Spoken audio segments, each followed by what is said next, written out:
Mr. Mantis.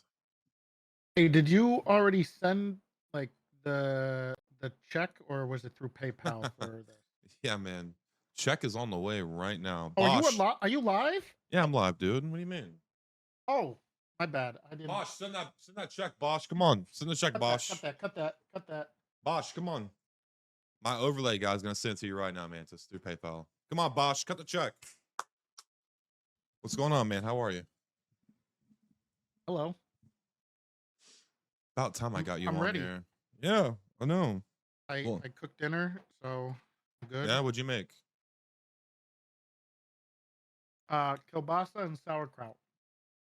No pierogies? No. It's a nice little healthy meal. What, man? Pierogies are healthy. No carbs Oh, okay. today. All right. You know, Sauerkraut. What are you doing eating sauerkraut? good for you. I love it. Yeah, that's supposed to be good for like your gut biome or something like that, right? Yo, no, Bosh, I was saying that you got to cut the check for Mantis, man. You got to front this week's interview. All right, cool. So, fucking A. I mean, I want to pick your brain about a lot of shit tonight. Where did you start role playing? Oh, we're going right into it. Oh yeah, straight into it. Actually, I saw some stuff. Mhm. I turned you on for a second beforehand because it was obviously a bit. Yeah, yeah. um, you know, I if you're interested in some people, I could probably help out. Mantis, you're such a nice guy, and I mean that too, Well, like genuinely. depends You've on always if been I do such a my nice guy. podcast, then you can go fuck yourself, and we're in competition. But Oh shit. No, I where I appreciate got that, man. started, Yeah, tell me where you got started. um, sorry, my cat. Um, I was a big. I started watching in college, State of Emergency, I believe it was. There was SOE. this, yeah, there was a guy. Well, he's not a guy, but there was Milton T. Mhm. Pike and this guy named Sams who played Dmitry Barkov, and I used to watch them all the time. Uh, they were really funny, and I kept watching, and I watched through like a little bit of Family Mhm. RP, and then like Nopixel started to happen, but I think there was like I wasn't really into the community. I was kind of I'm still am, but a little bit of a normie. So I just watched it for entertainment. And then when 2.0 came out, it was obviously like things were popping, Mhm. Mhm. and I was like, oh, this looks kind of cool. I was in law school at the time, and I had a lot of extra time. Ironically, Dude, how the fuck? Okay, Mantis. I don't know. It was law school. I hate to say, I mean, the first year was rough, but I kind of enjoyed it. Kind of clicked with me really well, so Mhm. I had a bunch of extra time to do stuff, and I was like, oh, maybe I can do this. And I figured I watched a bunch of Curvy Elephant was another one. He played a, a lawyer at the time. I was like, oh, I can do this. I figured I'd jump on, and I got whitelisted after three. I think I had three applications or something. For Oh, 2.0? yeah. Okay. And then I tried to be a lawyer.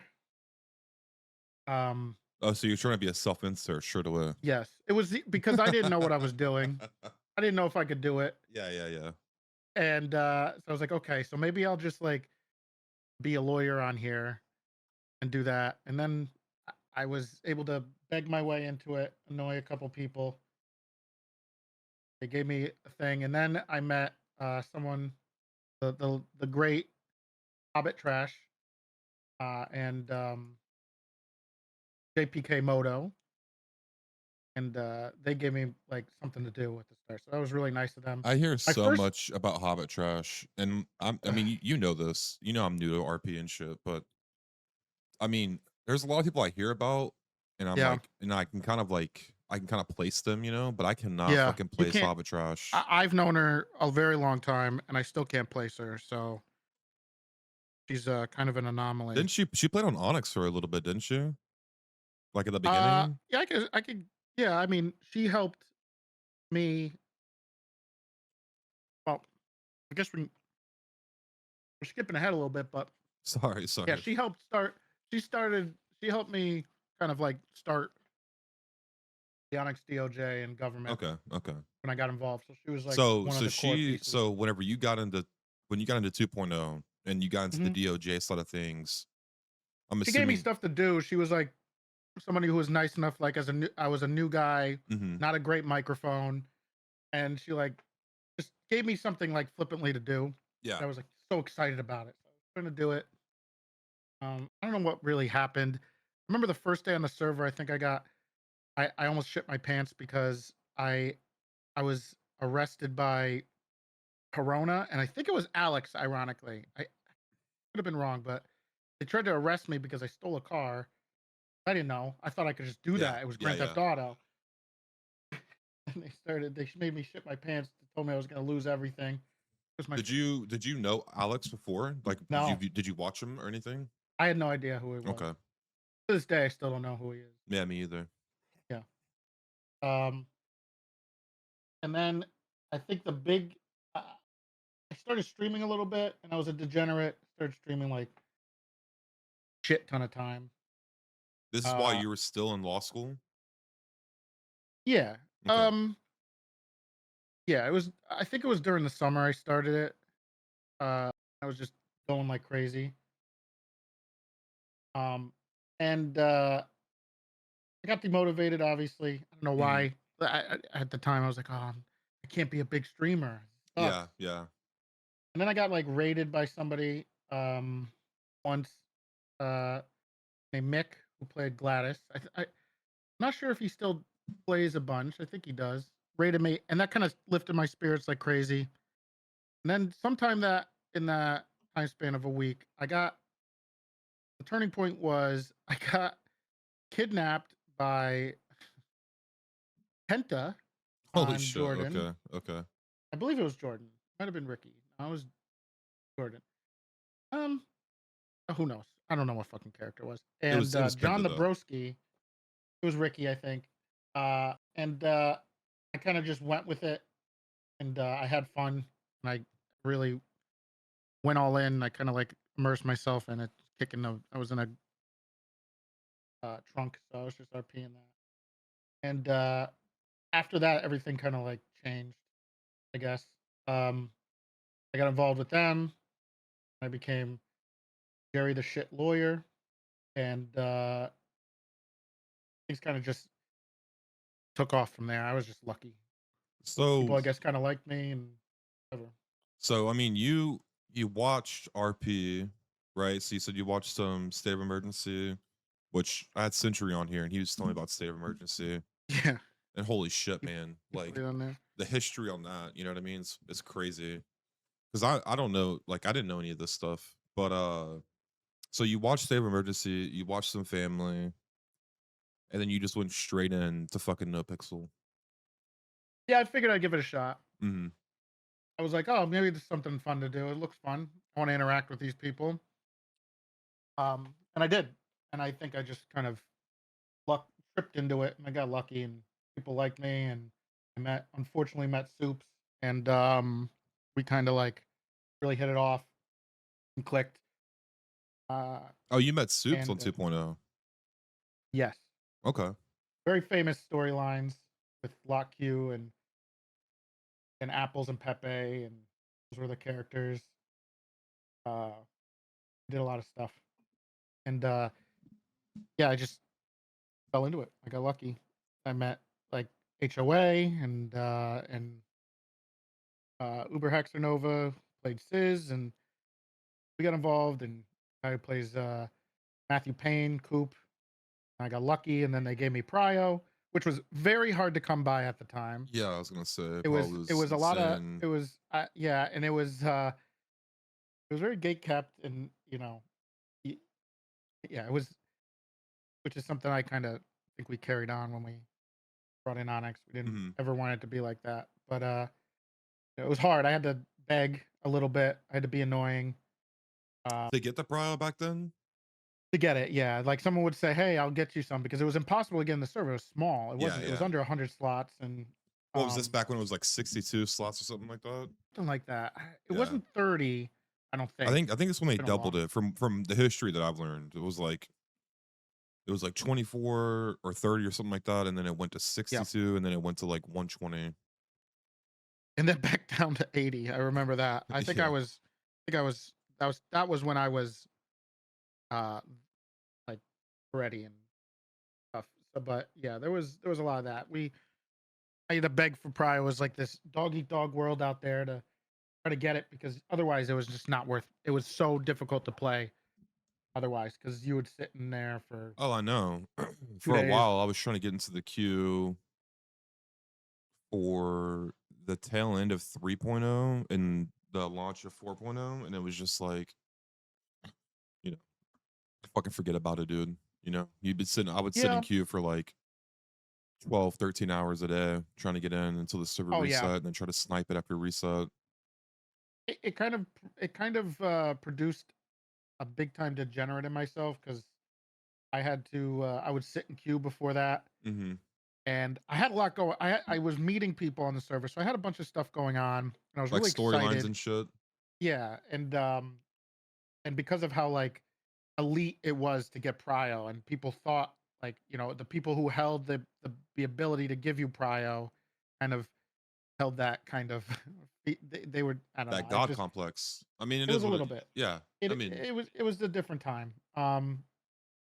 But you would just sit there for 18 hours sometimes, and mm-hmm. then you'd lay. I remember I had a You studio go to apartment. sleep I'd and lay in then bed, yeah. and I'd have my computer right next to me. And if I see you start loading in, because there was no pauses, there was no paid prio, there was Yeah. nothing like that. And you'd see yourself loading in. It's like, oh, I guess I'm up. I guess I'm up. Not sleeping Mm-hmm. tonight because you had to take your opportunity. Um, So did but when yeah. when you joined 2.0, did Nopixel already have that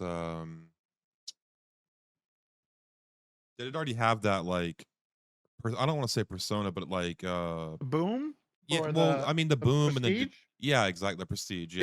It was after family died. Okay.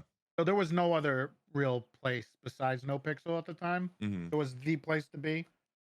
So yeah, it was like it was it. That was the thing. So you get in Um, there, you get prio, and when you say you had to beg for it, was this like in character shit or like out no, of character? no, I was pushing hard. I was a little annoying. I looking back on it now, Mhm. I was pretty annoying about it, but I kind of am glad I was, Mhm. just because there was a limited amount of people who could do it, Right. and they had limited amount of time themselves. So them having to go through whatever the mechanical thing of giving people prio was at the time, I don't know. I have no idea about it. Um, was a thing because like nowadays I know I want something done and it could be simple, but you're super busy. Yeah. Stuff. So I had to beg for it a little bit. It was a Yeah, but I different mean, time. like you You were said though, it's fighting. like it was so rare. I mean, yeah, you're probably annoying about it, but fuck, I mean, with a server I mean, it's crazy to think about now. A server that has less than 100 slots, and you're trying to cram. I mean, I can't even imagine what that queue looked like. 400 or 500 people sitting in queue trying to get in there. You Yeah, know. yeah. It was something like that. Yeah. So I mean, fuck, I'd probably be annoying too, trying to get a. I don't know if we might see that again one day, maybe, um, with whatever is going on next. But I think it was just the 2.0, 3.0 time frame was just uh, Mantis, I hate something to we might burst your not see. bubble, buddy, but you realize that we have seen that, and we, ironically enough, we saw it with Onyx. Okay, we did, but one, it was easier to get prio then, right? And Yeah, true, two, true. there was way more slots. Yeah, I mean, but So, still though, like I remember, and it was even the queues were still not even close to what they were like on those servers. bro. Because of the time you would sit in there because you would just uh because the servers were so small Mhm. that people would sit on there and they would not get off because if they did they knew they were screwed, and there was just so many little spots that the queue went so much slower. Okay. So Let me help you out yeah. real quick with something. Let me help you out from a little small guy's perspective on Onyx right? when it first launched. Okay. When Onyx first launched, the only reason why I wasn't in there day one, and a lot of my friends weren't in there day one, is because this is before you guys had pause prio and stuff. I would sit in the queue, and I'd play on a different server. I think I was playing on Prodigy at the time. So me and my buddies would be in Prodigy with Onyx pulled up on our second monitor, the queue, the browser, and I'm not shitting you, man. I may have a screenshot of it. I think for a while there, for like maybe a month or 2 months, it was like 600 plus deep to get into Onyx, and we weren't getting in. You know what I mean? Like we just simply were not getting in. And I remember like there'd be times whenever someone from the friend group would get in, and they would just be like, "Hey, I gotta go," and then I'd like fucking look at their stream, and I'm like, "This motherfucker got in, dude. Like, what the fuck?" You know what I mean? Like, they would just like leave in the middle of the RP, like, "Oh, I gotta get out of here," because you only have like a limited window to like connect, I guess. But I mean, dude, that was how it was for a while there. Um, Yeah, we when Onyx was kind of like coming together, there was a lot of things to do with like prio, how to mhm, get into the server that yeah, was done differently, and I think DW wanted to fix the issues that old servers always had. And one of the most demoralizing things from 2.0, and anybody who experienced it like before they got prio, of trying to load into Nopixel, I guess, in 2.0 or state of emergency or family, mhm. and you're waiting in queue, and because the queue is done through 5M, Oh, I if see what you're 5M saying. crashes, Yeah, you're fucked. that's it, Yeah, man. There yeah, was no recovery, yeah. and that So was it. is that why you guys did the web-based browser? I know we're kind of jumping around, but Uh, well, was that the well, not really, idea? because this technically has to do with the prio stuff, but Oh, like, okay, okay. no, but 100% it was done to make it so things were better, smoother, and more. There was a better opportunity Mhm. for people to be able to who don't have prio to get in, and and not have that horrible feeling Because of like I will crashing. say that like now that I'm thinking back on it, I think that And was it the was first very common. time. I think that was the first time that I personally though experienced a web queued browser, like you know what I mean, like a queue in a browser. I think that was Yeah, nobody. Yeah, my personal first time experience with it, and it was nice because, like I said, a lot of us would pull up the browser and like yeah, tuck you it can do away it and while doing other yeah, things. exactly, and not have to worry because like you said with no pixel and shit, I Yeah, remember the worst is you being couldn't do anything else. You yeah couldn't play any other games yeah, because dude. you had 5M running. Exactly, and you would just sit there and you're just staring at the fucking screen, like the 5M screen, like Yep. waiting waiting for the shit to go down. Yeah. Um, It was a whole. I think the only reason we were able to do that and we had the opportunity to is mhm, because it was built like that, right? mhm, yeah, The reason why other servers couldn't do it is because they just weren't built like that yet. They would have mhm, to redo the way they did things. yeah. So we No, just had that lucky opportunity to be able to do it this way. I think a lot of people are doing it that way now. they are, yeah, they are. It's by far the best option. Yeah, I agree. I think so too. I was actually just having a conversation about it today. I was talking to someone about like Same the thing with whitelisting is very easy. what do you mean So by that? um, it's just easier than it used to be, more accessible. Oh, You know, you mean like the process if of someone, whitelisting somebody. yeah, Okay. yeah. So okay, so how was it before then? Well, you would. I wasn't part of the back end or anything, but I just know that I don't think it was as easy as just like, if I needed somebody Mhm. whitelisted, I could just, you know, Kind of just go input in, it do like it on the in fly. and like that, yeah, in 10 Mhm. seconds and get it done, right? Yeah. But I mean, that's a great question. I mean, I want to have like people. I want to have more people on who are also just like devs. Maybe they've never even roleplay before, but just like devs and shit. Because that side of things also interests me.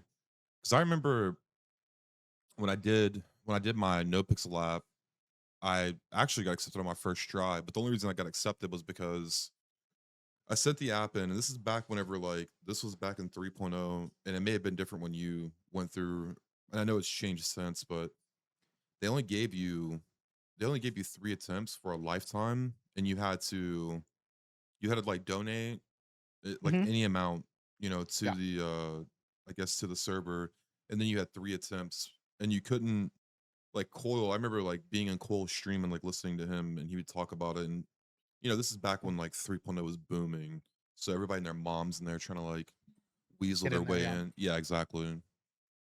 And so I did the app, and I remember talking to people, and they were like, "There's no way you're gonna get approved like on your first try. You know, be ready to do like 2 or 3 or whatever." But did it. The app came back, and there was like something like super small, like it was the only issue on the entire app, and I didn't understand the feedback that they were giving me.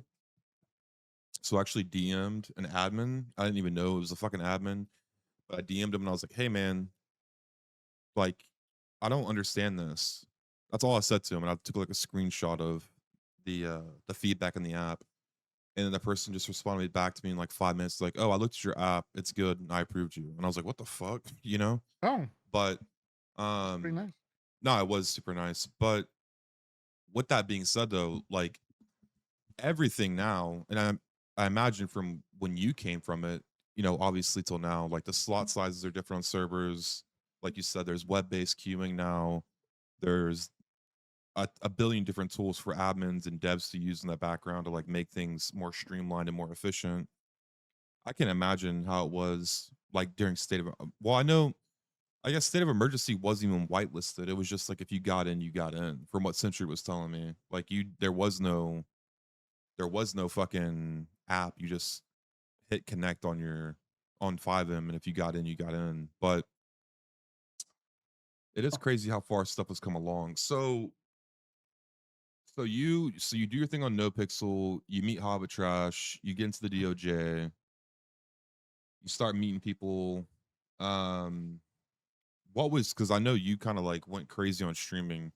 So what was your turning point though for streaming where you kind of said to yourself like this is this is gonna work out, this is good, I can do this, you know? Yeah, I still don't say that, to be honest. I don't know if I think it was just something I fell into. I was okay, so, there was the big I always go back and I'll always remember the raid that Mick did, Hmm. person who plays Gladys, and it was such a big deal. I went from, like, 5 or 6 viewers maybe-ish to 100, and it Hmm. just I got affiliate, and I was just so excited. It was so cool. And I was still kinda like, when the people start usually I mean, unless they're, like, big fans and they just watch all their favorite streamers, Sure. and then they try to imitate them by going, like, all out. Like, Hmm. for me, I wasn't like that, so I kinda start off a little Second Lifey, like, very, um, apprehensive and stuff. And then as I went along, I became more of a Yeah, more character and comfortable and yeah. yeah. But, yeah, I was in law school, um, and I think I God, I can't remember what made it happen. I was going through a bunch of stuff, Hmm. and I started to get kind of bigger. The I was starting to get recognized. I was starting to get a name, make a name for myself, and it just slowly started to build, I Hmm. guess. And Yeah. I just to this day, I don't think it's something viable. I've cut back obviously a ton for what I do now, Yeah. maybe a little too much, but I think I just got lucky. I mean, there's the famous. This was much later. This was like 3.0 of like I did a subathon, but before that it was I think it was the guy who plays Dundee, Whippy. Whippy. Yeah. Yes, he did something for me when I was struggling a little bit and things started to pop up again and and then after that I was starting to do better. Hmm. And then I left law school You for mean some do things. better in terms of like your stream Yeah, started to like kind that of was pop a started to little become bit? like, oh, Yeah, okay. I'm doing this now. Right. Um, which was perfect timing because I left law school at the time, and Like graduated or like took a break? No, I left. Okay. There was my dad passed away, and then I didn't take it well, so I left law school after that. And luckily, I was doing okay with this to do even better To sustain by yourself a putting more bit. work in. Yeah. Yeah. So, and now I'm still. I did it for a while. I'm still kind of doing it, I guess. Did you? I mean, this is like the I guess the rumor is that you have a fucking law degree, and I No, always thought I to don't. myself like, I think Oakham's too, right? I always say their name Occam's, wrong. yeah, Occam's, yep. right? Occam's is a law degree I'm supposedly. a few other people do. I don't know if they want it to be super known, but there is a bunch of people nowadays that do Hmm. have it. At the time when I started, there wasn't. The people who ran the DOJ weren't. Yeah, so I was gonna ask you. So did that you think? Uh, Do you think that gave you like a leg up with that stuff? Is because you were familiar with like the literature and everything? Like you yes and understood it? no. Okay. I think it helped because uh, it's kind of like, when you come home from work, Hmm. you don't want to have to do your job again, right? Yeah. Yeah. So True. you're gonna take it to a different level. You're gonna disassociate or be goofy with it Hmm. instead, or have Put a spin fun, on it. Make it fun. right? Versus someone who maybe always dreamed of being a lawyer and wanting to do it, and then Right. they Right. they I get take what it you're a lot more saying. serious. Right. And I think it helped in that regard. However, Hmm. when I started, I will say I got really salty off of a lot of the cases, because obviously I'm dealing with judges who aren't Who don't understand in and law you school, do. Yeah. Okay. and I I get. do. Yeah.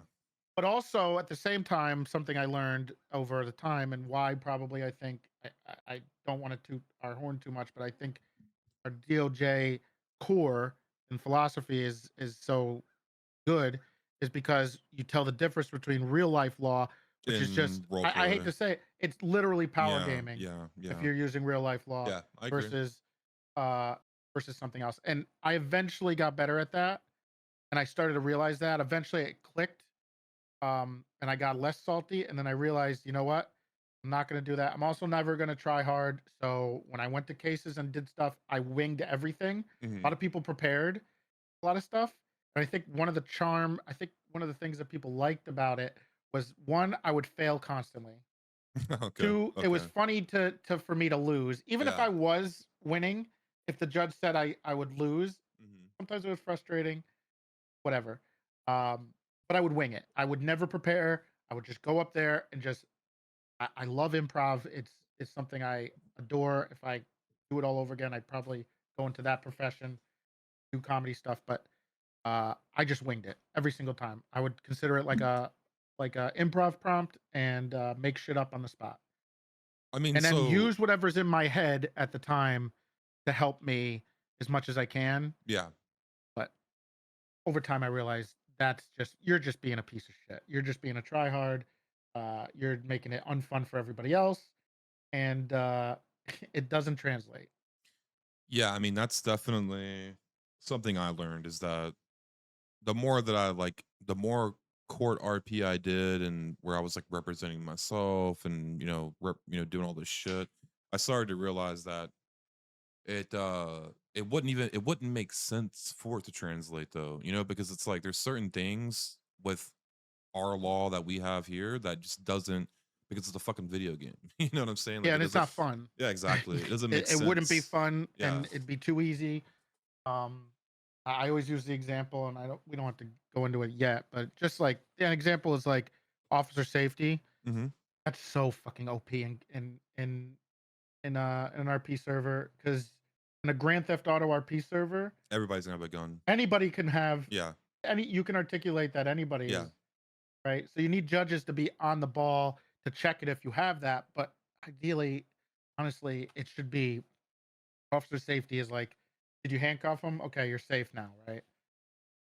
So Well, I think that another was one thing. of the big I think ideas. another thing with that too is like if if you have like, I mean, I'm guilty of this. I Like when I, abused it though. yeah, me When I was a too. cop, Yeah, yeah, I yeah. abused That's it what I was gonna all say. the time. Yeah, I was gonna say I abused the shit out of it, but like not knowing I was abusing it. Like I was doing it, and it was just kind of the norm, and everybody around me was doing it. But one thing that I was like known for when I started really maining cop on a smaller server, um, I would get people out of the car for officer safety, or I would detain them for officer safety, Oh yeah. and then I would talk to them, and then I would Terry frisk them, you know? And it's like, come on, dude. Like, you know this motherfucker is gonna have a gun on him, dude. Like he's over here selling drugs, and I'm just power gaming the shit out of him, you know? Because then it's like one or two things happen. Either the person cooperates with me and like they give me their RP story on why they have the gun and all that other stuff, or they resist or try to run or try to shoot me, you know? It's very Um, good to have a few of those people.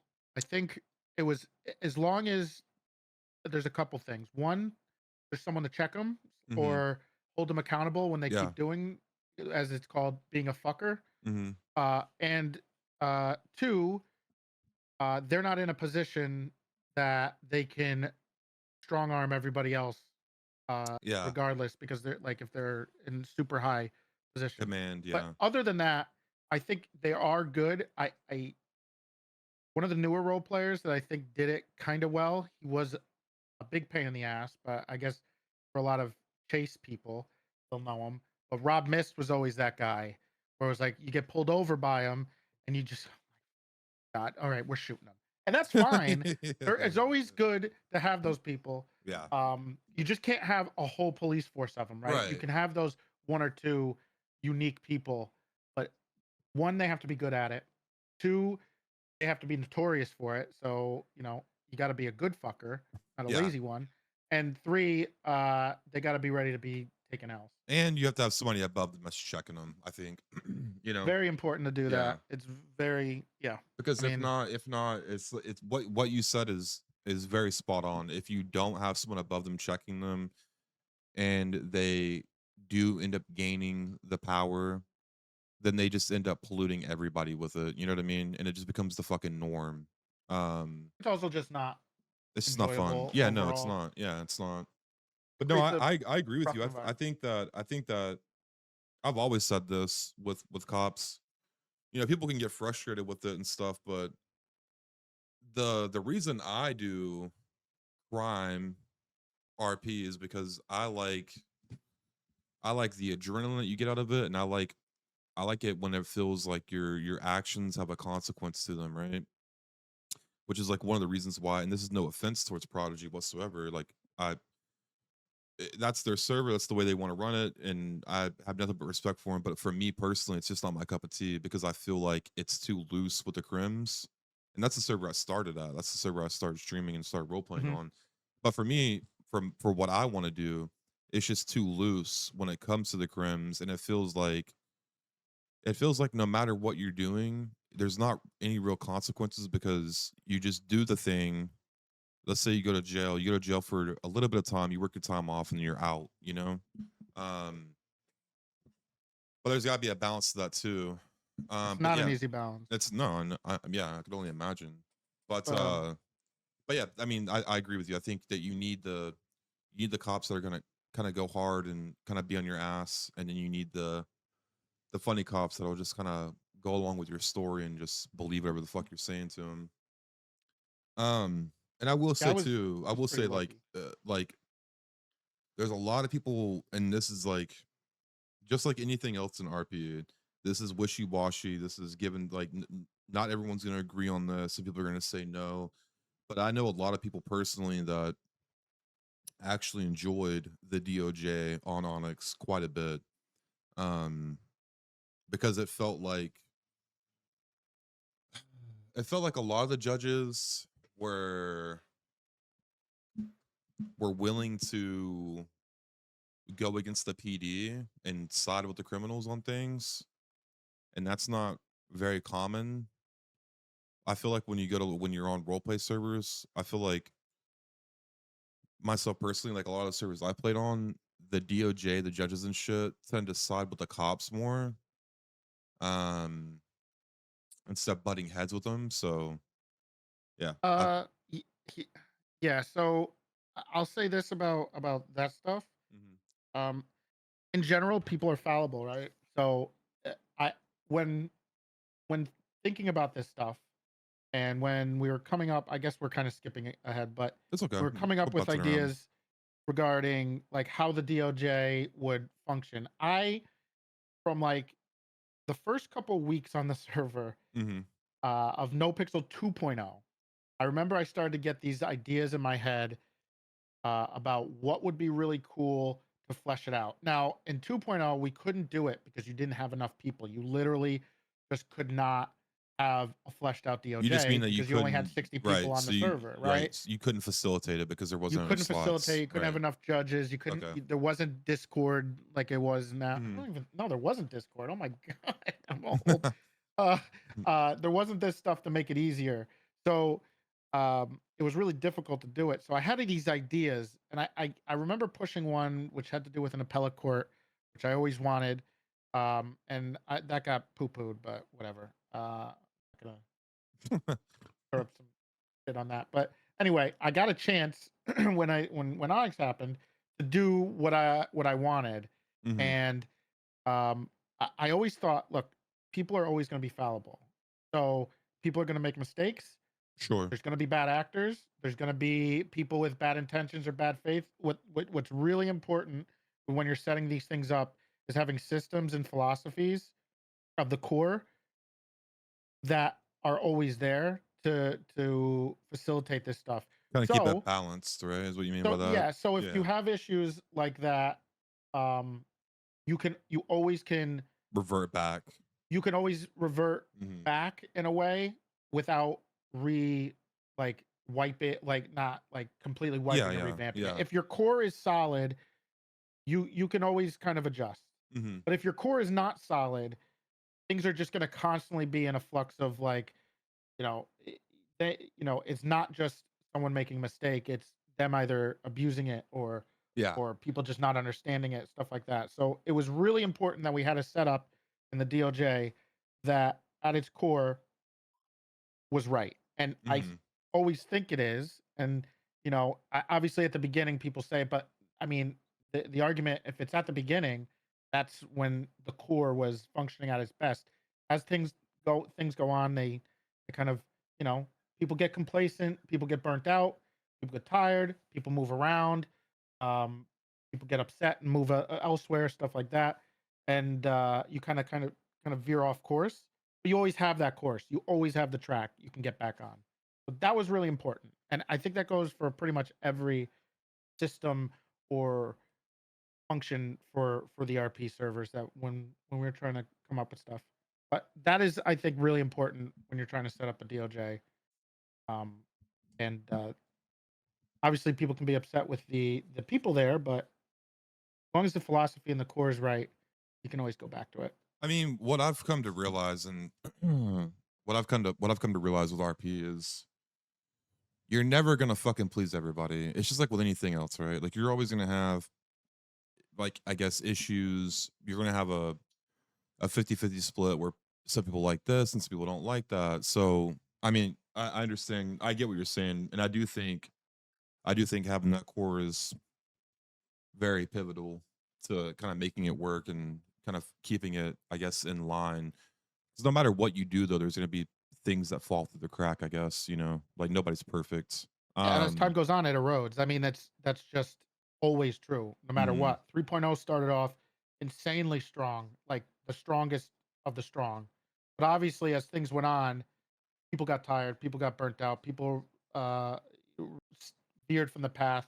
Yeah, People just weren't able to stay fatigue. on top of it, Yeah, right? yeah. I mean, it's just a lot easier when you're invigorated at the start, Mhm. But as time goes on, you need a break, and when you're in sometimes these kind of positions, you shouldn't be allowed to take breaks. You take that responsibility and you need to use it. So Oh, so I think you're saying that whenever you're in certain positions, you're kind of for taking me, that. I'm not going to talk about anybody else. No, no, no, At no. least I know. Yeah, right, but for me, I'll say that like I'm in a position where yeah, I do need to take breaks sometimes.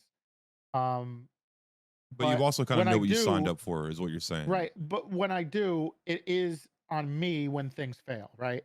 Like it's my responsibility to come back and fix stuff, right? I can't when you're the boss and or you're a manager for a team and the team is fucking up like crazy, it's not really always their fault. No, Right, it's the right, team leader right. who's putting things together who it comes back to, and it's on them. It should be their, our responsibility, my responsibility to Hmm. to do better, right?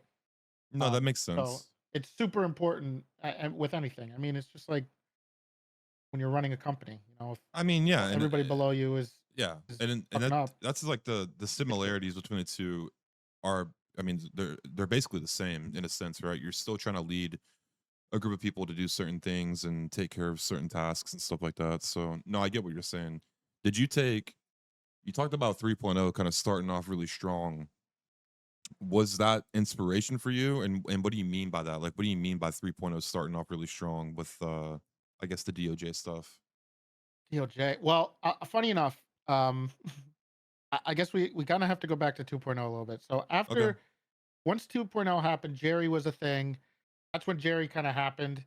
And then essentially my RP for most of Jerry's life was sitting on top of a tow truck at Lock Q for 8 hours a day.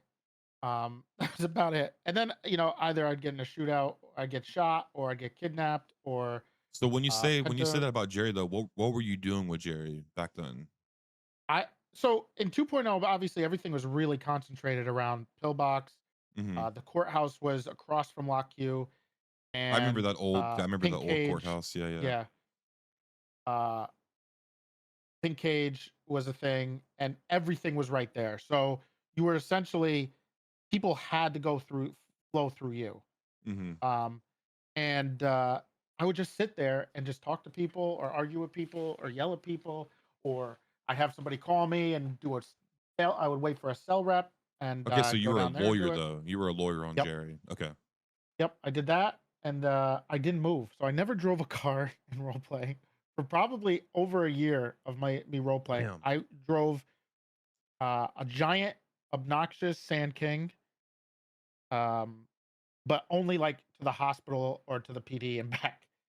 Um, Then I played a psychopath named Pepe with apples, and we would just get caught constantly. So it wasn't really we weren't doing like real crime and getting away. Hmm.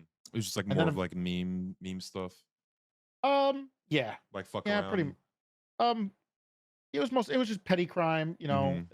short tempers. We do funny bits with how we would attack people, try to do something different rather than the same boring stuff.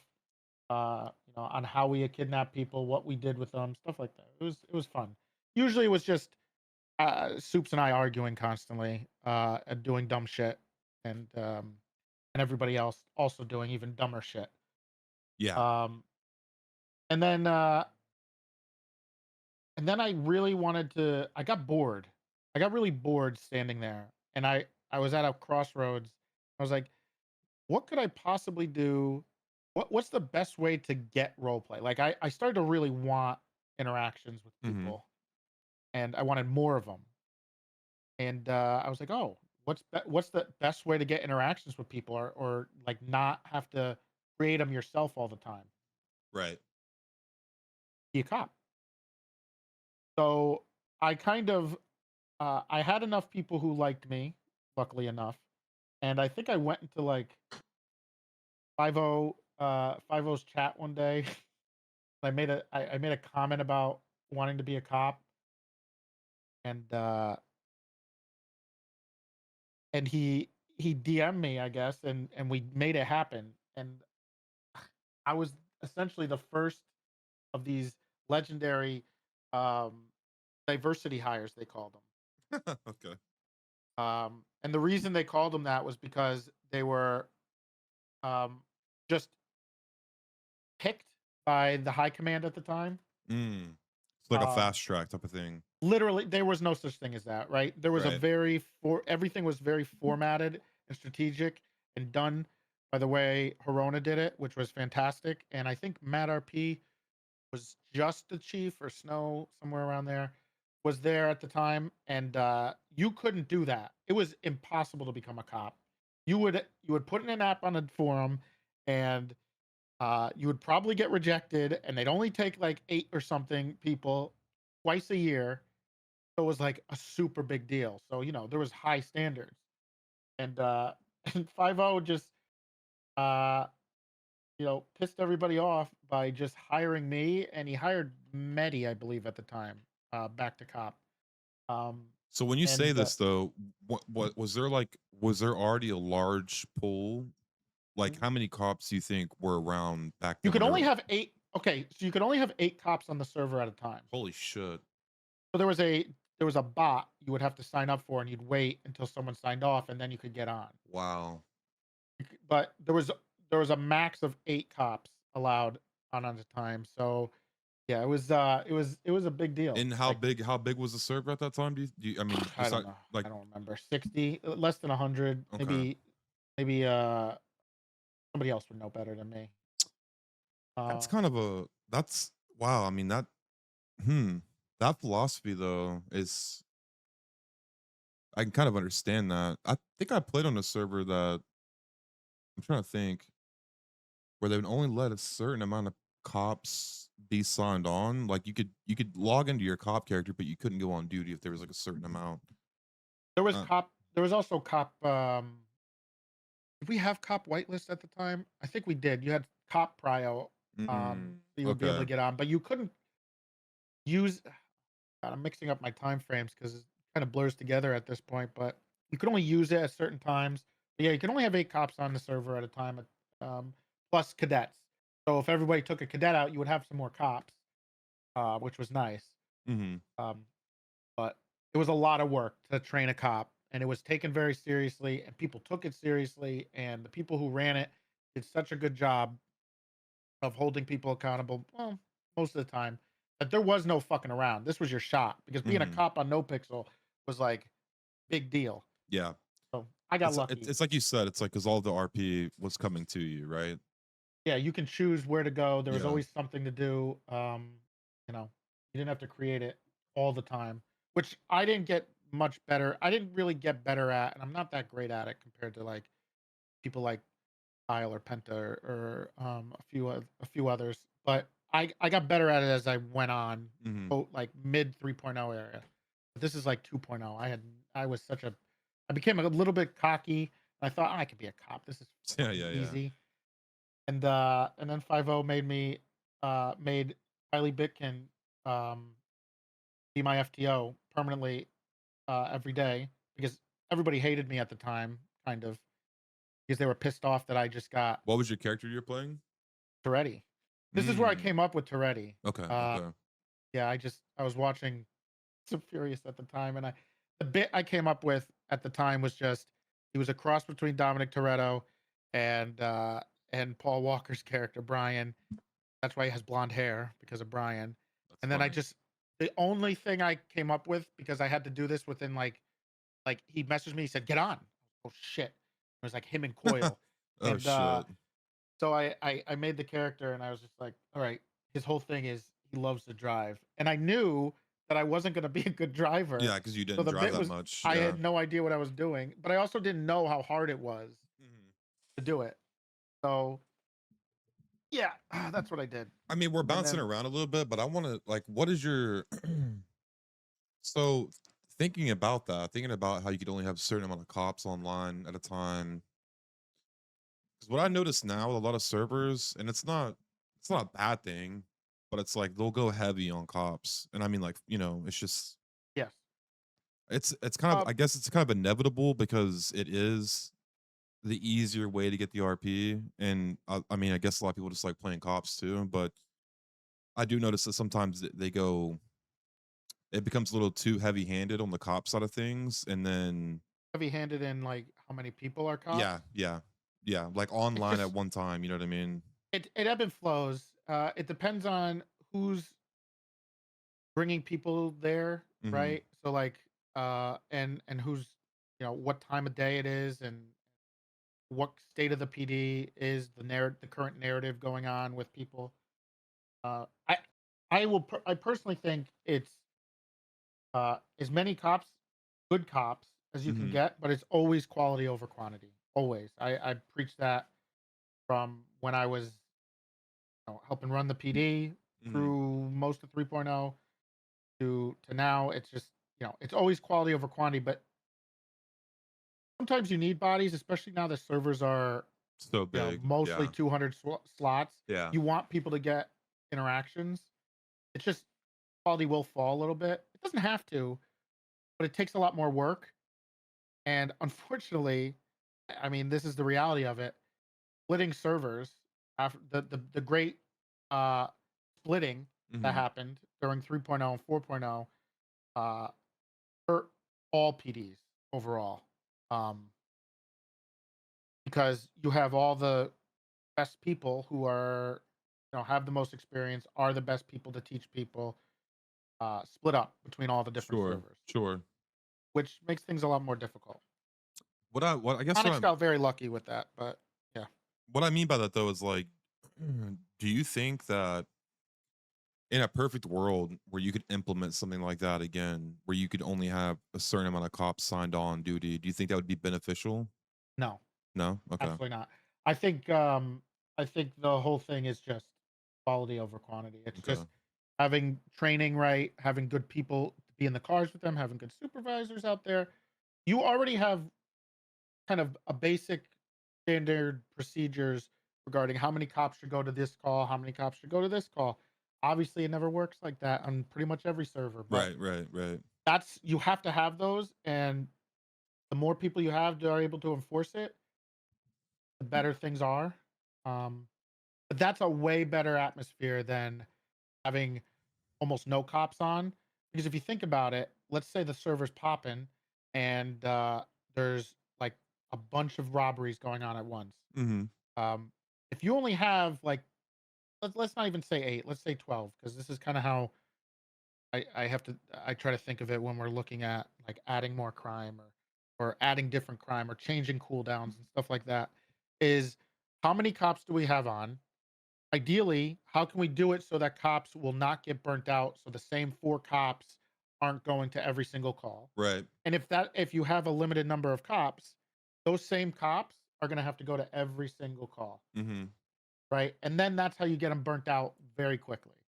Some cops do like it. There was a whole meme in 3.0 where you had the cops that would just love to go to every bank robbery, love to go to every, boost, everything like Yeah, that. but Generally, at it that was point the in time crib players, though though. yeah, but at that point in time though, they get to pick and choose where they go, right? Uh Like, like, I mean, obviously certain things are gonna take higher priority over other What things, in but it with 8 cops well, I mean, like, I or just in mean, like, general? let's just say you had a plethora of crime, right? And you only had a limited Right. amount of PD. If a bunch of stuff kind of pops off at once, obviously you're gonna have your things that are gonna take priority that you're gonna have Yeah. to attend to. But other than that, though, like your cops then kind of have the ability to say, like, do I want to go chase this boost or do I want to go to this bank? Right? It kind of. I mean, depending on how your server's set up, and I think obviously we're very different than how Nopixel was or whatever. And I don't know about the other servers. I think I kind of understand how Prodigy works, but it depends on what it is. So on Onyx, I guess the example is a bank is like a 3.0 vault robbery right Hmm. now because it is the highest tier of crime. Right. So ideally, like, in 3.0 and 2.0, if there's a vault that pops off, That takes if priority. you're on cop, you're going to that call, Yeah. right? Like there's certain things you have to do if you're Hmm. going to be whitelisted. There's like, it's the I always use this quote, but it's, with great power comes great responsibility. If you're going to be whitelisted as a cop on any server, you kind of have a responsibility to go to certain calls Yeah, if because needed. you want to give the player that's Like, doing it the right, you want that. experience. Plus, you're getting an opportunity. You get Hmm. usually a prio. You get a lot of power on the server. You can dictate a lot of stuff. So with that, you kind of have to do things that sometimes you might not want to do. Yeah. But so yeah, those things have to get responses. I think in general. I mean, in within reason. If people are just shot or burnt out, there's only 4 cops. I've been on duty before in 2.0, I think it was at the end of 2.0, where it was just me and one other cop in primetime NA with Chain Gang, Seaside, and like 3 other gangs robbing everything on the HOA, robbing everything on the planet. I've been that's where I was in the trenches. So Yeah. I have a different tolerance level, and I'm grateful for it.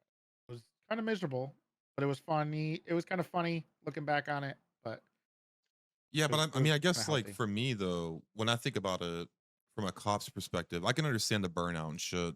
I get that, but I mean, wouldn't you want? I'm trying to think like how to put this. So I mean, wouldn't you want there to be more crime going on that you can get to versus not being enough crime? If that makes Yeah, sense. yeah, always. Okay. That's generally. I mean, inherently, it's almost how it always is. Okay. Okay. Very like yeah. I mean, it just depends on. I mean, there's other considerations, right? Because then you got to whether you want to balance the economy or not, right? Mm-hmm. Because if you do and you want to consider the economy, it adds a whole other factor in it. Like then you are relying on cops to respond to things because if things They just need to catch them. become They need to catch the people so they can kind of. once in a But yeah, while, yeah, yeah, they need to be caught because but if things are always free, right. then it's just free. And then you have to worry about how what the payouts are. If they are mostly free, right? Then you have to lower payouts and that sucks. Well, I think too. I mean, personally speaking, like I've been a part of a lot of servers where I go to do something and you don't get like maybe like I'm just using this as an example. Maybe you do like a store robbery, right? And the cops don't show up. You're kind of like bummed. You're like, oh fuck, Yeah. because I guess for the people that want the role play, like myself, right? Like I'm not doing that to make the money. You know what I mean? I'm doing that for the experience, right? Um, like I'm not some. I mean, it's inevitable that you're gonna have the grinders on your servers and stuff that just want to like make as much money as possible and mid max everything. But what I'm getting at though is like I would do a store. I'm not saying where, just in general, but I would do a store robbery. Cops wouldn't show up, and I was like, oh well, that fucking sucks. And I would go do something else. And if the cops don't show up, then it's like it demotivates, right? So Yes. you for the You criminal, want so to you always want yeah. to have some. You obviously they can't get to the person every time, but you want to give them that experience of the cops and the whole thing and the chase and everything else and the RP and all that shit that comes along with it. So There's yeah, some funny yeah. There's a funny clip. Well, it's funny now. It was not funny at the time. There was a funny clip of me doing that actually responding to a bank robbery when there was no cops available and I responded to it just to give him like some negotiation yeah, RP and yeah, yeah. stuff. Give them I couldn't something. chase him Yeah.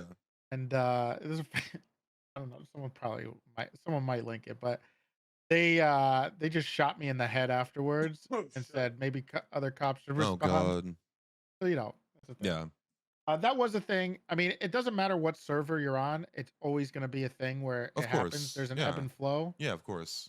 But ideally, yeah, you want to get people. That's why you want to have more cops. It's just important to have people there who can uh, Mhm. kind of facilitate, even if the less experienced cops a little bit. Even if you're being lazy, even if you're just driving in, driving around and going to the call and then just watching them or giving them Yeah. advice or You're something. just It's just giving them really important. something. Yeah. Yeah. So no pixel limit on cops. You have Kylie as your FTO. Yes. How was that for you? Because obviously, you have some law school experience or like you have some law background, but as you know, Yeah. and as we talked about, that shit doesn't really translate to RPs. So how was it Uh, when you I went into was cop? yeah, I was really cocky. Well, I don't know if I was cocky, but I thought I could like this. I was excited. I couldn't Hmm. wait to do it. And then I got into the car, and she was nice enough to do like 8-hour shifts with me. We were doing 8+ hours a day, And this is and 3.0 or 2.0? this is 2.0, the Okay. end of 2.0, Okay. and she embarrassed me. Like I was humbled. I don't want to say not in a bad way, but I was so humbled within the first like 3 days that I almost thought about like I can't do this. Okay. Okay. And I mean, it was the best thing that I mean. I think everybody who plays cop should have that experience. It should be, you need to be beaten down before you can be Hmm. built up. But I'm very grateful for that. I was about to quit, uh, and you know, even through all of her like just grilling me and making sure I knew everything and how in the line of fire Hmm. as much as possible. She would always say, it will click, right? She always told me that. I was like, I don't believe you. I Yeah. don't think I'm gonna figure this out. And eventually it did click. I didn't go to academy.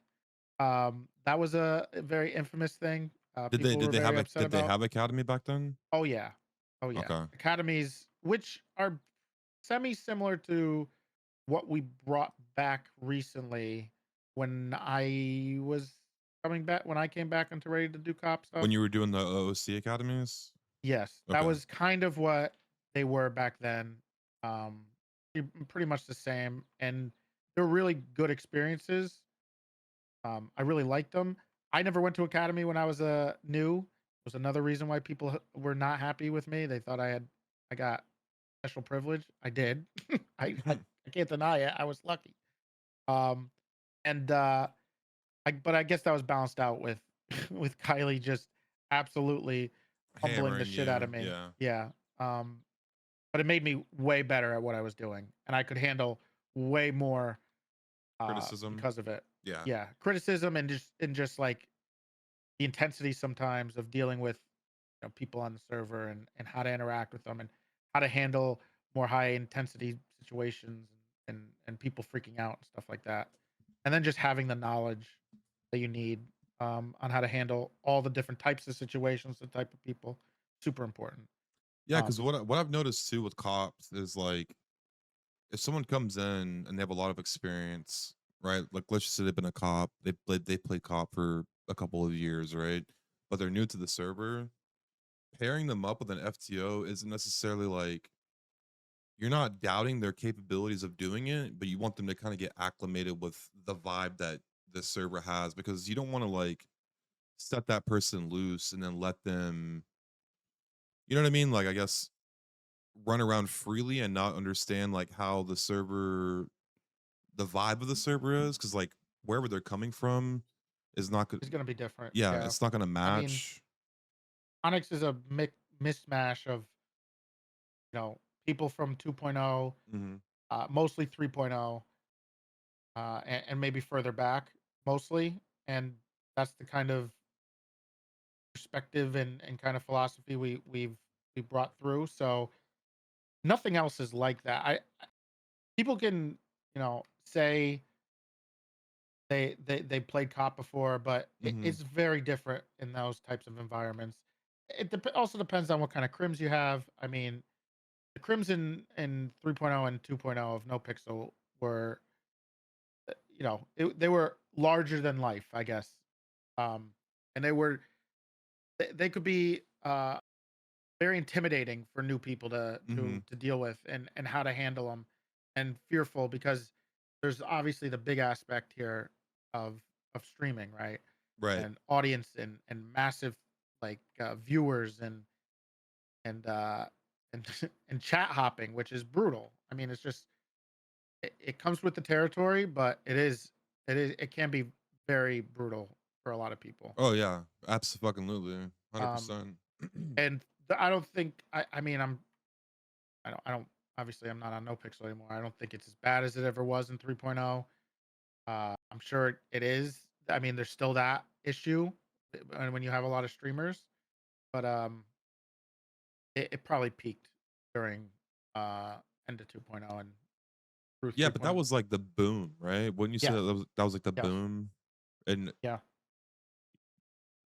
within reason, it's kind of fair to say that we haven't experienced that boom necessarily in a sense, right? Yeah, I don't know. Yeah, yeah, for sure.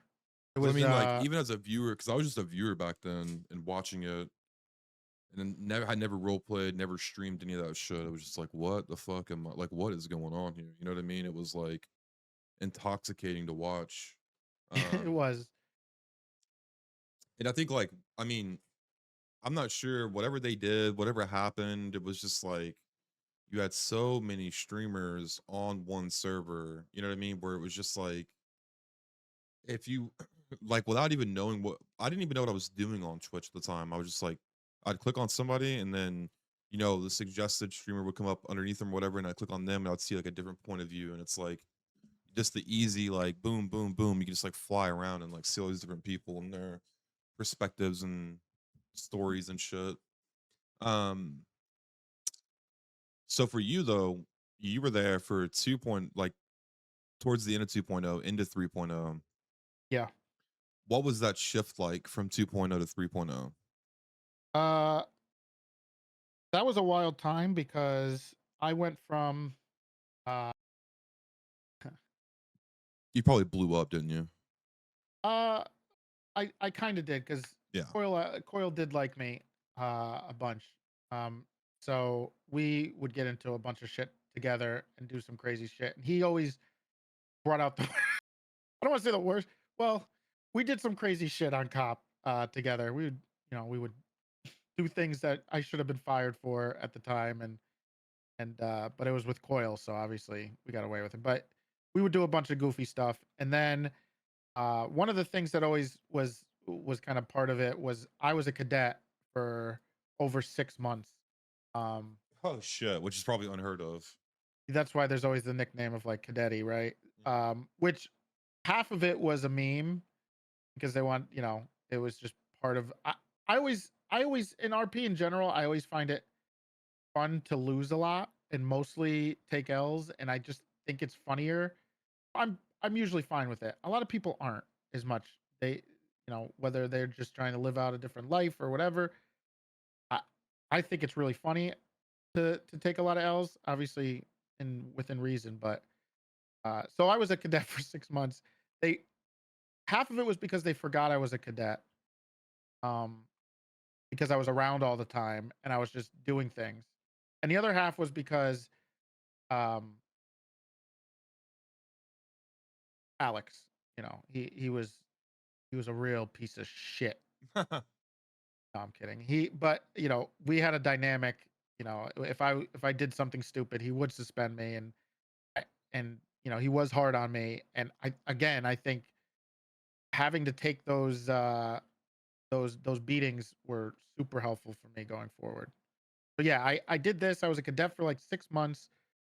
Towards the end of 2.0, going into 3.0, I started to kind of just blurring together a little bit. But essentially, Vare, who played Metzger, one of my OGs. Yeah, yeah, Um, Metzger. he had a really cool idea that we didn't have at the time. Really, it was just basically Corona, like doing it on her own with a few other people, running the training program or whatever. And going into 3.0, we were like, well, let's make this better.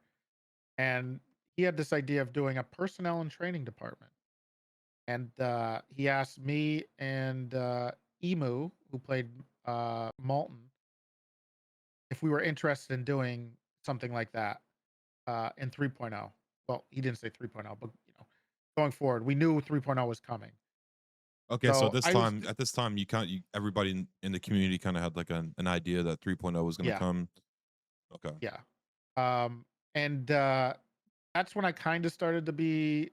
I was still like, I think I was really excited because I just got senior at the time. I think I was really excited about that because that was even a big deal. Because being a senior officer means you could go for FTO. Right. And being an FTO was like kind of a little better than being just a senior, but it was obviously you're not command, which was held to a very high standard Mhm. most of the time, Mhm. especially in 2.0. And so I was super pumped. I was like finally getting there. Um, and I was like, hell yeah, I love training. I love FTOing. I love training people. So going into 3.0, we had that idea. I wouldn't say it was scripted because I didn't know how it was going to pan out. And then 3.0 started. Um, and we started the P&T department thing with Kylie, ironically, in full circle. So her and I did So from your the FTO to your colleague helping you run a department. yeah, she was the boss. I Okay, mean, okay. yeah, and we worked together really well, and I think it just worked so well with her and myself, and then Bear helping out. We kind of they kind of changed it up a little bit. I don't, at least from, I mean, when you're in the Nopixel kind of 2.0 era, you're kind of in a bubble. Mhm. You're not really aware of anything else going on anywhere else.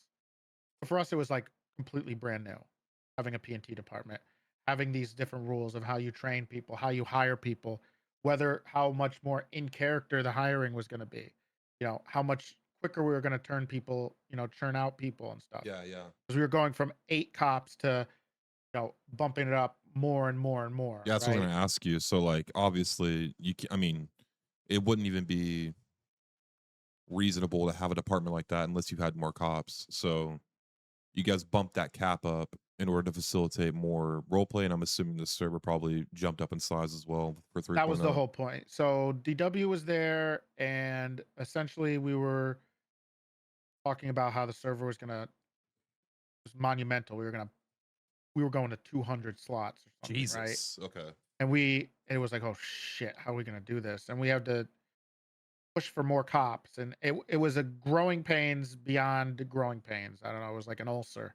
It was rough, but I think, to be honest, I think it still was done kind of the right way with quality over quantity, and just people can be a little impatient, but Hmm. it kind of how it was. It took a longer than they wanted it to.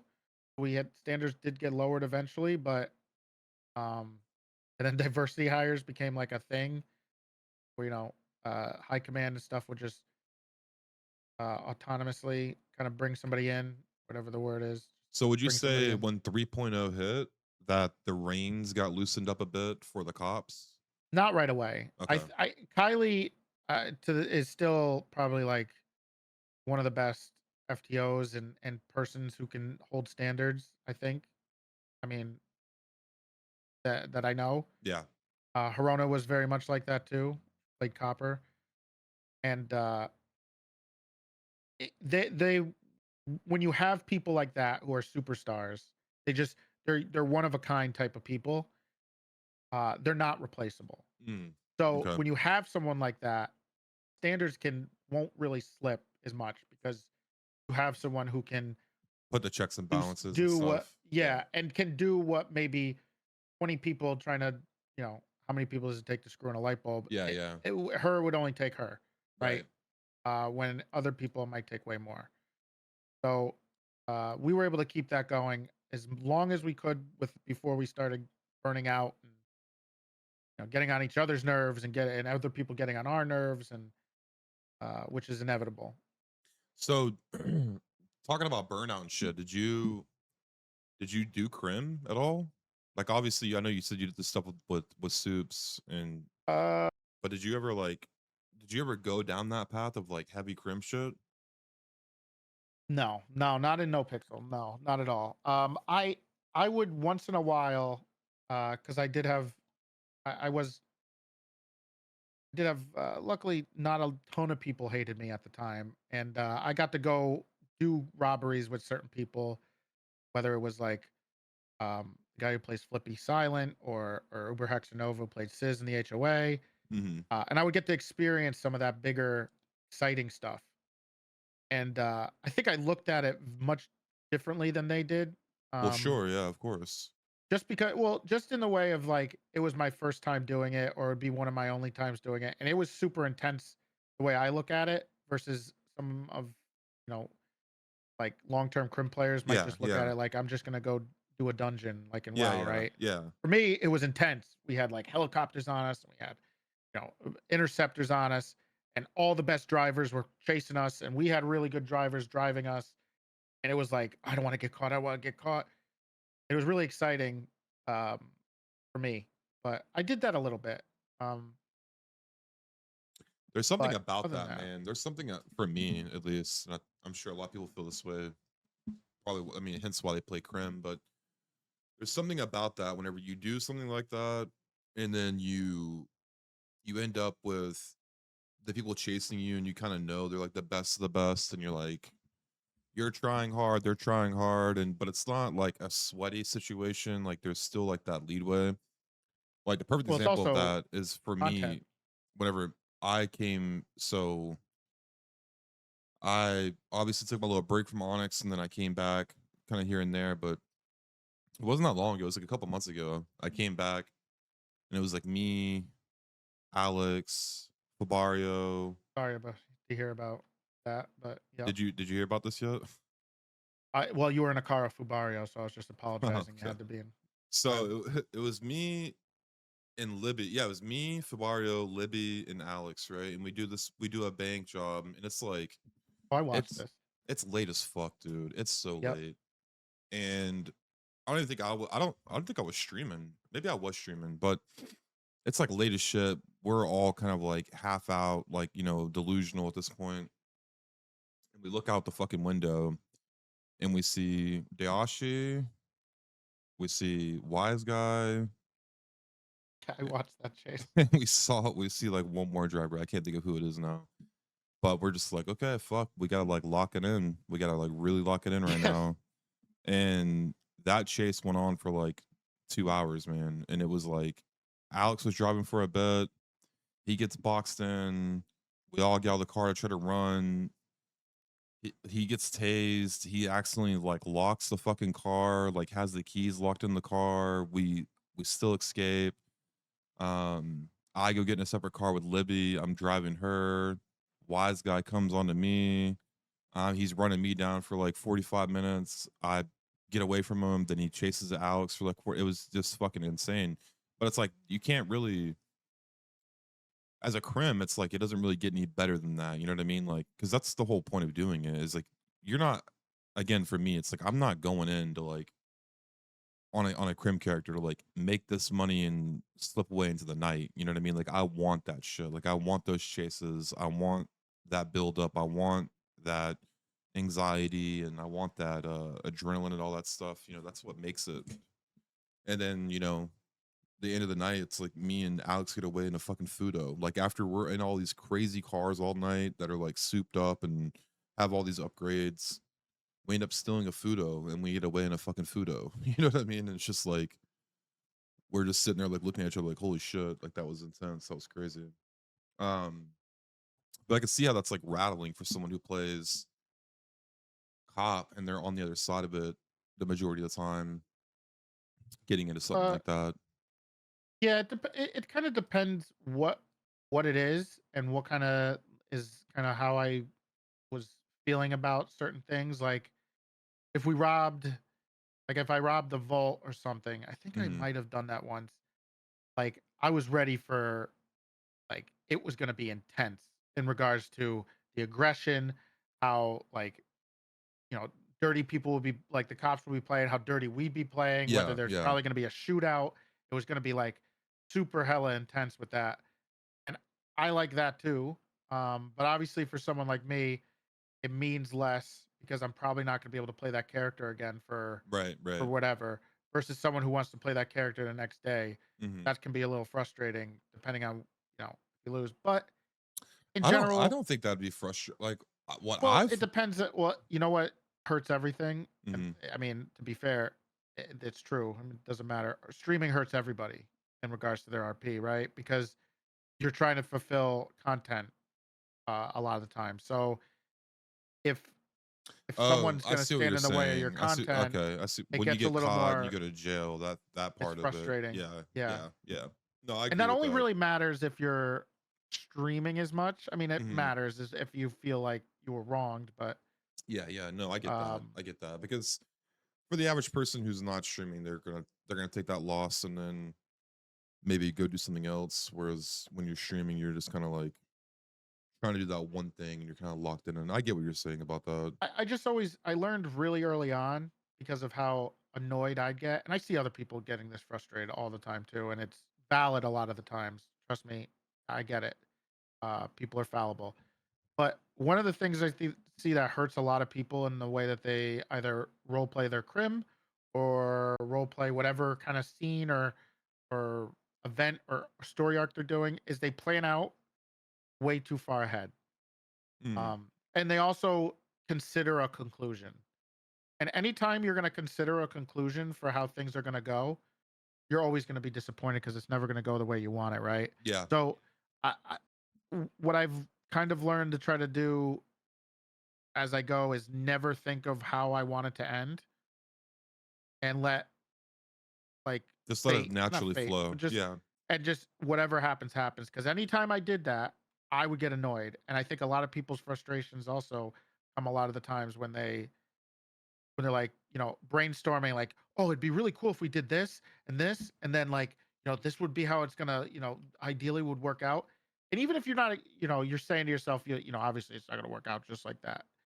When it doesn't work out exactly how you wanted it, or you don't get the response you wanted it, or it's a little too aggressive, or this is a little too light, or people don't react the way you wanted them to, you're just going to be disappointed and you're going to be annoyed and you're going to get tilted and it's not fun.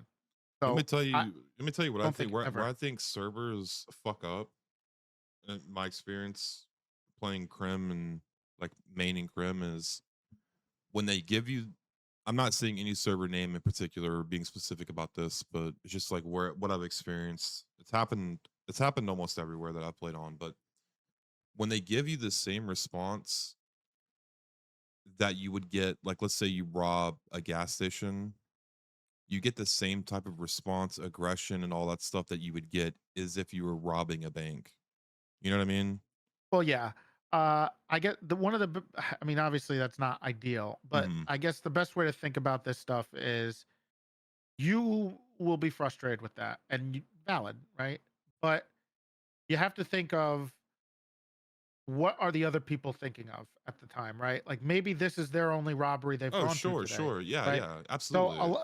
which is why there's always this disconnect between it. Hmm. I think a lot of the times it takes a lot of mentors and people who can help facilitate it. I think there's some people who are legendary at this.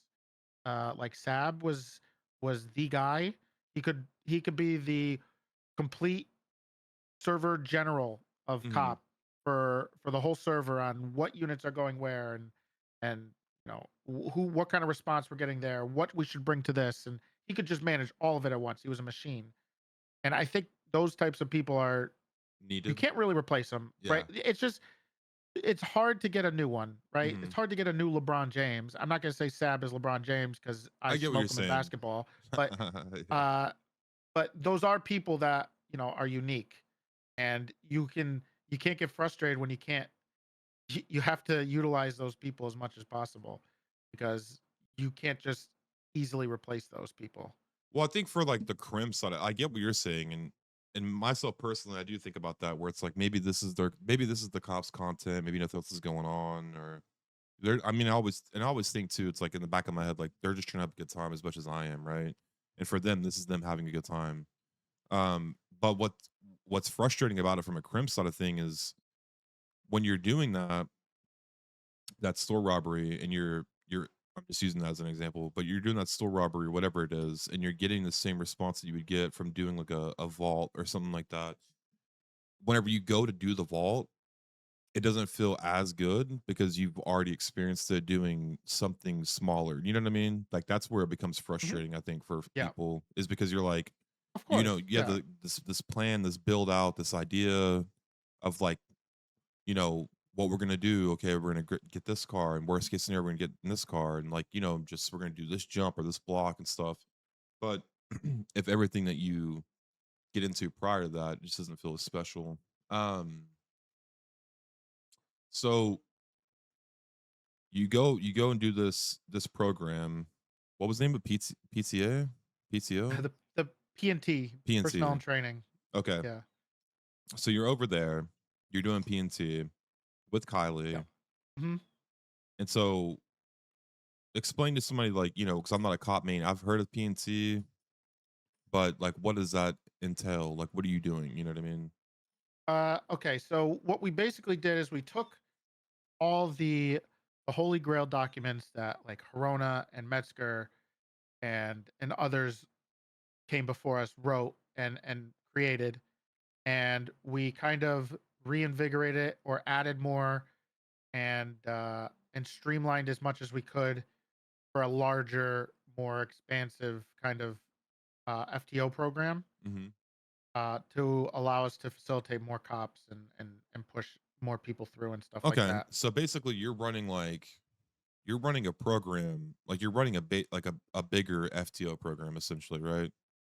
I think the one thing I was always kind of decent at, and I don't there's as a cop, I'm obviously not the most. strategic or anything Mm-hmm. like that, mechanically gifted. But I think one thing I was decent at was talent scout, and that's basically what we were. We were Okay. we were Okay. talent scouts who then had to try to facilitate those people we found into becoming like A good good cop. cops. Yeah. Yeah. Yeah. Which So I think that was that's basically huge. what we did most of the time. And then we also were responsible for them, it was really a it was important. We would be responsible for the FTOs, right? So like, if FTOs were not doing well, that's on us, which is how it should be. And then we would have to go in and correct it ourselves, right? We couldn't just Mm-hmm. sit back. I think that's But like that's it was very new at the time. We yeah. didn't we FTO was just like this cert you would get after a while of being a cop that you would have to prove yourself to, and it was a really big deal. Unfortunately, becomes as you do this, it becomes less of a big deal, Mm-hmm. but it also is trying to hold those standards still. But yeah, it was pretty much every cop you see in 3.0 or 4.0 that are, either was an FTO in those Or programs went to the or was PNC. somebody we that went through it, right? Mm-hmm. Um I can't think. I'm trying to think of anybody who. I mean, you could probably name them. I'll probably say, yeah, we hired them. Yeah, it was Well, really cool. that's the It, wa- problem. Is it was I don't know yeah, too many people. it was really rewarding, Mm-hmm. which is what kind of was the start of me wanting more in like a position on a role play server. Uh, I think that's huge for I mean now that I'm thinking about that, it's like because right now with a lot a way the way that a lot of servers are set up, it's like, you know, you have your captains and your sergeants and shit who can like I guess do interviews and pass the application along. But you're kind of like I guess depending on them to do the hires. But if you have like this PNT thing where people are actually scouting and looking for people to become cops, it kind of takes that weight off of the takes the weight off of that, and I guess it could we were also kind of both though, so build more there wasn't. consistency. Yeah, I mean, high command was a very exclusive people, Hmm. right? I mean, we don't. I won't go into it right now, but I think high command is uh not the best idea from my experience. I just, in general, I don't think it's great um overall. You But can't say that and not fucking say well, something. we can. It's Okay, just we're okay, not there okay, yet. okay. So um we were also kind of high command, right? We were part Okay. of all those conversations, which made it a lot easier to go through with stuff like that and handle hiring and things. And then obviously there was always friction because Coil might come in and be like, yeah, we're gonna hire this person. Like, Hmm. what? We don't have room for him right now. We're like, who are they? Like, no, you're doing this, and then Hmm. we'll do it. I mean, he's the boss, so we would do that, but there would obviously be some friction there. Um, but that's kind of how it works when your boss tells you what you need to do. You do it. Yeah, yeah. Uh, so it was yeah, the other people who were involved in things was like Alex was the chief or sheriff, whatever. He was up there, and This then is I think it 3.0, was right? yeah, Okay. Emu and John and a few others who were running things. Owen, I think, was another one. Owen 7. Um, and so we kind of all worked together. We just like handled most of this shit, right? Like Hmm. the other people were, I don't know what they're handling the on the server Right. deals, right? No, Going I to the get what you're saying, calls but and what yeah. I mean by that though is like it must be nice to have that way. I'm not saying that you strip them of that entirely where they couldn't do the hiring themselves and stuff, but to have a department that was kind of dedicated to streamlining the hires, keeping them consistent, training them, making sure they're like up to par. And I'm assuming at this time there was only one department, right? It was probably just No, there was two. There was two. That Okay. became a whole thing, but there was two. Um, but we did all of it. We ran it all. So It was for you there guys was it though. was there was two departments, but they didn't matter, right? They were just uniforms Okay. mostly, Okay. Okay. right? So it's not like how So it is now, where people like, our I little tribal. guess, yeah, Um, tribal, and they pick and choose where they want to yeah, go. It's back it then. It was was more basically of like like, it was basically the BCSO was kind of goofy guys a little mm-hmm, bit. They always had accents or something, and then the LSPD was everybody else mm-hmm. essentially, right? And the park rangers were Conan Clarkson. Uh, that's all I have to say. I mean, people know So if they know. with that though, it's like for that time though, it's like if you became a cop, I guess you really wouldn't be picky about where you fucking went because you were getting the opportunity to be a cop on Nopixel at that time during the Yes. boom. Oh yeah. Of course. Yeah. And you could just it didn't matter where you went. You would Mm-hmm. choose are you BCSO or you LSPD, right? And then the state troopers were an exclusive thing that you had to be chosen by. I think it was like Coyle at the time, or Snow, or Herona, or something like that. You wouldn't get that unless you were one of the elite cops or an ex high command member, right? That's usually Mm-hmm. where people who weren't chief anymore would go and just kind of retire, basically. Okay. Um, and then the park rangers um, were some real goofy guys. There wasn't Mm-hmm. many of them at all. I don't even think they were you were really allowed to be hired to it until later in 3.0. But yeah, you would just be okay. You're gonna wear the BCSO uniform or the LSPD. Obviously, when SDSO became a thing, it was a lot different. Things kind of really changed. But Wait, what is that? What is that abbreviation you said? the SDSO, What is that? Sandy? yeah, the Sonora Desert Sheriff's Office. That was when I became uh that Oh, was the department okay. we made, Okay. You guys, say, 'cause which I've never heard of that before. that was the original grape seed, I guess is the best way to put it. Okay. I yeah. And So when you're referencing that, you mean the grape seed, like from Onyx. yes. Okay. Yeah. So personality, all that other jazz was kind of Sandy, is what you're saying. Like big Yeah, personalities. that was my baby. Okay. One of my babies. My first baby. Well, P&T was technically my baby, and then SDSO was my second child, I guess. I don't know. So how long were you doing the PNT? I did it forever. Mm-hmm. I to this day I'm still like P&T pilled. Honestly, I'm very picky. I get pet peeved over things very much quicker than other people. Mm-hmm. But it's still like my wheelhouse, right? Training.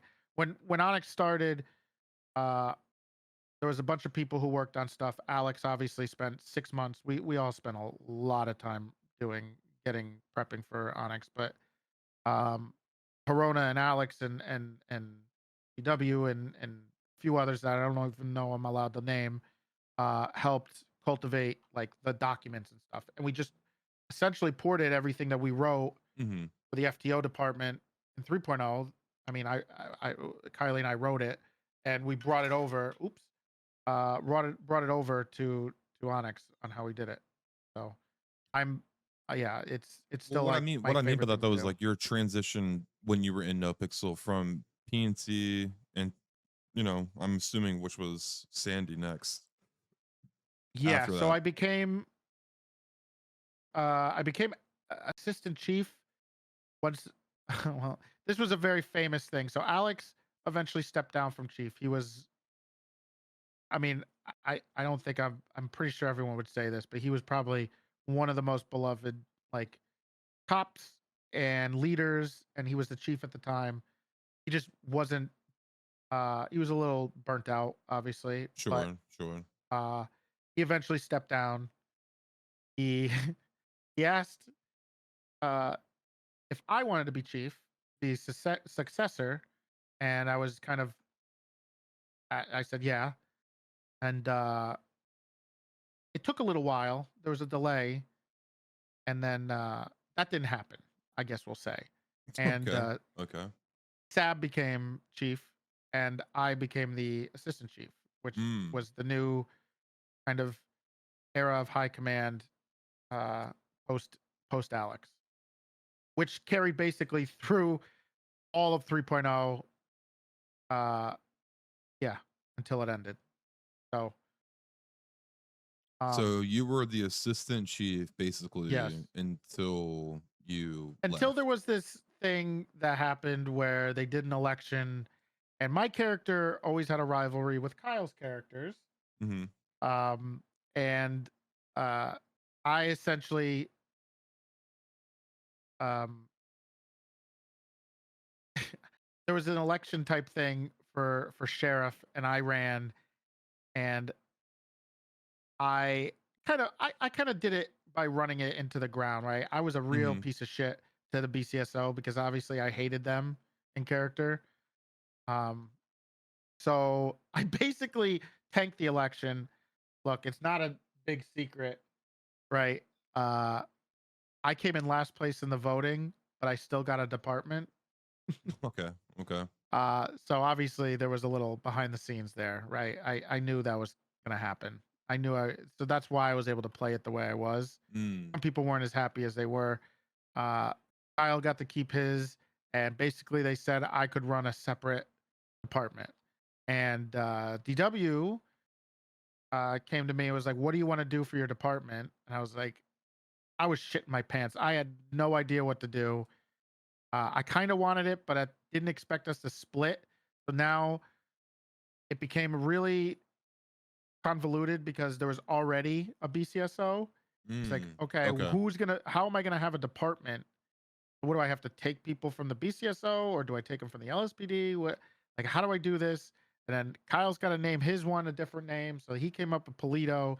And then DW came up with the name actually STSO because the original name we had was the Sonora Sheriff's Office, and well, no, not great abbreviation. So Okay. we had to Okay. come up with something else, and he kind of came up with the Sonora Desert thing. So we did that, and then that's when everything kind of changed. So you're Uh, saying that Kyle also got his own department and he went to fucking Polito? so Kyle got to keep the BCSO, right? Pred got to keep the BCSO. They just stayed the same the way they were. However, what I was tasked to do was make my own department and have to kind of like recruit people to Yeah, yeah. join the I department, get what you're saying. which was kind of I mean at the time it was a daunting task because everything was like the way it was for so long. Like there was never ever like this split of a department. Okay, so you're coming in So and grandfathering, not grandfathering, but you're coming in and like making these big changes. I wasn't. I kind of had to. I No, no, had no. to like That's what you were right. tasked with doing. Though you were coming Yeah, in, I had to recruit people. Like what if people didn't want to join? right? Right? Like what if nobody wanted to be doing this? What if they, obviously Kyle's larger than life figure. Uh what if they didn't want to be a part of it? I was like, okay. So there is another famous clip of me. I I won the election, quote unquote. I was told to start. And essentially, I said, okay, it was on a Friday. I said, I'll start on Monday. So I spent all weekend freaking out a little bit. I was Yeah, really yeah, nervous, to be honest. Like just personally, not in character, just out of character, nervous about doing this. And yeah. Because it's a lot of responsibility, right? yeah, and I felt a lot of pressure on You're making myself a to lot of like, big, how am I yeah. going to do this? Mhm. Like, how is it going to work? Is it going to work? I think that was the big thing. Am I going to make this something that makes sense and people enjoy? And luckily, I mean, I had a bit of an advantage. I mean, and not to make it sound like, oh, this guy came from nothing and he made something. Mhm. I was P&T lead, so most of the cops we hired throughout 3.0 were hired by me and Kylie anyway. So they mostly knew they were my friends. So I had that advantage of some people being like, oh, I want to go with I want to go with Toretti. Like, let's see how that works. I mean, I know that But feeling about building something and then hoping that it's gonna work and that it's gonna like, the first day is it was going yeah, to, the is this first day even gonna was be a me. thing? Yeah, I it was by myself. There's a clip of me. Uh, was a clip of me doing the first roll call, because that was a thing we always did in there. It was like a, you would have the 2 p.m. reset, and everyone would sit down in a meeting, which I loved, and you would do a roll call. It was a thing, Hmm. and I would do roll call for my department, and it was just this like really kind of shitty MLO that we found, Okay. that was not very well optimized, and it was just me in the room just going, okay, me here. And that was my first day. I'm like, luckily, I mean, Soups joined, right? But the first person to join, and I have to give him credit, who's now he's an admin on ONX actually, was Cascadian, who played this guy named Michael Pike. He plays Gabriel Lance, I think, on ONX. Yeah, yeah, I'm Um, familiar with them. yeah, he was the first person to sign up for Sandy. He was the one that was just did it, which was really exciting to me. So I mean, I had a it wasn't like I was a nobody. I did have some, I guess, clout at the time, so it wasn't like that daunting. But I got Soups, and then we it just started going from there. Essentially we picked up this horrible cop named Thrive, who was our Okay. first draft pick. Was the meme. He was the number one draft pick. He was the first cop we hired. Um, and well, I guess now he's somehow uh whatever he is now. Um, but yeah, he was their first draft pick. And then I was going through some stuff at the time too, like personally. So Soups was there to kind of anchor it for a while, and it kind of took off. And then we went through like 3 restructures, which we can get to if you want. But and SDSO was there to stay. They tried to replicate it again, uh, but it wasn't able to happen. And eventually, SDSO became the biggest department in the server. So It's funny that was about pretty cool. Thrive because Slim has a whole bit with Thrive on his cop character on Chase where like Slim calls him the like the commissioner, even though he's not the commissioner. And it took like, dude, Thrive must have tried to correct Slim like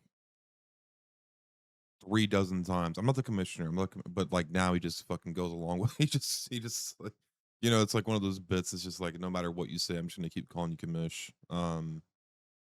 But no, I mean that's cool. So Thrive was your first. Well, Soups was your well.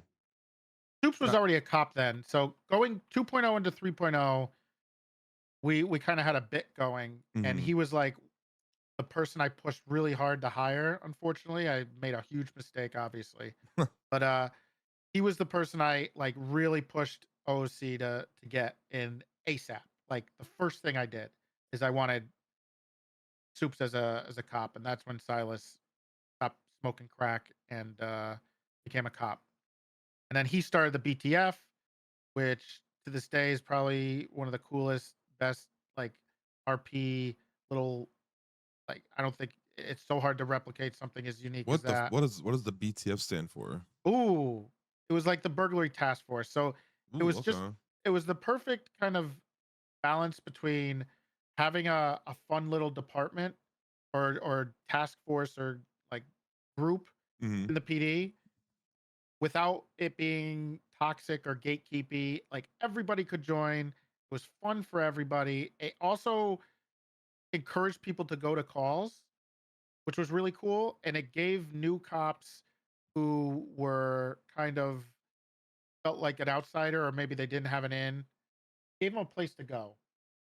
Um, and that was huge for me. And I think Soups was really good at that. I think we did that at Lock Q a lot when we did the towing stuff.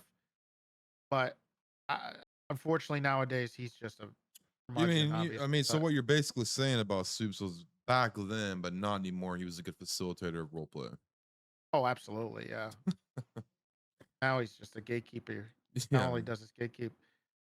So you get Soups, you get Cascadian, you get Jenny Thrive. Bear was the other one. Yeah, she played Peach.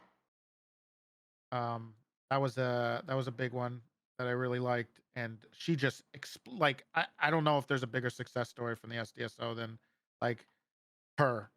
like whether it's her stream or her as a personality or her as a role player. Mhm. Like I'm glazing her, but she kind of was like a rocket ship. Like it really cool. She was great. She still is. I mean, plays over there, and but yeah, she was Place over where? diamond in the rough. No pixel still. Okay, okay. Yeah, There's so many fucking servers now, it's hard to, like, you know what I mean? yeah. Um, okay, so you do that, hmm and I mean, you have your own department at this point, and that's new for you, right? Yeah. I mean, I had some experience with the PNT stuff. Then I was doing the stuff with high command, and I became pretty involved in the back end stuff with Emu and a few others. What do you mean by that? And Were you helping, like, SOPs and yeah, laws? yeah, Okay. it just like talks about how we deal with things or how we should go about things, and I'm obviously Adjustments, yeah. balances, etc. I'm waiting for me to hit 10,000 subs before I release the documents. But Okay. uh yeah, there were, a lot of the discussions, the paths we would go, how we would want to do things, how we want to handle new crime, stuff like that. It was yeah, we I was putting in a lot of work on that stuff. I really enjoyed it. So at And this then point in obviously time, when you're doing this though, how long have you been a cop? uh oof, Because it sounds like you kind of hit probably like a 2 pretty fast years. success rate. It Or it wasn't. I mean, compared to nowadays, it was very, I mean, it's unthinkable, right? It's unheard of. I don't think there's I mean, I was a cadet for 6 months, right? And then it took me all of the rest of 2.0 to become a senior. okay, yeah, I guess you're right. Yeah. I lost sergeant to that son of a bitch emu at the end. Alex chose him because just had to Well, I keep mean, me that's not down. true because I mean, I guess like for you to get your own, let's say it took you two Well, that was at years. 3.0, right? So I was, and then after 3.0, I guess I kind of it accelerated a bunch, right? Yeah. So So would you say what like um roughly 2 years until you got your own department? uh, God, might have been 3. I mean, there's probably I mean there's a Wikipedia that has it actually. I can look at it right now. Let me see. You do that. I'm gonna grab a drink. We're gonna do a quick intermission. 3.0. I have to get a drink. Okay. Bosh, you're in control. You gotta get one of these Mantis. You gotta get a live overlay guy. Oh, I have one of those. So good. Bosh, take it away. But he just watches soups all day now, so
All right. I'm back. Mantis, Hello. I gotta say, man, I was really looking forward to this because you have, I think, probably the most.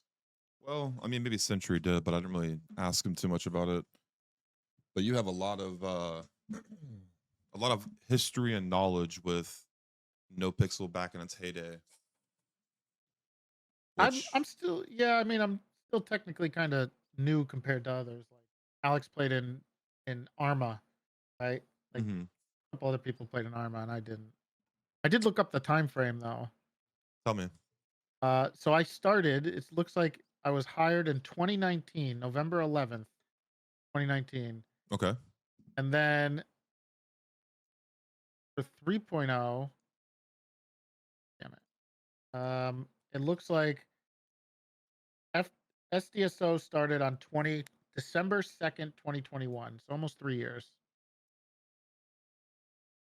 God, was that when did 3.0 launch? Uh Around February 2021, Wow. it looks like. It feels like it was like Maybe January. longer. Like it feels, I don't know. Yeah. You know what I Yeah. mean? Well, I mean, everybody knows in role play, a week is like a month, Mhm. right? Like a month is a year in role play on how quick things move. So like, from then, from the December 2021, and then I think I actually set my call sign at the beginning of January, so meaning essentially 3 years. Uh it was 2022, and then from 2022 was only another year before the end of like 3.0, right? Like that's how quick things went, but it felt like it was forever. So, you know, Fuck, man. I might have gotten whitelisted at 2.0 then, now that I'm thinking about it.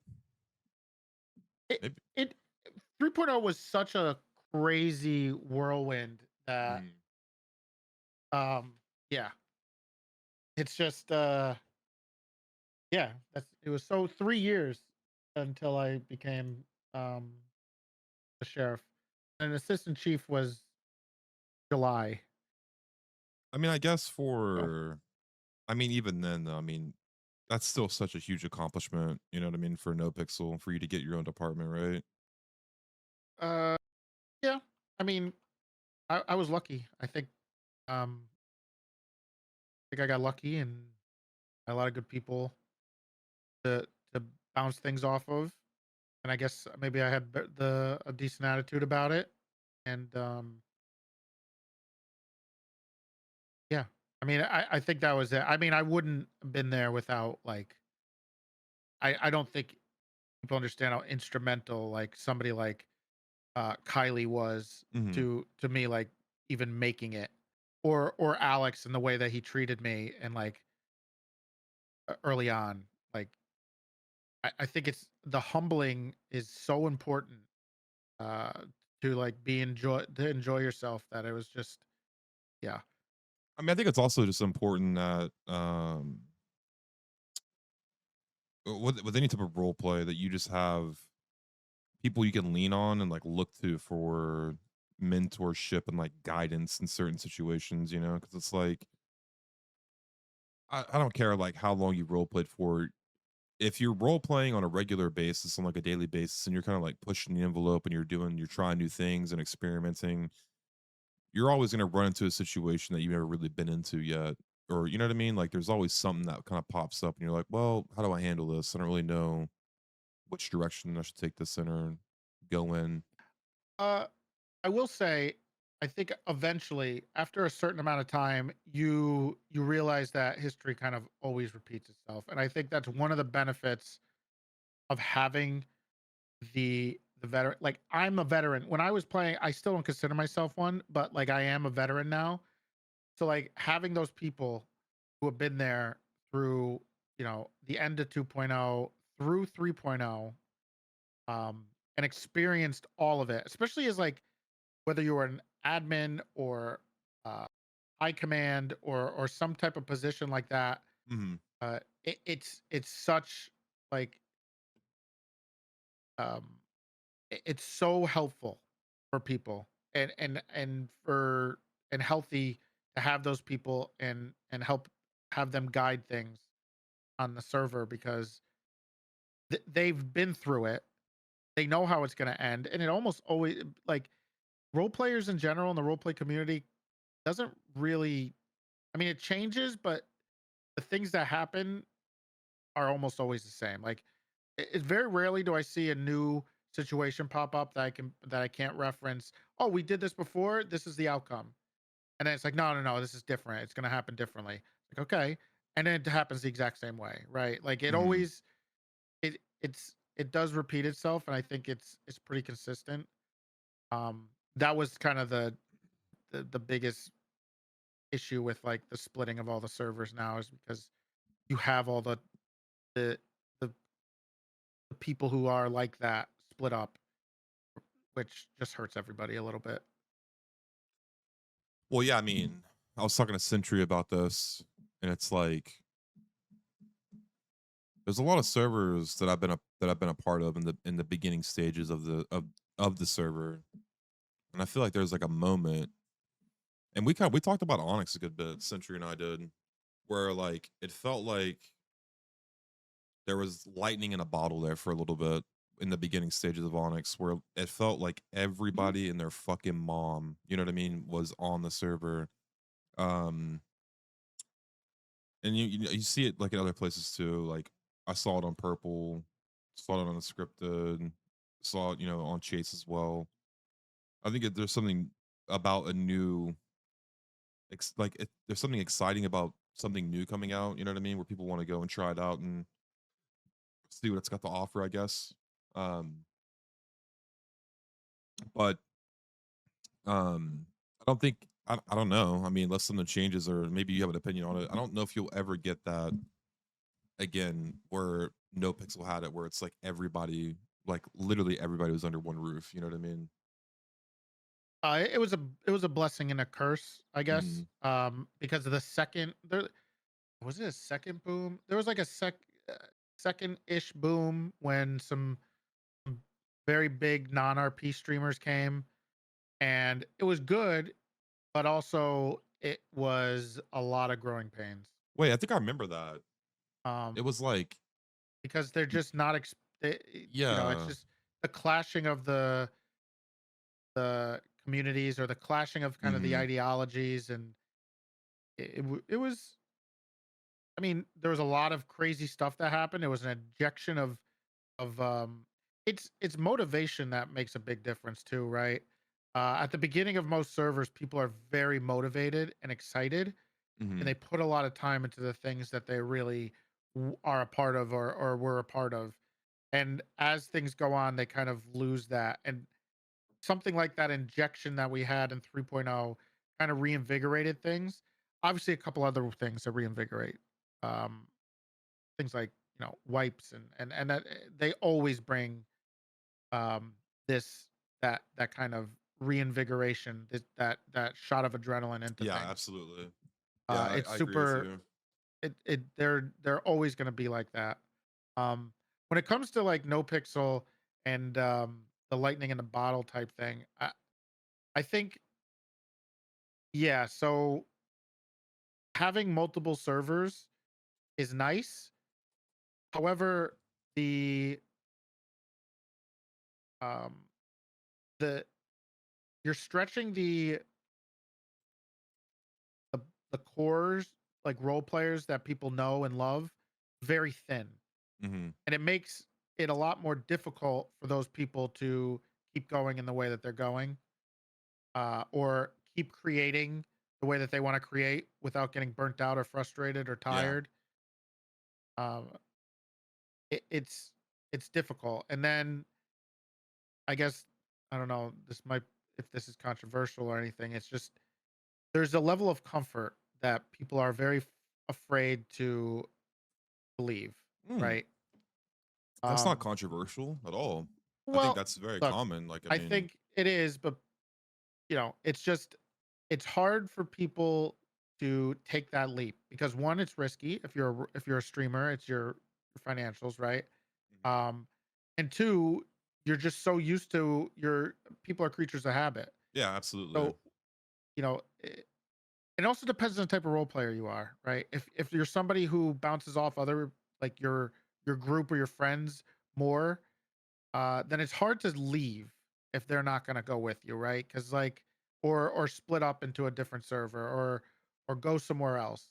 Regardless of what it is, it's it could be scary. Yeah, yeah, no, Um, 100%. which would have been me probably through the middle of 3.0. Was definitely who I was. Towards the end, What do you mean by that? You're a creature of habit?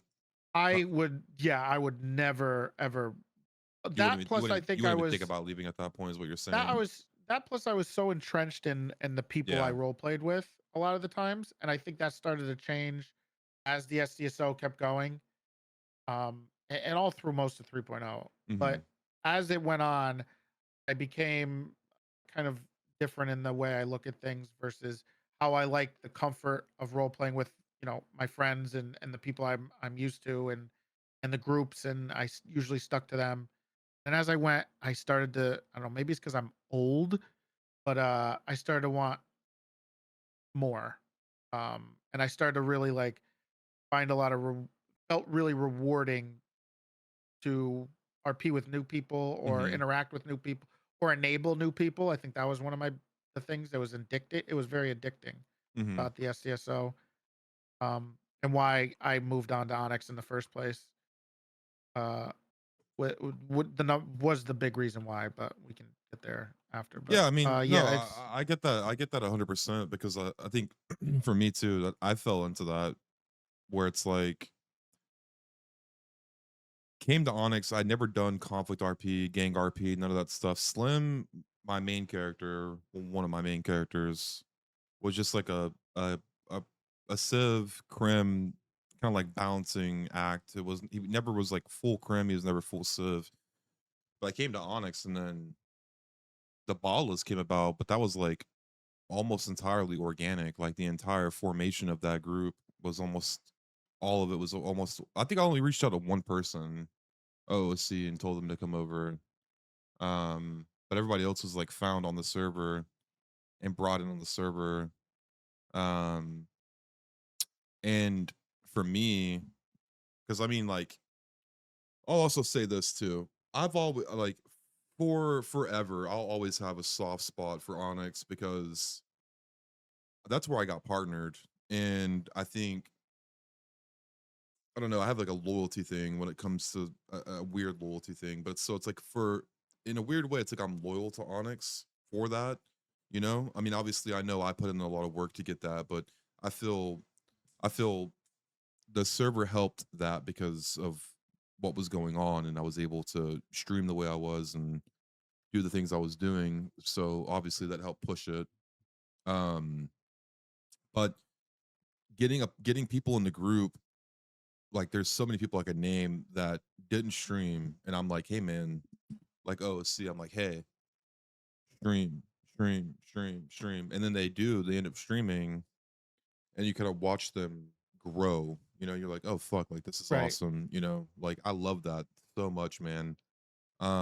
And you know, that happened on Chase too, where I went over there and wasn't even sure that I was gonna do the gang stuff again, and then it happened, and now everybody I met over there, almost all of them are entirely organic, and there's people that are starting out streaming, and I'm watching them grow. So I mean, I 100% agree with you. I think there's, I guess it depends on the person though, because there's also the ugly side of Twitch, I and it would never encourage anybody to stream. I'll be honest. really, Yeah, I would never do it. I think it also rips some of the joy of RP out of it because I think when I'm streaming, I have to think a little differently than when I'm not streaming mm, and the way I role play, right? I can be a mm-hmm, little slower.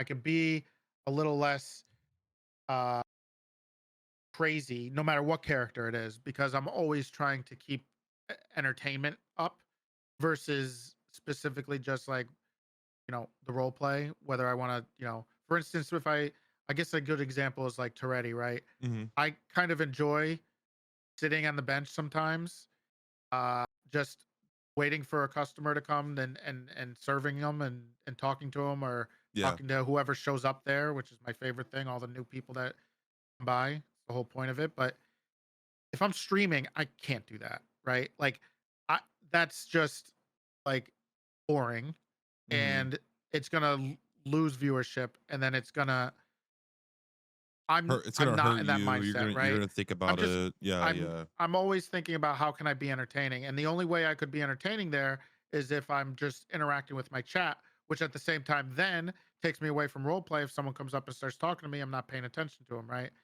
Um, No, I mean, I get that. it That makes sense. I can see that. I guess it changes your philosophy and yeah. how you role play, and it also will change your how and what you want to do in role play and where you role play too. I mean that help that's a big thing too, right? Like You're because not then wrong. You're not wrong. your other another point is going to be viewership, Yeah, right? you're Which not is wrong about important. that. Yeah. Um I agree with and you it's just 100% on that. I would never wish it because I think it'll suck the joy or the fun of role play out of it a bit. It's way more fun for me to not stream and role play because of how much slower I role play now Mhm. versus my more high octane kind of stuff that I used to that I was role playing with, whether it's Pepe or whatever. It's Your just pogs per second. yeah, I Yeah. just yeah, and then whether I'm loud Mhm. or the I think it also creates a lot of main characters, which I really love people who are supporting roles. I think it's absolutely integral to good role play, and I think one of the big things about the SDSO was the amount of side characters and supporting characters. I always think of someone like um who I've praised in the past for this, but like Nerd Andy, she was just the best at being a supporting character, and she did it was just so good and so integral for the people for the group as a whole, right? Yeah. And I I just I think when you're streaming, it makes you want to be the main character more, and you can kind of tell that the difference, right? If you're streaming versus not streaming, and whether you want to be the main character or a supporting character, it's very different. Yeah, no, I agree. Um, I agree with that. I guess for me, it's I don't know. I've always looked at it like hmm, if didn't stream, if it was like not possible for me to stream, I definitely wouldn't role play as much. And like for me, I get the enjoyment out of I guess like creating something for the audience, you know what I mean? Like a story or a okay, moment and all that other shit, you know, like I get that's my enjoyment out of it. Like obviously I like doing it, but for me it's more about I guess creating something for them to enjoy, you know? Um okay. but no, I can understand. I could see that 100% where it could change the way people think and their judgment because I I mean, will yeah, it does. I mean, it changes me. I mean, yeah. there's a reason why I kind of pick and choose when I stream now. I mean, I've I used to stream all the time, and I think it started to rot my brain a little bit. Mhm. I didn't like who I was becoming for a while towards the end of 3.0.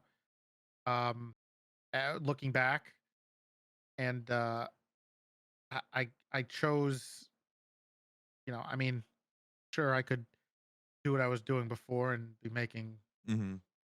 um making decent some good money, but I think as I got older, I just kind of I rather sacrifice So what you're saying is you for felt it. like it was consuming you a little bit.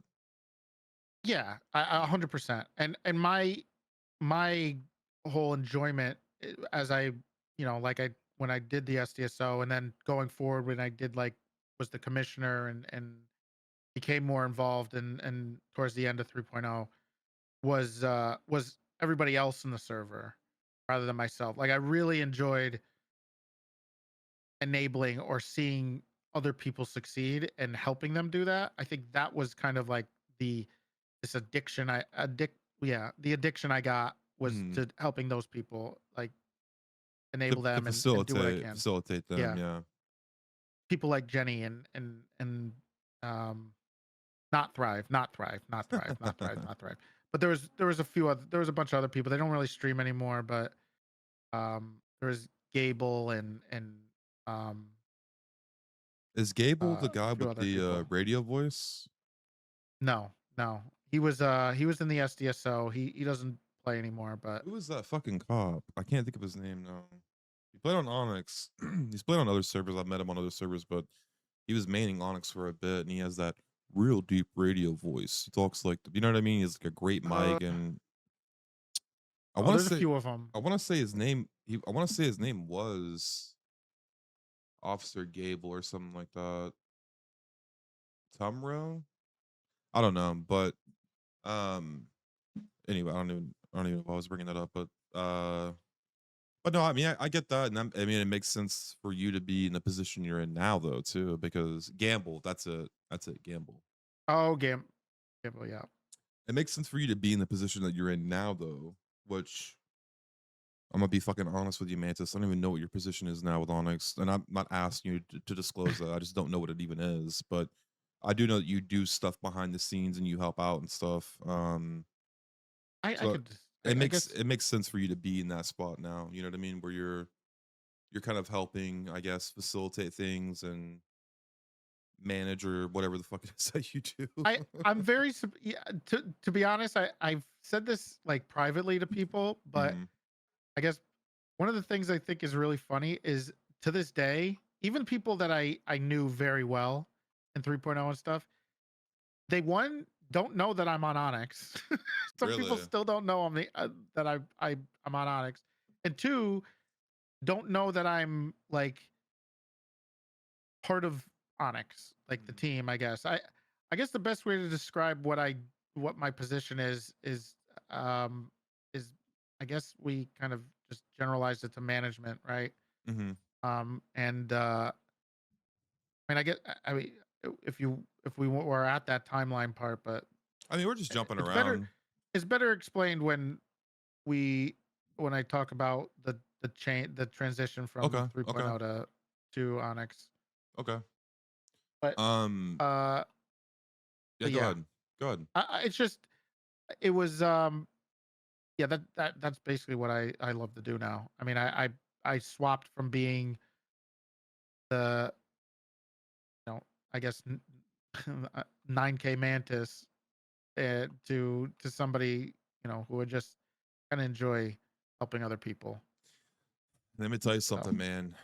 Whenever I said I was going to do this podcast with you, the amount of people in my chat, because you and I have had a good relationship since I've met you on Onyx and stuff like that, uh-huh. but I don't. I'm very oblivious when it comes to this side of things when it comes to streamers and Twitch and role players and Yeah, shit. good.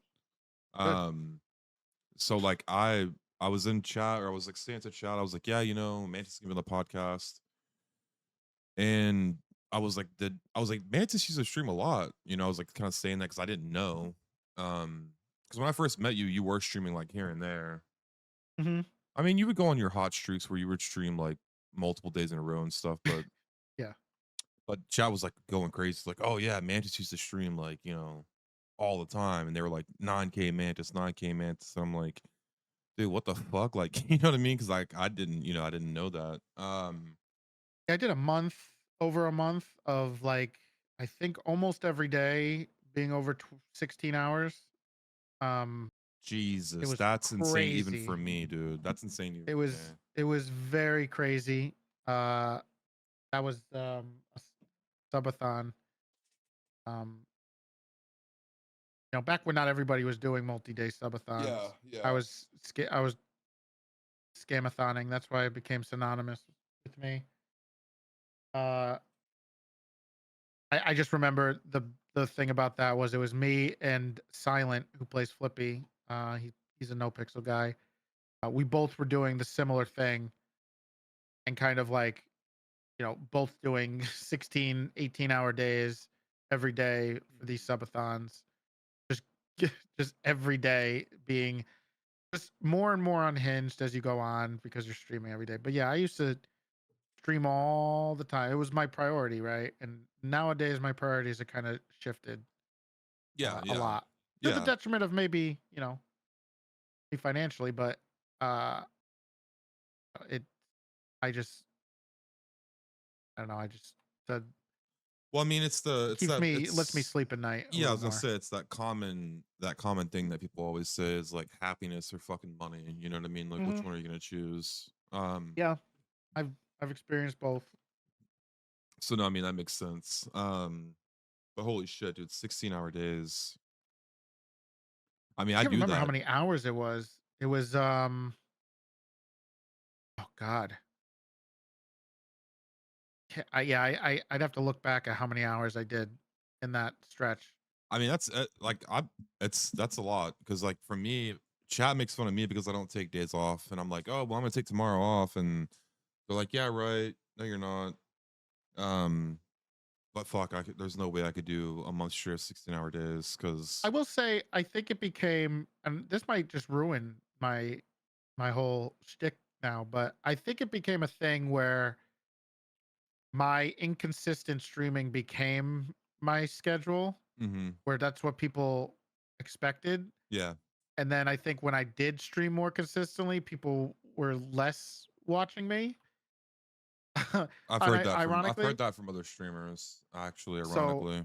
it became kind of my thing hmm eventually. But I was I I was a bit of a degenerate. Anybody who says I can't do 24 hours can eat my butt. But did you never do 24-hour streams? Oh, I did 31-hour streams. I think that was the Okay. longest I ever did. That's a fucking Uh long time. was 30 something hours uh in 3.0. I mean,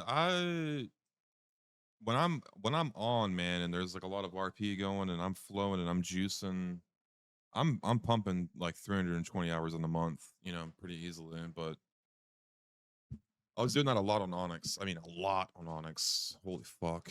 Um, and I've done it here on Chase too a good bit, but not like I mean, dude, when I say there was a bug on Onyx, like I had the RP bug, like it was actually kind of insane. And it's funny now looking back because this is before I ever messaged you or talked to you, but Hmm. this is back when Onyx was like going pretty hard with the queue and stuff. And It did remind me a little bit of it viewership wise, it wasn't like the boom. Obviously, we mhm, didn't have the names, but RP wise and like how the server started out, even with the amount of um uh, well, I mean, the infamous opening of all the servers at the yeah, yeah, similar yeah, time yeah, was nobody really technically like the Rockstar Week kind of yeah. that's all I'll say. Rockstar Week was screwed some things up, but it was a rough start uh like with the server on the back end, Mm. but in regards to the RP and stuff that was going on, it did feel very 3.0 start ish. I did Dude, I get that mean, feeling the from a lot of RP, people. the RP for a while there was like insane,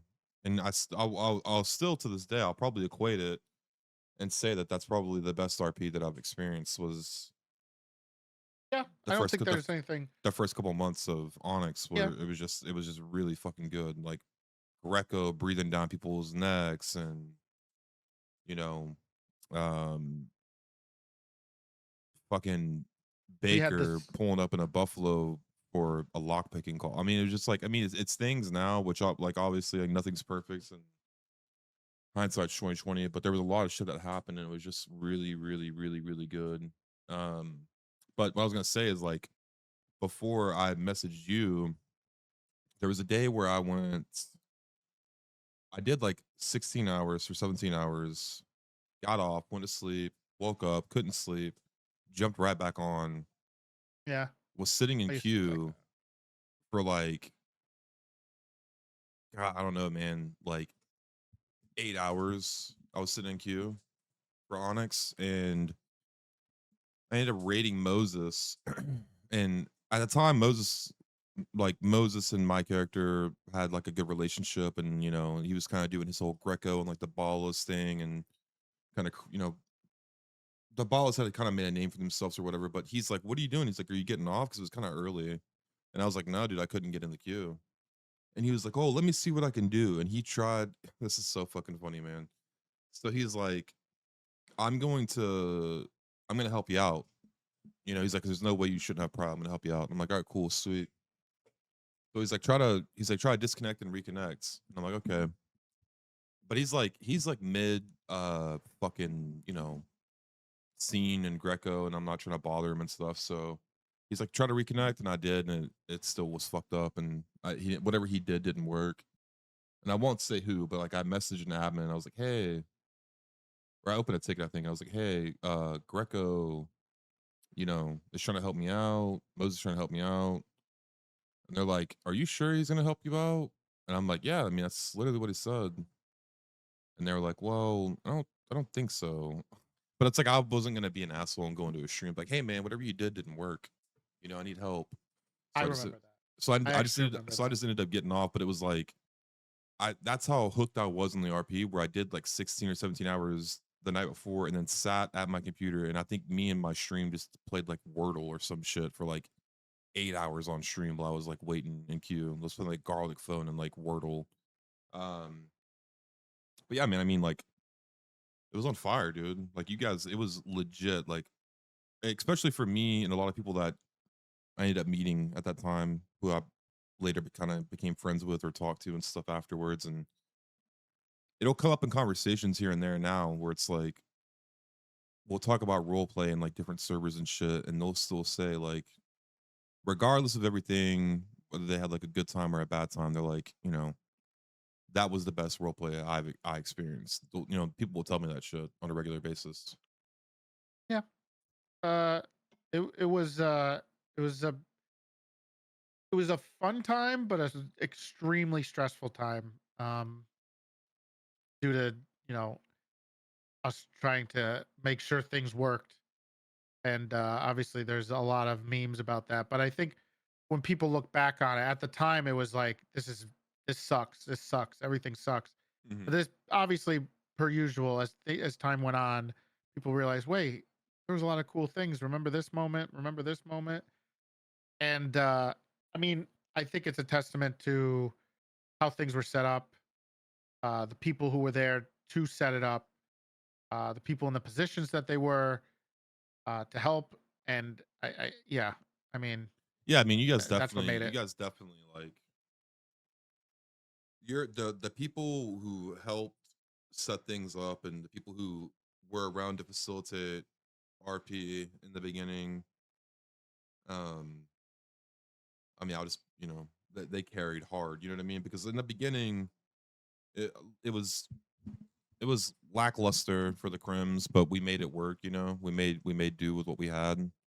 But I also will say Hmm. that I credit that to making me a better role player, because having 20 people in your gang and trying to you know keep everyone happy and occupied and do things, you have to use your imagine. We had to use our imagination a lot to like make things happen. So it was nice to not rely on mechanics. And oddly enough, when I came to Onyx, I was very used to using radios and shit. And then being there for so long without radios, I to this day I don't fucking use radios on servers. I don't like it now. You know what I mean? Like it just, that time there made me appreciate not having them. Like I was on a server not too long ago. It was like less than a month ago. Me and some of the boys went to a different server and fucked around, and they were all on radios, and like I was in a police chase, and my passenger was just like nonstop on the radio, and I'm hearing it, and they're like asking us where we are, and they're giving comms, and just I'm just like, dude, turn the fucking radio off. Like I don't even want to hear that shit. Like that instant um I don't know, it just takes something away from it. Like there's something to it whenever it's just you have to figure it out on your own, and worst case scenario, you got to use a fucking phone. You know?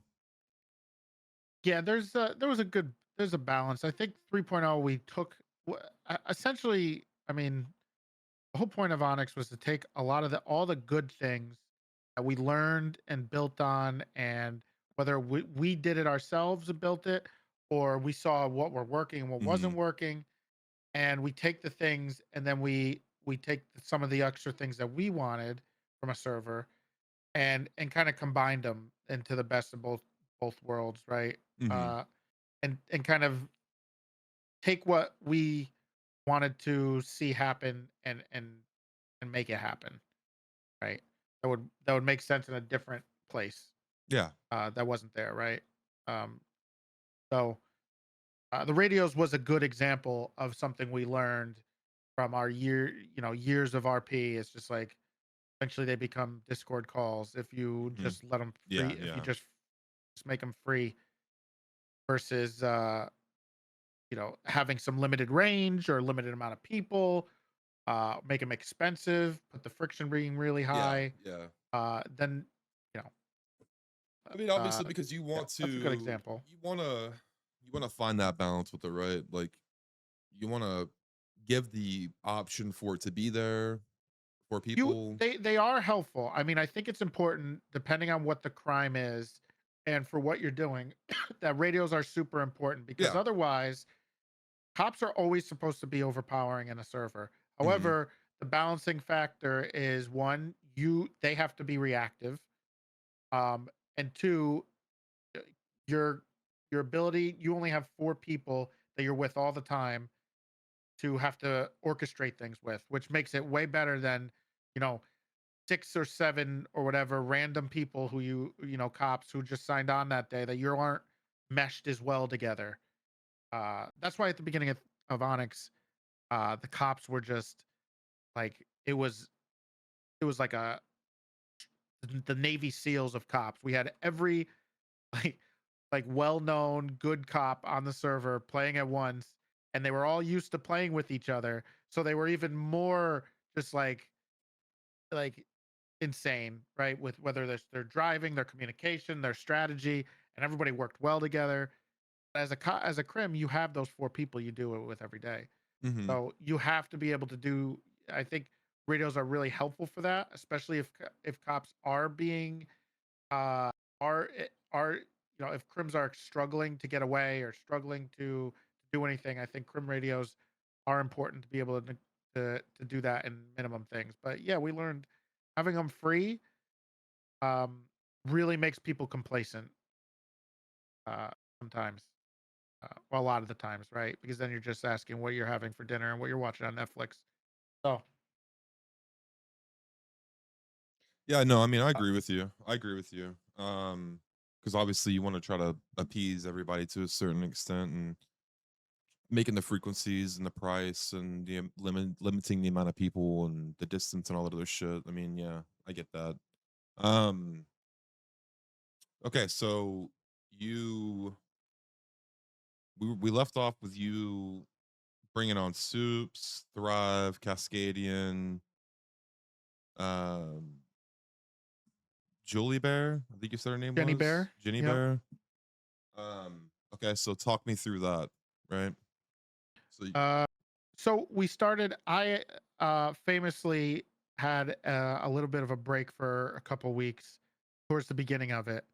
But I felt a little more confident in doing it because I had Soups there who could keep things going. And I also had uh, the two-time uh, my boy Dogbert, who played Rocco Colombo, who was my undersheriff, um, who had tons of experience in as being high command, and it also was just kind of a bit.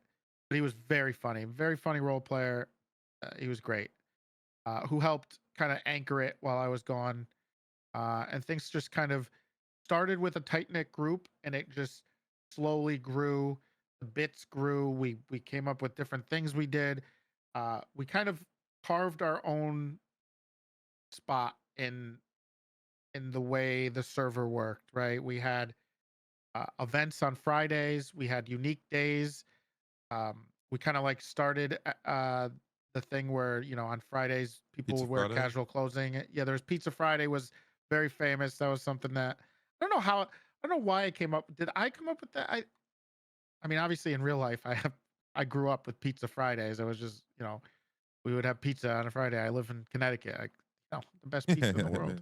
Anyway, uh so it was just a thing, and then we would always order pizza, and then it became this really big bit, and it was really fun, and everybody felt included, and that was really cool. The more people we could include, and then we did like events on the weekends or on Fridays where we'd have like dress up days and different theme days, and everyone would be included and have fun. I think that's what really gave me that bug of like, wow, this is like there's no better feeling in role play than being able to do what I'm doing here. And I felt like I was just able to do it. Like that was just who I was. It was like my personality. And it just made it so rewarding to see all everybody like When you say that, have fun. you mean facilitating the like the RP and shit? Yeah. Okay. Yeah. I just like I instead me not being always the center of attention. Mhm. It happened a lot of the times. I was able to handle it. I'm not good with compliments. I don't like them. It makes me uncomfortable. But uh, I I liked watching everybody else have fun. I think that was the big thing. I think Java Shorty, who played Shelby at the time, who's carried over to be Toretti's wife on Onyx, she was really creative herself and did a lot of the fun little events we did on the weekends where we did different things with the group of people, and it really helped kind of bring people together, especially people who were new and didn't have a spot or didn't feel like they were included in the. I mean, obviously, in role play, there's so many like cliques, right? Mhm. It's very high schooly. People get their friends and they stay with their friends, and I was like that, I but fucking hate that shit. it's very normal. Like, I mean, it's not great, but I think what helped with the SDSO, and I give pretty much everybody their credit for doing it, um, is being so inclusive. And I think these events that people did, the Pizza Fridays, Java's little events she would do, like the go kart days, it included everybody. So it brought everybody together. It enabled people to interact with new people and feel comfortable with them. And everybody helped in that kind of philosophy at the top, whether it was Soups or Dogbert or Owen or Jenny or whoever, like at the top. Even the devs like Nikes and a few others and Toby who helped us facilitate a lot were really good at helping cultivate that community, and it was nothing better than watching people be happy all the time. It was so fun to see people be excited to come around and then everybody interacting with each other. That was even if you weren't part of the, you know, my quote unquote clique of like whether it was Owen, John, me, um, Stupley and stuff like that. So if you even if you weren't, it was so nice to see that, and it was so.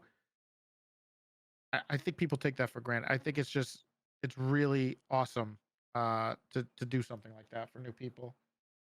Yeah. And so that's kind of fucked up. You brought Soups into the PD and you didn't give him undersheriff? Oh, is he still? Yeah, he still talks about this till this day. The I have problem never with I didn't know he talks about it. actually, this is a meme you could bring up to him. He would get very upset. One, he wasn't ready, right? I being high command is like I said about it earlier. I think high command is the worst thing you can have. It's useless. It becomes toxic, and it makes it turns people against each other. Mhm. But Soups was still kind of new, and he was such a pure RPer, um, which was so wonderful. Like he got off the server, that was it. He had no idea what was going on, didn't care. He would get off, and it was whatever, which was great. That's what you want. Uh, However, sometimes that could be a little bit of a detriment because you might punish people a little too hard, or uh, not include them in things because it makes sense in role play, but it's not great for like I how see. things work. I see. Also, he just didn't have the experience yet. Um, but he was always on the higher on the totem pole. I mean, he could pretty much do whatever the fuck he wanted. He didn't want any of the responsibility on outside of the server anyway. Uh, he just liked to bitch and moan about it. And so when you had this department, when you say responsibilities outside the server, were you having to do a lot of shit outside the server? Like, A ton, but I mean, obviously, there's conversations we have to have about how things work, what's going on. Are people doing bad things? And like, you have your bosses, you have management, telling you, hey, this is happening, or this is going to happen, or why did this happen, or who's doing this? How should we handle this? Should we change SOPs on this thing? Stuff like that. Um, who should we bring in? Because usually, like early on, I mean, it got less and less of a thing, but command and stuff was very much not just an in character thing. You had to take in consideration their kind of OC, not credentials, but like would you say they're almost like an admin role? not an admin role, but their ability to facilitate and their ability to and their experience in role play, because they're going to be responsible for how things happen, like how interactions happen, and how the cops react to people. And it's important because a lot of the times most people's first interactions on a server are with a cop, I say and if that it's all the miserable time, or dude. if they're Yeah. oppressive, Yeah. it sucks. And the command are the people who have to kind of enforce that stuff. So Mhm. if you have people who are inexperienced and they're way over their head, which you see all the time, uh it hurts everybody. Yeah. It's not their fault, right? It's just they're I think it takes some time and experience. And then obviously you have superstars who Yeah. are just one of a kind, and it's hard to replace them.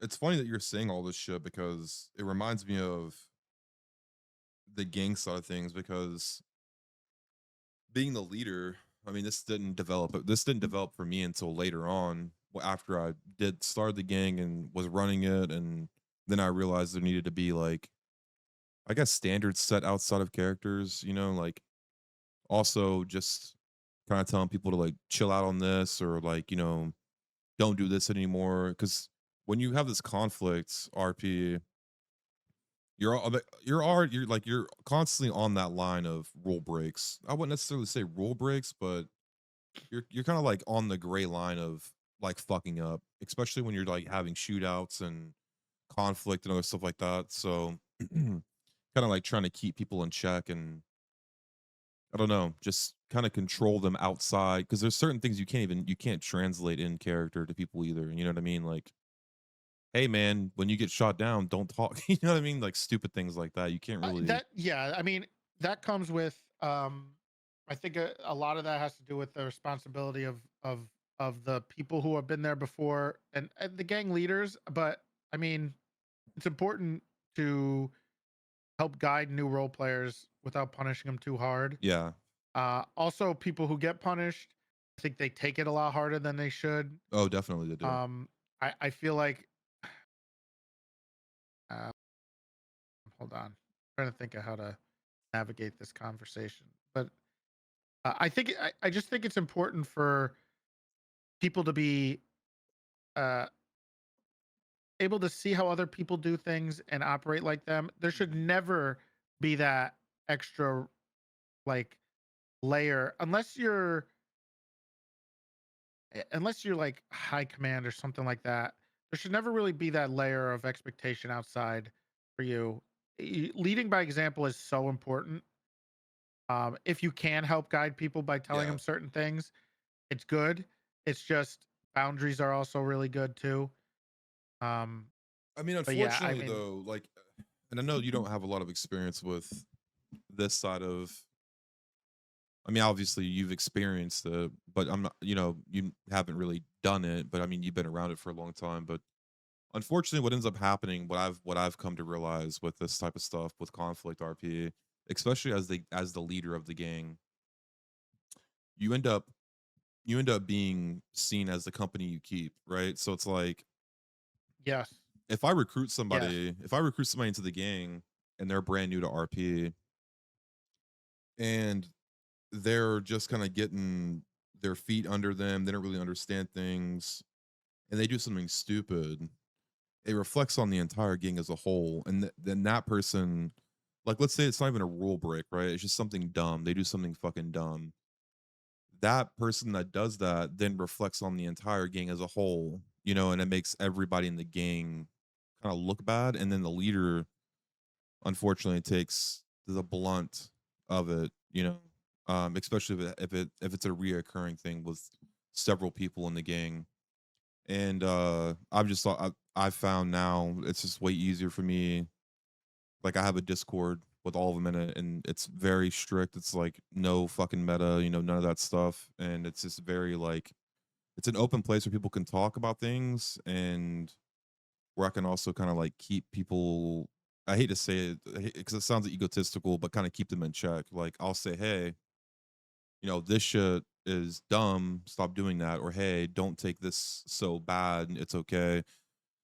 Because with the conflict, RP, especially in wars, I don't care who you are, it's there's always going to be tickets. And for people who are new, because I was new when I was on Onyx, I was brand new to it. I'd never been in tickets. I'd never spoken to admins well, I take that back. I did once on Prodigy and it was over something completely minor, but nothing like I wasn't prepared for the wars, what happens in wars. It's like people's egos and shit get hurt and then they start freaking out and they just start spam reporting. It's inevitable. I don't care who it is. Um, they start spamming tickets and then somebody who's new to RP gets a ticket and they're afraid to do something. They're afraid to like role play because they don't want to get in trouble. Like they're afraid to mess up because they don't want to get banned. And it's not a lot of times that's not even the case, but you kind of got to have that talk with them outside the character and be like, hey, it's okay. It's like it's not that deep. This is just part of 5M. Yeah, I mean, it's always good to help people who are struggling with that. I think that's a really good thing. So it used to be a thing that if you had a Discord for whatever reason, Hmm. you had to have an admin in it. This was pre Onyx. I think this was way before. So like, if you had a group, if you didn't have an admin in it, everybody in there would get They would get in in trouble. trouble. Yeah, that makes sense. It's not as much like that anymore. Um, I think there is a level of uh personal responsibility Hmm. that needs to happen. Obviously, you don't want people to get banned. You don't want that.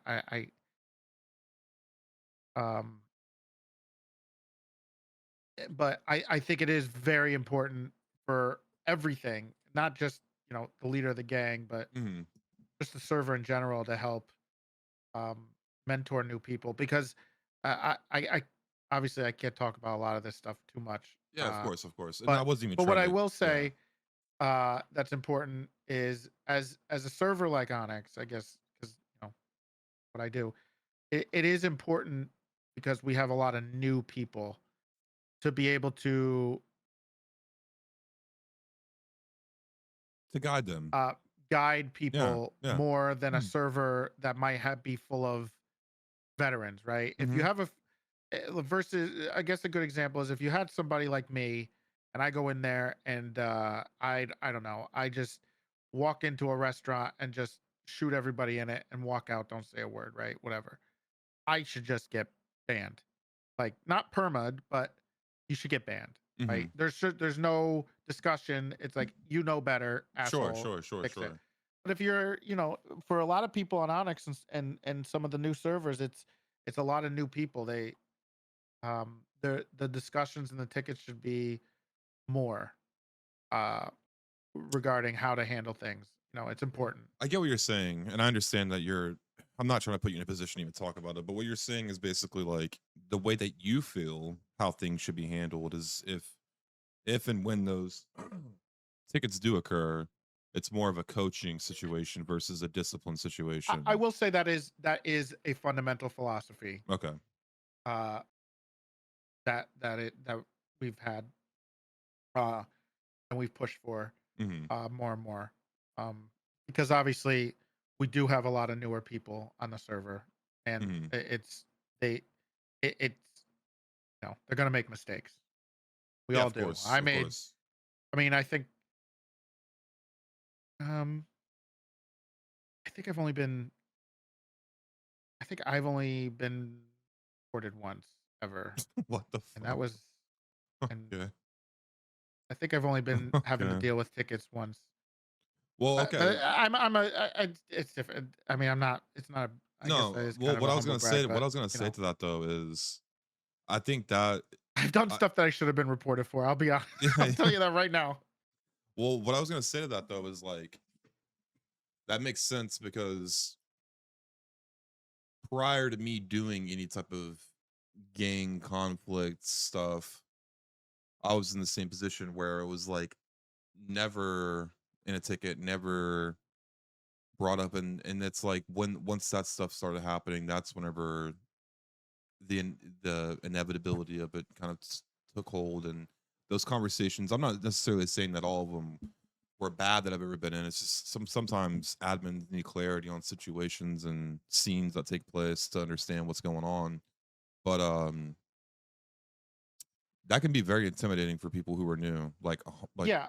Like it's because uh, what what I think some people don't remember or like fail to remember in those situations is that obviously you're gonna have shitheads, you're gonna have shitters that are just, whatever. They're not there for the right reasons, right? But for a lot of these people, when they get into a ticket and maybe it's their first one, they're on the server because they want to be there, like the majority of the people. So when they get pulled into those things, if they're not handled, like if they're not approached with that same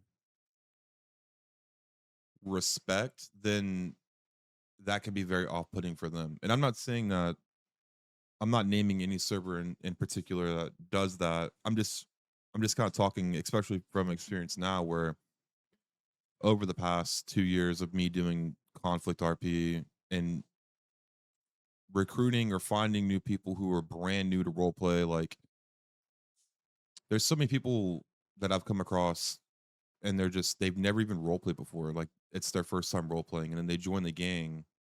And I don't know that, because it's not like I'm not checking their fucking Not your. resume. You Yeah. know what It's I also mean? not your responsibility, Yeah, right? Yeah. yeah. Like I'm not gonna ask them in character, like what their resume is for role play. But I look. I never did any of that stuff, mhm. and I'll tell you straight up. I'll be honest. Whenever SDSO stuff like that, I I never reached out to people ever. Oh, so you're Um, saying when you did the command stuff, you weren't even reaching out to people? no, Were nope. you? But were you in a? I let Were everything else. I let the the admins and people stuff that handle be it? handle stuff. Yeah, I didn't. But were you guys in I a mean, obviously it's different. I think it was different then Sure, because there was there was what to get into to the server and stuff. a You usually had to be a prestige, little I more, guess. Yeah. right? But were you guys in a Discord together, like with the No, PD? I don't do. Oh, did PD? Yes. Oh, Okay. yes. PD had yes. We had a. I mean, just like here, we have communication stuff like that. Changes. Were were were communicated for PD and stuff. But Well, I mean, other than that, so it's like, yeah, I yeah. never. So it's like the same thing though. It's just the Discord for the gang to communicate. You know what I mean? Yeah, yeah. The reason I think of it differently is because anybody can be a crim, right? Hmm. So there's a difference and there's a level, like I said earlier, of expectation if you're playing a cop, or there should be, Yeah. No, I right? agree with you. I agree Right? with you Like on that. you should be held to a higher Yeah. standard Yeah. than everybody else. I agree. Always. I agree because So what you said is what I always say about the police. 9 times out of 10, someone's their first interaction on the server is going to be with the cop. So it's like that can be the make or break. You know what I mean? For some players, if they come across Mhm. Yeah. overbearing cops or whatever. They're kind of like the face of the server. It's more of a thing nowadays because obviously there's multiple places you can go. So if you don't Hmm. like if you have that experience, you can kind of go somewhere else. I think things have narrowed down to a certain like a few um servers, but in general still there are options out there, right? So I mean, yeah. I mean, you're not wrong. I think I like looked it they up the kind of other all day, give a and different they all have different vibes. they all have different much yeah. It kind of fleshed out to have different vibes. Hmm. Very much so. Yeah. I mean, I think I looked at it the other day. I think there's like 22,000 5M servers on, which is like, fucking insane to even think about. But I mean, from a streamer's perspective, right? And I know you probably hate this, but from a streamer's No, perspective, valid. Yeah. there's only a handful that makes Yeah, sense. You know what I mean? of For like course. for you to go to and do it. And obviously Onyx is one of those that makes sense if you're gonna go somewhere. Um Yeah. I think it's just because if I'm gonna go stream somewhere and if I'm gonna go kind of like, I guess, plant my roots and play somewhere, it's like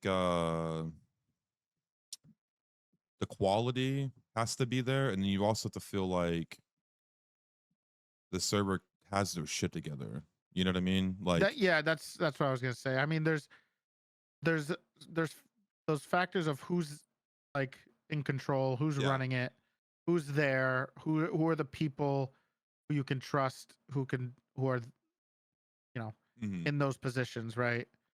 And obviously there's a million servers, but I think almost every server that's around right now is with split off from either Twitch RP or Nopixel.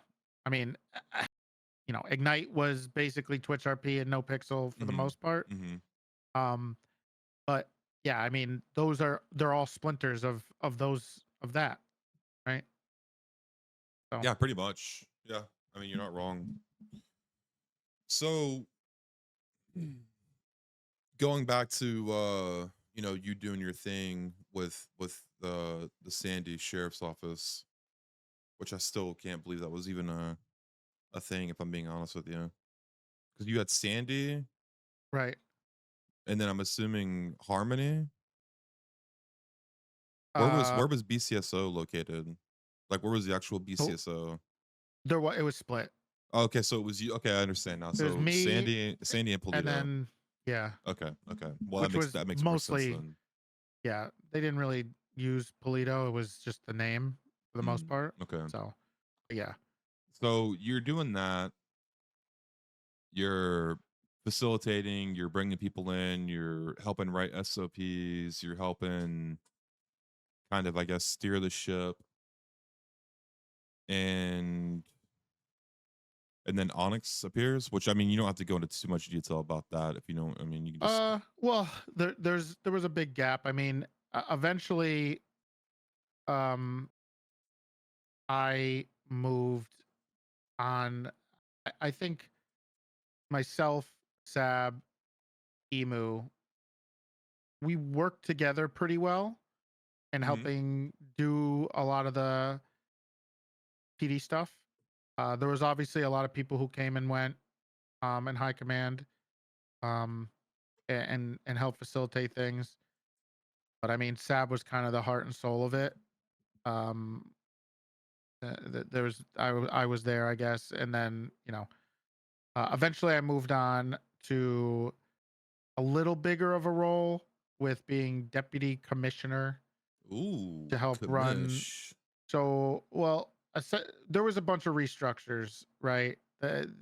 Famously, I know I'm not going to throw any shit, but there was famously a few restructures that I went through, and there were some very bad ideas for them that luckily didn't happen. Um, but uh, they tried to. I mean, the idea was to recreate SDSO, but with the LSPD, right?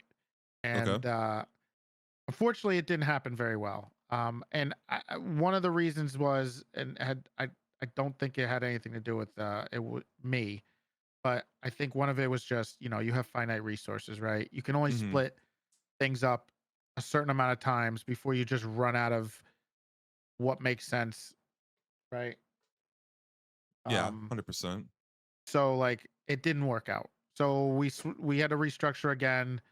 Then I became um the sole sheriff or whatever. And um Miles kind of, I had to beg a little bit early on to kind of step up. He wasn't too sure, and that's kind of how I knew he was someone that I wanted to kind of step up, because anybody who is apprehensive about taking the leadership role is it's always a good sign, to be honest, because Yeah. anybody who's biting at the, like, is just desperate to get that control and that power is probably not going to wield it very well. And eventually I pushed Miles into a position where he was running kind of his own PD, and he killed it. He absolutely, it was awesome. He did a great job. Kind of made it his own, of a mix between the whole rest of the PD and the SDSO, and mixed it and made his own thing with the PBSO. So it was great. Then once that stabilized, I did move on to being deputy commissioner. And then I kind of had a bigger role of working on the PD. I mean, I kind of already did. It just was in character. It made more sense. And then eventually, I think I was the commissioner at one point. There was a famous like RP war that happened towards the end of 3.0, because we thought 3.0 was ending. And Okay, and it didn't end. it didn't end right away, but it did. It was, I retired the character. But at that point, I was starting to turn a corner a bit in who I was and what I wanted to, where I was, like, wanted to focus on in role play, and Mhm. who I wanted to be. And that's when kind of Onyx became, came up uh, to be a potential thing that I wasn't 100% sure on yet. Um, but I was given the opportunity, and ironically, a lot of the stuff that happened during the creation of Onyx, at least government wise, was because of the one day I spent on Ignite. Um, actually, so uh, so that kind of was where Onyx came from. Okay, so you I mean, I don't you end up joining Onyx, right?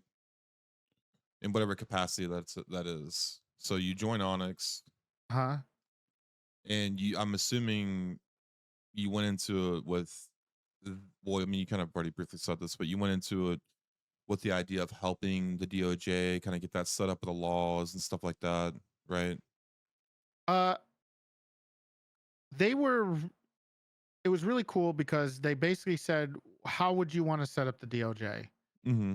And I was like, "Oh boy, I've been saving this since I started." Yeah, yeah, right, Like right. It's like full in circle. 2021, in like 2019. Yeah. And I had the idea. I was already ready. So I kind of outlined what I wanted, or what kind of ideas I wanted, and they're like, you know, yeah, let's do it. Go for it. Whatever you want. I was like, "Oh, okay." So then we started building off of that with people like Alex and stuff, and we spent months upon months upon months working on it. And ironically, a couple weeks before I joined, we spent like 6 months working on the base of how the server would operate with stuff.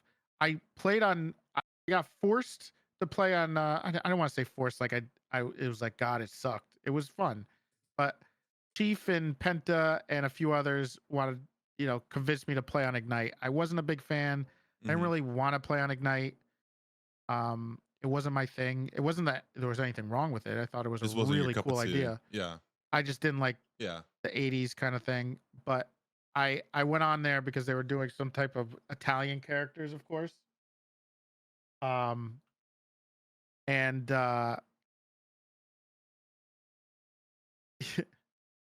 And I, unfortunately, I didn't get to hang out with them because stupid chief decided to get arrested as I was logging onto the server. And then he messages me and says, "Hey man, we just got like 60 months in jail." I was like, "Dude, I finally got on." So then I was walking around the server being an idiot. I think I ran into Shiny and I was a complete jabron.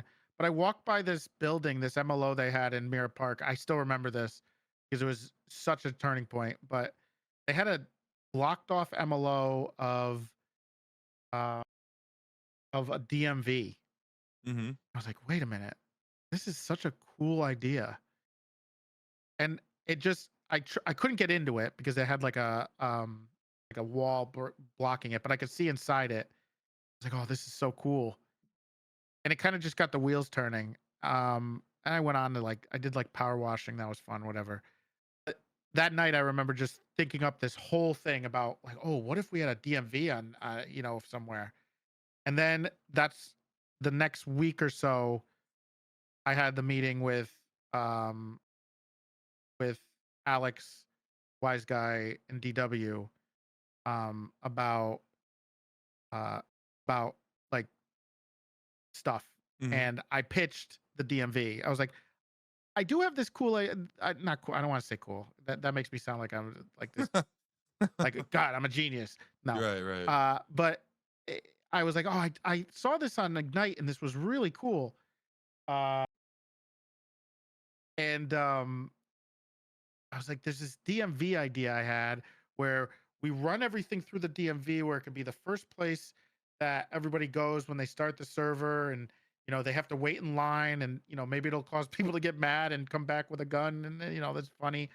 And like I kind of knew that thinking of people who would be playing on the server, or who would be front and center, would be like Kyle and Penta, right? And Mm-hmm. I figured, you know who better to wait in line, get sent to the back of line, get mad, and come back with a gun than Kyle or Penta, Mm-hmm. right? So that was kind of like one of the like ideal situations, and I didn't think they were going to go for it. I was just like, whatever. You were And just kind of like DW was, pitching, yeah, just kind of yeah, throwing, and yeah, throwing DW was ideas like, out. in his very British accent, was just like, yeah, mate, let's do it.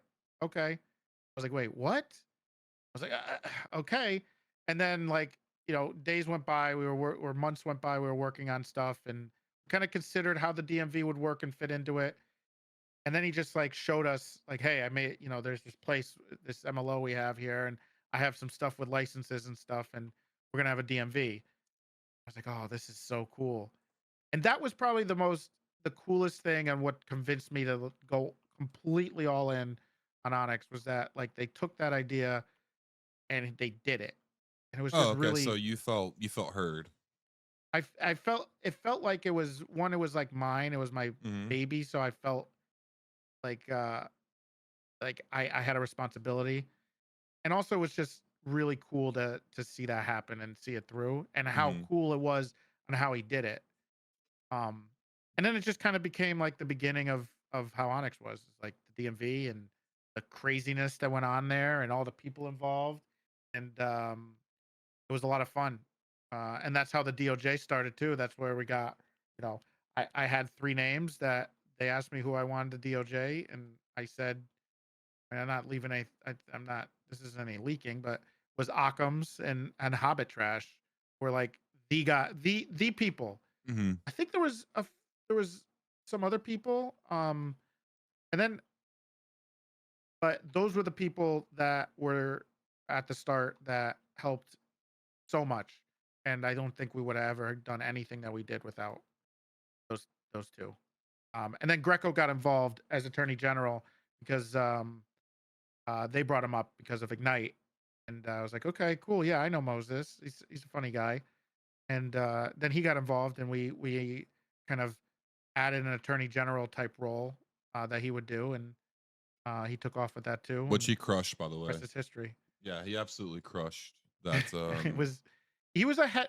I guess the best way to put it is he was ahead of his time. Absolutely, I I think agree it with was you. a little too much early on, but like like from now and even like 6 months ago, probably he would have been like that. What he was doing would have been like, yeah, he was a little ahead of his time.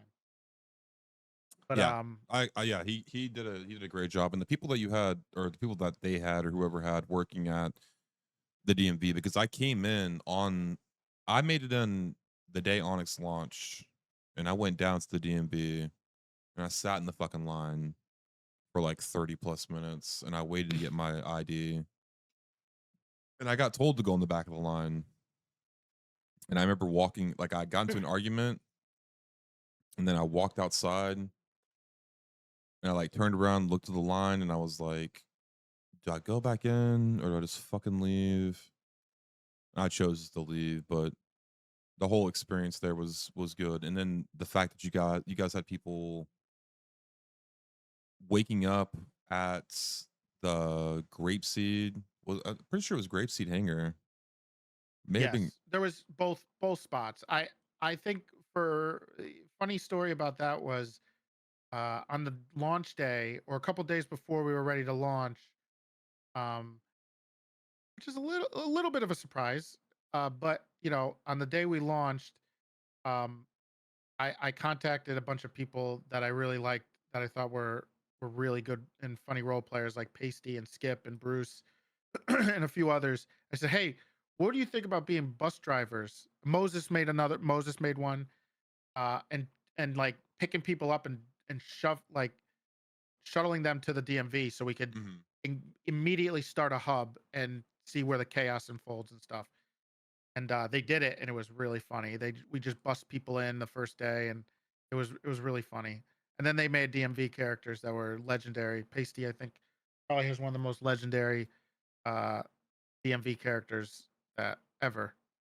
He was killing it. I remember he had like 2,000 viewers, people watching him just ask people about licenses. That's how good he was of it. Um, but yeah, that was There's great. also God, I'm trying to think of his name because she hasn't streamed in forever, but he's Wise Guy's friend. He was around for a good bit. He used to play that character named Tommy. Oh, Jamie. Jamie, yeah, just Jamie. Yeah. That's just Jamie. Yeah. Yeah, he was the one that picked me up. Um, He was. Yes. he picked me and Greenwood up because me and Greenwood actually like loaded in together. Unironically, like we were DMing each other, like, "Oh, we're in queue," and then we got in, and then we loaded in together, and went down to the DMV together. But we were in his car, and he was like, just I mean, you know how it is, like when you first load in somewhere and you're like trying to figure out your fucking key binds and everything else, and he's like, just do it. And I'm just like, I can't, you know what I mean? Like, I fucking don't know what I'm doing, man. Um, but no, it was good. It was really good. So you help with setting up, or I guess structuring the DOJ, and you kind of bring in those people. Yeah. When did Justice Joy come into play? Because that dude also killed it as well. Oh, he was it probably one of the best things about Onyx was getting out of the no pixel bubble that I don't think is really is true anymore. But back then it was. You were so enclosed in that bubble that you didn't know of anybody else who role played Mhm. anywhere else. And then Ignite happened. And then you started seeing these people like Warjack or Yeah, Bionic, yeah, um, Bionic, yeah.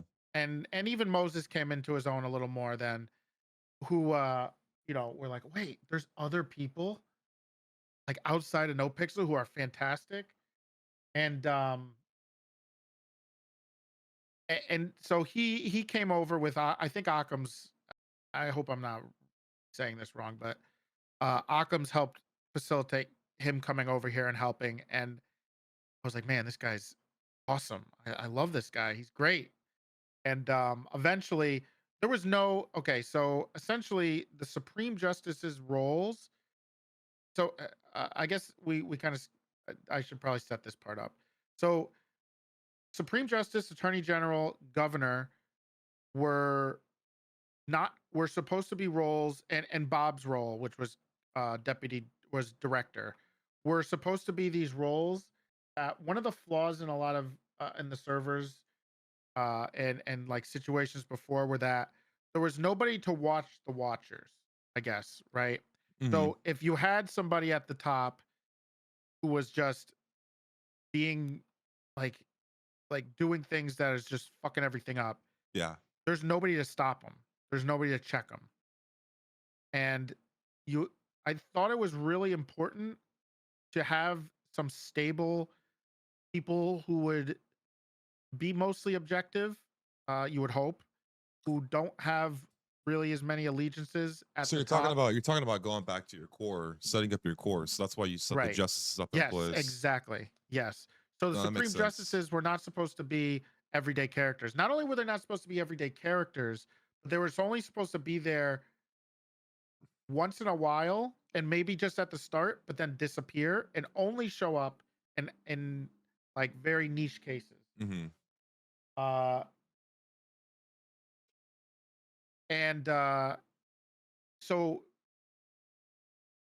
it was I mean lucky I don't want to say lucky for us, but Ignite kind of fell apart before before Onyx started. That's why we were able to get Hmm. Bio and Moses to come over here, is because Ignite kind of exploded. But uh one of the things we just really wanted was a core that could do that. And Occam's was somebody in the DOJ who was always that kind of rock, who was, could always kind of keep the ship going. Yeah. And then Bio was that guy who came out of nowhere, who, Hobbit had a life, um, and Hobbit does Hobbit things.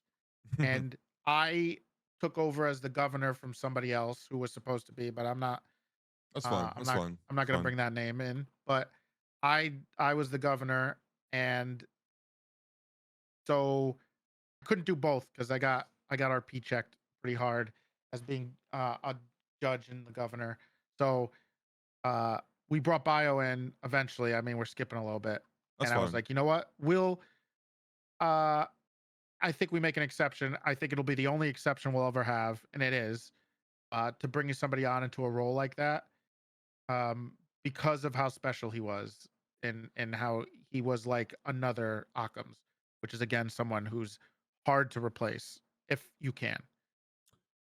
And they have been so important Yeah, Justice Joy uh, really fucking like I to think to stuff. I want to say it may have been my first court case on Onyx was Justice Joy. I'm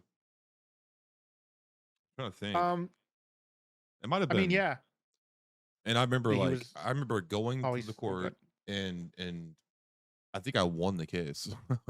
And I was like, It, "Oh fuck, okay, like this is cool." And I think that's kind of like what put the hook in for me to do what I ultimately ended up doing, which was trying to have lawyers represent and then inevitably representing myself and doing a lot of court cases and a lot of bench trials and stuff, which also bench trials, another great implementation for DOJ.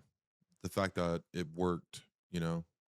bench trials were we can't take any credit. Bench trials were always a thing. Um, my thing. I mean, I could talk about the DOJ stuff forever, but my whole thing was that I really wanted a tiered system, Hmm. and then I really wanted, which we never really panned out as much as we want. I mean, there's always a chance, is to have like open court, kind of like that. I always thought of it like that. The viral judge in Rhode Island Yeah, I know what you're talking that does about. open court. Yeah, yeah.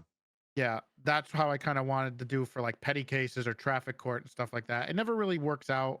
I tried to do that in Nopixel when I came back with Nathan. But again, it just sometimes things just they sound great in a vacuum, Hmm. but they practically don't work. And it just didn't work out. But bench trials were always a really fun thing. I just really wanted a tiered system to check other things, but and then have the people who almost never needed to be checked. I don't think anybody's ever. I mean, I'm sure people have been upset, but like when you have Occam's or Bio reading your case or doing your decision, even if you lose, it's really hard to be upset with it.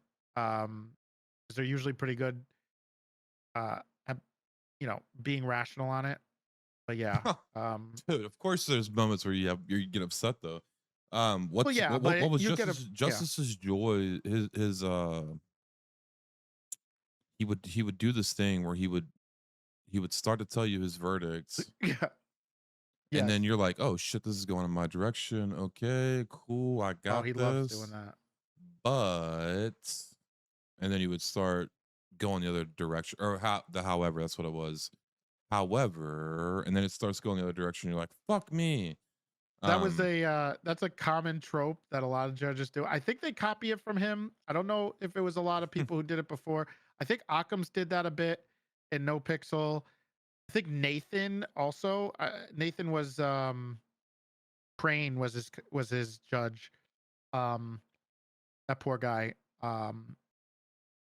But he did some things like that a lot of the times. mm, It was a very but I don't think. I mean, Bio's just he's one of those guys. He's just yeah.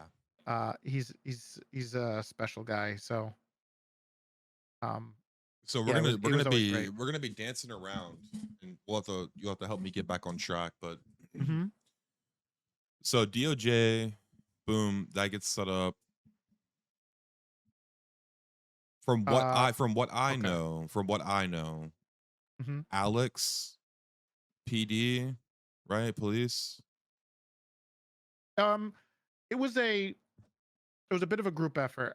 The only name I'll mention besides myself, obviously besides Wise Guy and DW, who Mm-hmm. to their credit gave us a ton of freedom and trusted us, which I think was another big thing for me Mm-hmm. was the trust um to do the right thing. And I took that to heart. Like I thought that was really um like I did I didn't want to take advantage of that. If I'm being trusted to do something like this, I need to make sure I do it right. But myself, Harona, and Alex, mostly them. I was very burnt out on cop.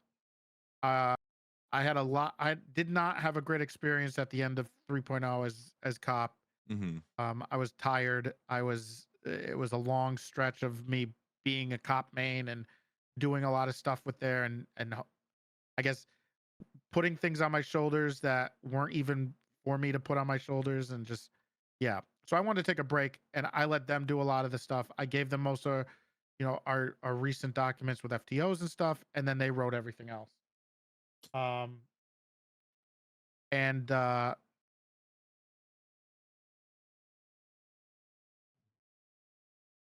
and then once we started, what happened is I just reached out to every single person I knew who would possibly be interested, and say, "Hey, do you want to play cop over here?" Or let me know. Yeah. I would reach out to a bunch and help them, and anybody who wanted to play cop, I would help facilitate them coming over here, and getting and playing on the first day or whatever. But other than that, I didn't really play cop. I kind of played a secondary character. I didn't want to play Toretti. So I played the Sal character, who I was kind of had to be a a unique guy, and I made him. Everybody was BCSO to start, Mm-hmm. and then I made my guy LSPD, and then Tinker had to make his, and then the Tinker versus Sal rivalry happened, which was really fun. But I kind of steered clear of a lot of cop stuff, because we had Alex and all these really like awesome people to help. Mm-hmm. Um, and they knew what they were doing. You know, it, it's it's immeasurable. Like the amount the experience they've had and what they've had to experience and what I mean even myself and playing and doing cop stuff on a role play server for so long, you can't replicate that. Like there's no way of like fast tracking that those people, right? So Yeah, yeah. like the advantage we had with those people was just phenomenal. Um, so I mean, they pretty much did everything, and I mean, up until very recently, I still don't play much cop, but Well, I um, mean, you did for a bit though, yeah, right? I mean, you were the chief for a while. uh, yeah, I did come back for a little bit, didn't work out. too well, but I didn't put the effort in that that I should have and that Mhm. it deserved. And yeah, I was and then the Papa Dom's era started after that. Um, so DOJ gets set up. You have a team of people working on the PD. I'm Mhm. trying to think about the Civ shit in the beginning.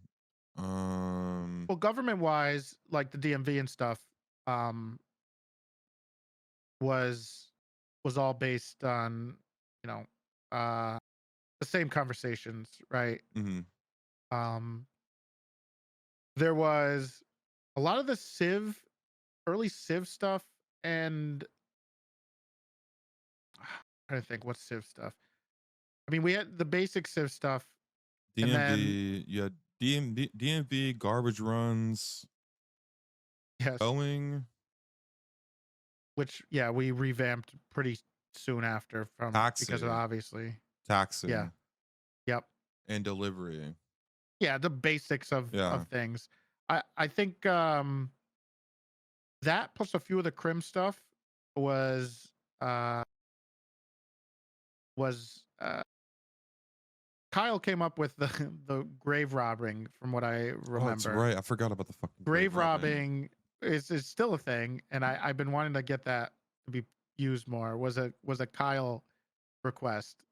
Um and the way that the mayorship and stuff kind of happened was um there was a lot of back and forth on that stuff. We never were able to kind of like nail it down. I think we just needed to push it and then iron it out as we go because I think there was a couple conversations. I think Penta was involved with some of those where we were trying to figure out how to do it, what made sense.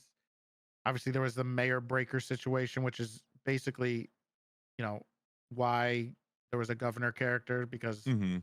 he was You needed somebody to, you need, again, he was going back. assassinating and he was snorting coke or what he was Yeah. RPing snorting coke because we didn't have actual coke at the time and using Chief's character to assassinate people. You know, very funny stuff. But we just could not. I think it needed to be worked out in character, like in practical use on nailing that down. But that's kind of how that went I mean, after that. but I And mean, then obviously the towing governor, became the big thing. the governor is there the same way the justice is there, and the same way your high command is there, right? Basically, Um, like it's you're checking your checks and balances, Yeah, your yeah. I mean, core. the thing about the governor role was again, I was only going to be around on Jerry like a throwaway character at the start, but Mhm. obviously things don't. Like, I mean, that was like one of the ideas that we had going into it was like, okay, these characters will help set things up. You'll put people in the positions, and then you'll leave. Mhm. But in practical, and when it became like practical, uh, people kind of like those characters being around. They also kind of rely there's like a A comfort in having the mentorship. characters. Yeah, yeah, yeah, Also just like the yeah. comfort. Like in 3.0, I guess a good example is Kyle and as a sheriff. There was this comfort to having him. Same thing with Alex.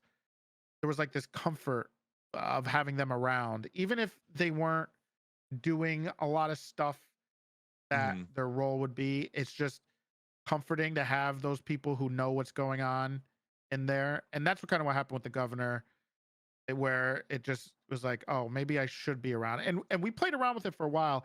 I did this bit where I faked my death in a helicopter crash on Jerry when we had our first mayor after Mayor Breaker after Pentas mayor, and um, I tried to like disappear and let everything just go in role Mhm. play, and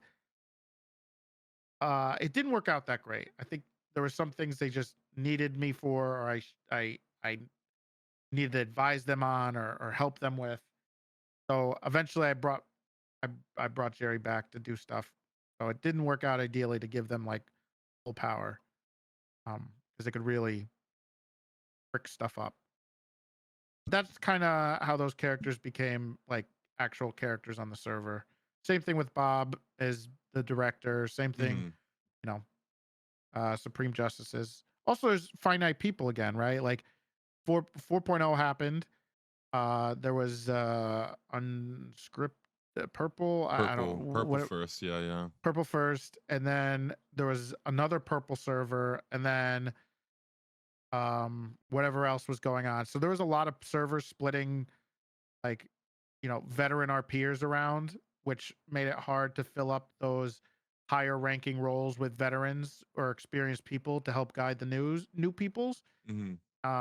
Which made things more difficult, which makes it so that if you're in those positions at the top, you have to pull double duty, right? Like, you just inherently, you can't just sit at the top and be like, you know, do everything for me. You have to get down in the dirt and kind of like fix things sometimes. Um, which is what happens. So when it came to the crim side of things, right? So we covered the DOJ, we covered Hmm. the government stuff, we covered the civ stuff, we covered the PD. Who or what was that? Um, Early on, for a lot of the brainstorming that we did, uh, I I wasn't a part of that stuff. Okay, okay. I spent like most of my time dedicated to The other side. Okay. writing, trying to figure out the penal code, and with Herona and Occam's perfected it and made it usable. And the government and DMV and stuff. But Hmm. when it came to crim stuff, that was a Kyle and Penta had a bunch of stuff with that. That was a wise guy thing. Like, he had the broader plan. Obviously, he's always been that kind of guy. He's Hmm. a big idea guy. He's very creative. He's got really intricate ideas he comes up with that, are way out of my like ability. Yeah, yeah. I'm not a planner. He is. So he kind of had an idea for how things would go. We had a plan from the start of how things would go and progress, and didn't happen. I mean, which is fine. And then obviously there was some people who were sick. We we went through a few um, periods of that where there was some people. We all got sick, I think, at some point, and it slowed down some stuff. And obviously, starting a server is not easy. Hmm. It's just really difficult to do, and you learn a lot of stuff. No matter how many long you were part of, another server, uh, doing your own, and how people act and how people respond, and dealing with all that, and making the decisions that you don't think about are tough. Yeah. And there's a lot of growing pains. I mean, And we're lucky. I mean, it's not easy to keep a server going when you're going through growing pains. And I think the reason it worked for us, and why we're still around, and why we're still who we are, is because of those core people who made it possible. And I don't think we'd be here without them. I think they're just so important to have those people who care, and are here for the server and not for themselves or their group or whatever. yeah. Um, and having those people at the top to be your rocks is where a lot of servers I think fail, is they don't have those, and the people who are out for themselves are able to kind of like take control. We don't have that. I think we have a pretty good environment, um, luckily, where there's not that type of uh, atmosphere. I mean, I will say too, I think that it's I agree with you because you guys are what, 3 years old? Longer 3? now, right? Maybe Oh, 4? three, No, no way it's three, 4. three, Yeah, I was three. gonna say it's gotta be 3. Our anniversary's in December. So you'll be so honestly be turning 3 in December. Four. 4? Really? I'm pretty sure it's four in December. Chat, anybody got a fact check on that? That's crazy if that's the case. I think it was our third. That's a long time. ONX launched December 2023. Hey, you'll be turning 3, silly boy. Oh, Yeah, you'll be turning 3. okay. All right. Yeah, 3. I was gonna Thank God. say, I was Thank gonna God. say, dude, fucking A, man. Um, yeah, cause my time started getting fucked up then. Yeah, cause I get my anniversary for streaming is in October, and I'll be 3 years streaming in October. Yeah, so that makes sense. Okay. Um, does it? Okay. Anyways, it doesn't matter. Um, so I mean, like, yeah, I mean, I think the fact that you guys are still around now, I don't mean to say that with like a in a bad way, but It's not easy. it's No, no, it's a it's lot. not. Yeah, yeah. It's very hard. Like I feel like 5M servers are very volatile and very Mm-hmm. fragile, you know, and to still have a decent amount of people who play on the server and a dev team and still the majority of people in the same spots, if that like Wise Guy being there, you being there, you know, Miles being there, like, you know, obviously devs kind of come and go. That's just part of the part of the thing, but the majority of everyone is still there, you know. Our Or core devs are. I mean, we have um Dashi, some devs who have been here. Yeah, Dayashi's here. Yeah. No, but I'm bummer. really Dayashi is incredible. Probably one of the most talented 3D devs regarding like cars and stuff like in all of 5M Mm-hmm. in that community. Like incredible. Junkie. Um Junky's there, who was instrumental in SDSO, I believe too. He helped a lot with that stuff. Uh so um and he's been a rock also with us. So yeah, they've been Wit and I don't want to leave people out, so but like Manic and Wit who have been like the core of our I was gonna say Manic, uh yeah, because I've dev. heard Manic's name from the beginning, pretty much. Yes, fantastic. Um He's the one who made the MDW, right? no, that was DW. Oh, really? Uh Okay. which um we The spent a MDW, lot of time the on that. MDW is crazy. Like that's So still, it's still to this I day, didn't it's still mention that. insane. Yeah, I didn't mention that, but one of the cool things about I think the only reason it worked is just because we had people who were so spent so much time on cop for so Hmm. many years that we were able to craft something in which he basically said to us, "What do you want? Here's what it looks like. Here's the base. What do you want?" And I think we sat in a call. Um, we sat in a call for uh about hours, multiple days, and I kind of like we were like, okay, this is what we wanted at the like if in the because the DW made the MDW in 3.0 too, Okay. which he made in like very quickly. It wasn't that you know he says it himself. It wasn't that great, but it was pretty. It was okay, and it was easy to maneuver. But I was like, what does a cop really need to make things better, more efficient, easier to write a report as quick as possible and get the crim out. I mean, that is important to make things easier for them to do that quicker. And I just said, I think we should have this, we should have this, we should have this, we should have this, and he just did it. And then once it launched, you know, we had people give the feedback that we needed to improve it even more. And obviously, the core functionality of it is unparalleled. It's incredible. It's the coolest thing in the world.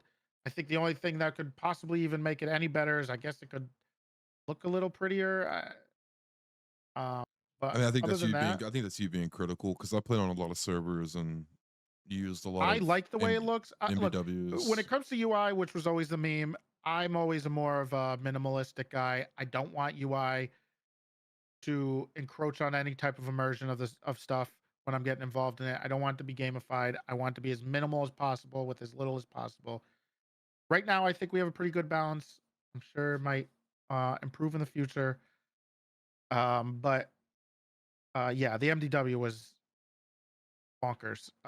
Was the coolest thing we saw. And as we were going through it, and we were working on how the criminal reports would work, he just, we were like, oh, this would be cool if we could do this. And he's like, yeah, it's already there. Yeah, it's already there.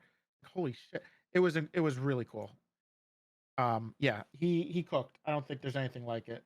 So when you, because I mean, I was messaging. I ended up messaging you. I started messaging you at some point in Onyx whenever, it was just like the crim shit was, Mhm. a little lackluster, and I was giving you feedback and trying to help a little bit the best that I could.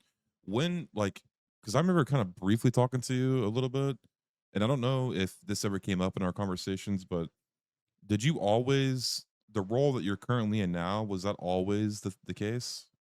No, Okay, no. I didn't think so because I felt Um, like at one point whenever you and I were talking, you were very busy, and I think that's whenever you maybe started to assume I the started role. out, yeah. So I started out um, just being a bit of a just like kind of like a like just there helping as much as I could Right. where I could, kind of consulting on how the DOJ and the DMV and the government would work, and the PD too.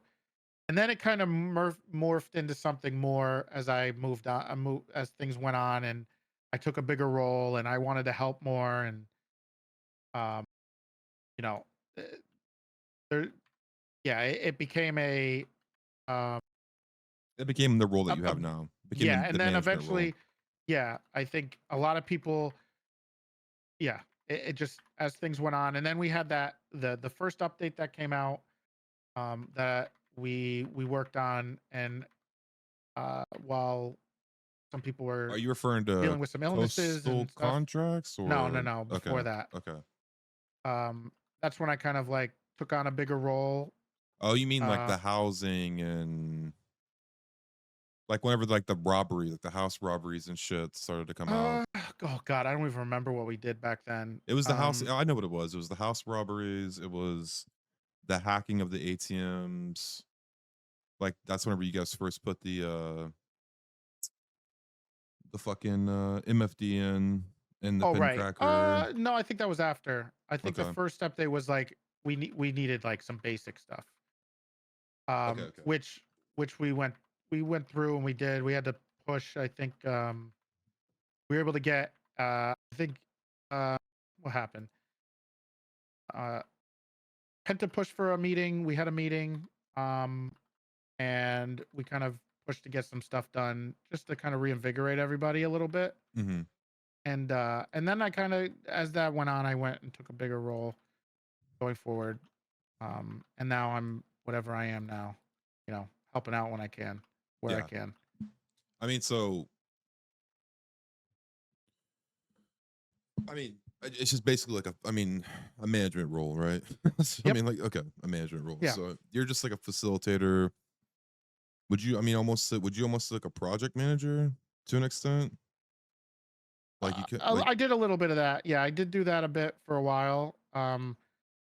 I usually deal a lot with pretty much the same things I dealt with at the start. Ironically, it's just dealing with like improvements to uh, uh, different systems in the government, and how things function in the server, hmm. stuff like that, and what we could use, and help like work with the devs on what makes sense, and consulting from like, I guess, an experienced role player uh would be, on advice and stuff like that. So that's what I do most of the time nowadays. Okay, so Um now you're, Trying to make things better. yeah. So now you're, I mean, you're still kind of just working on the DOJ, working on um maybe a little bit of like SOPs, a little bit of law shit here and there, like just kind of trying to help out where you can with that side of things, like the Civ I'll tell you what governments. I'm doing. I don't think I've made this. I guess I haven't made this very like it's not really a private thing, but currently I've been going through and trying to give a bunch of love to different things, Hmm. like focused at once at a time without being all over the place or trying to do too many things at once. So, for instance, we did some changes to how food works, Hmm. Hmm. and how not only I guess this is a good example. What I do is like how it works in the server, and then how what kind of changes we can make mechanically to make it better for everybody Okay. going forward. So we're working on that, right? And I'm essentially going to work through as many different things as I can uh, to try to reinvigorate different aspects and factions on the server, Okay. and improve it with help from either the devs or myself or the admins or whatever I can do to make things more fun going forward. No, I mean that makes sense. So you're basically just Um, kind of like you're just kind of going through one by one for things that are already yeah, I've implemented and learned. trying to smooth it out. Yeah, I've learned a big lesson of like trying to do things too many at a time. Hmm. You're just half-assing half of them, Hmm. and that kind of sucks. And then it sucks for the people involved. Yeah.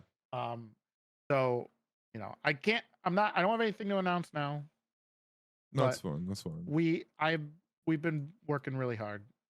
Yeah. If you didn't know this, I mean, this isn't a secret. We do have blackjack now. We have our own custom blackjack. Ooh. We came up with similar to our poker. Um, so that just is today, actually, ironically. So Okay. Um. that's So happening. who? And correct me if I'm wrong, but from my understanding and current state, is Alex still? So you're doing that. Alex is still, Okay, yeah, Alex is still kind of he's doing still PD ish things a little bit, like commissioner he- thing. he's a role player. Okay. Okay. So so who is I guess looking at the crime side of things now? Is that just the admins and the devs? Oh, Or that's all of us. I think at the highest level, like management, we all are. okay. Yeah, Okay. very aware. I like I said, I think Because I'll say this. I'll say this. Like when I look, no, spoke, no, no, no, no. All I'm gonna, I don't want to. Okay.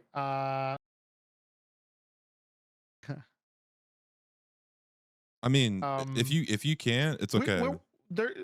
Uh, we're working on. There's some. Yeah.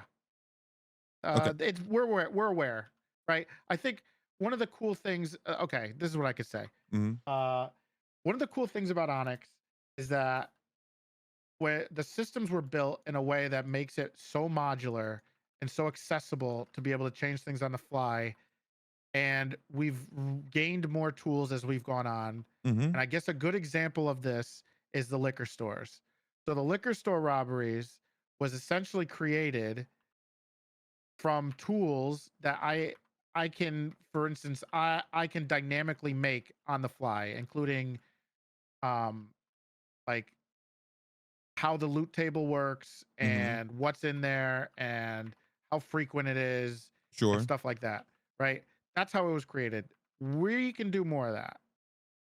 Um, and we've only gotten better at doing that stuff, especially recently. So, um, in regards to what I guess, besides the stuff I was talking about, I'm working on, that's another thing we're coming up with.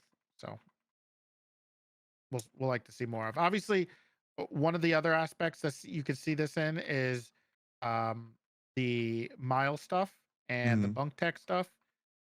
They use that and the DMs and all that stuff. Yeah. Can use and utilize those tools a lot too.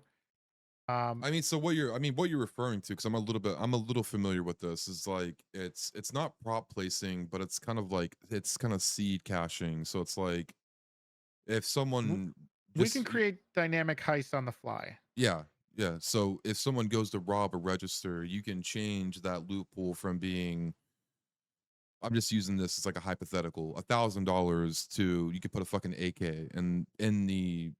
in the register if you wanted to, or a chance for that to spawn in the register if you wanted to. Is that kind of like what you're referring to a little bit, or is it deeper than that? It's a little different. Okay, okay. Well, you don't have to go into it too That's deep. all. That's Yeah, all I'll that's say. fine. That's Yeah, fine. I'm not gonna trade secrets. What I'll say is when around the time that I was talking to you, I mean, as you know, I was also talking to Wise Guy and giving him the feedback and like trying to, I mean, basically just trying to help because, like I said, I was very, I mean, I still am. I was very loyal to Onyx in the sense of like just trying because the RP was so good in the beginning. It was like amazing. It was crazy. Everybody was hooked. So I was just trying to do whatever I could to kind of keep the momentum going. And I won't say, you know, what him and I discussed, but I'll say that I understand, you know what I mean? Like the idea, the goal, I guess, or I wouldn't say the goal, the thought process. Because I mean he was kind enough to share things with me back then, which now must have been probably over a year ago at this point. Um Hmm. so I mean I get it, you know what I mean? I understand. And what I'm also assuming is like with how creative he is, there's probably an outline for you guys on the direction in which you want it to go. Like not just the crime stuff, but Uh-huh. just like everything. Um, he's again. I think they're pretty. You know, he's pretty trusting. Mhm. I've tried to not take advantage of that. Yeah. Um, and we try to we work together pretty well. We have a pretty good relationship, and it's healthy. I Mhm. think. Mhm. So we're able to concentrate our time in different things. And we have our things that we're good at and what we're not good at. He's good at lot more things than I'm good at. Just in general.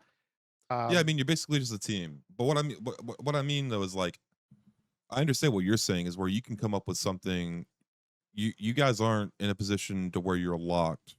You can come to him and say, or come to anybody and say, hey, like this might be a good implementation, and you have that freedom to do so, right? Is kind of what you're getting at, like to a certain extent with Wise Guy. But what I mean by that though, and we don't have to get into it like super deep or anything, but what I'm saying is like when I did speak to him and he was kind enough to tell me things and you know show me things, it was like, oh, that's kind of that's when for me it kind of clicked. I was like, oh, okay, I understand. You know, like what you're doing. You know what I mean? Like what your plan is, what your goal is here. mhm.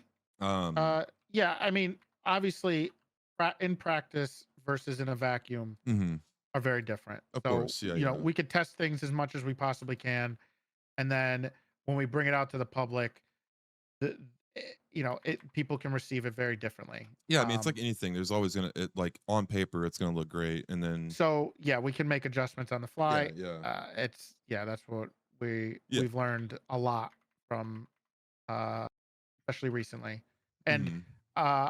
our I think some of our crim mechanics still have not been figured out yet. I guess I'll say that in regards to Motherfucker, some like don't you dare. uh, I brought this I guess story up. I I brought guess this the story best up. example is the banks. There's still some stuff people have not found yet.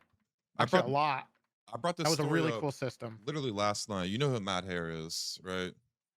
Matt Hare Uh, plays Jethro. He was on yes. Onyx. Okay, so I had him on the podcast last night. We were talking about Onyx a good bit.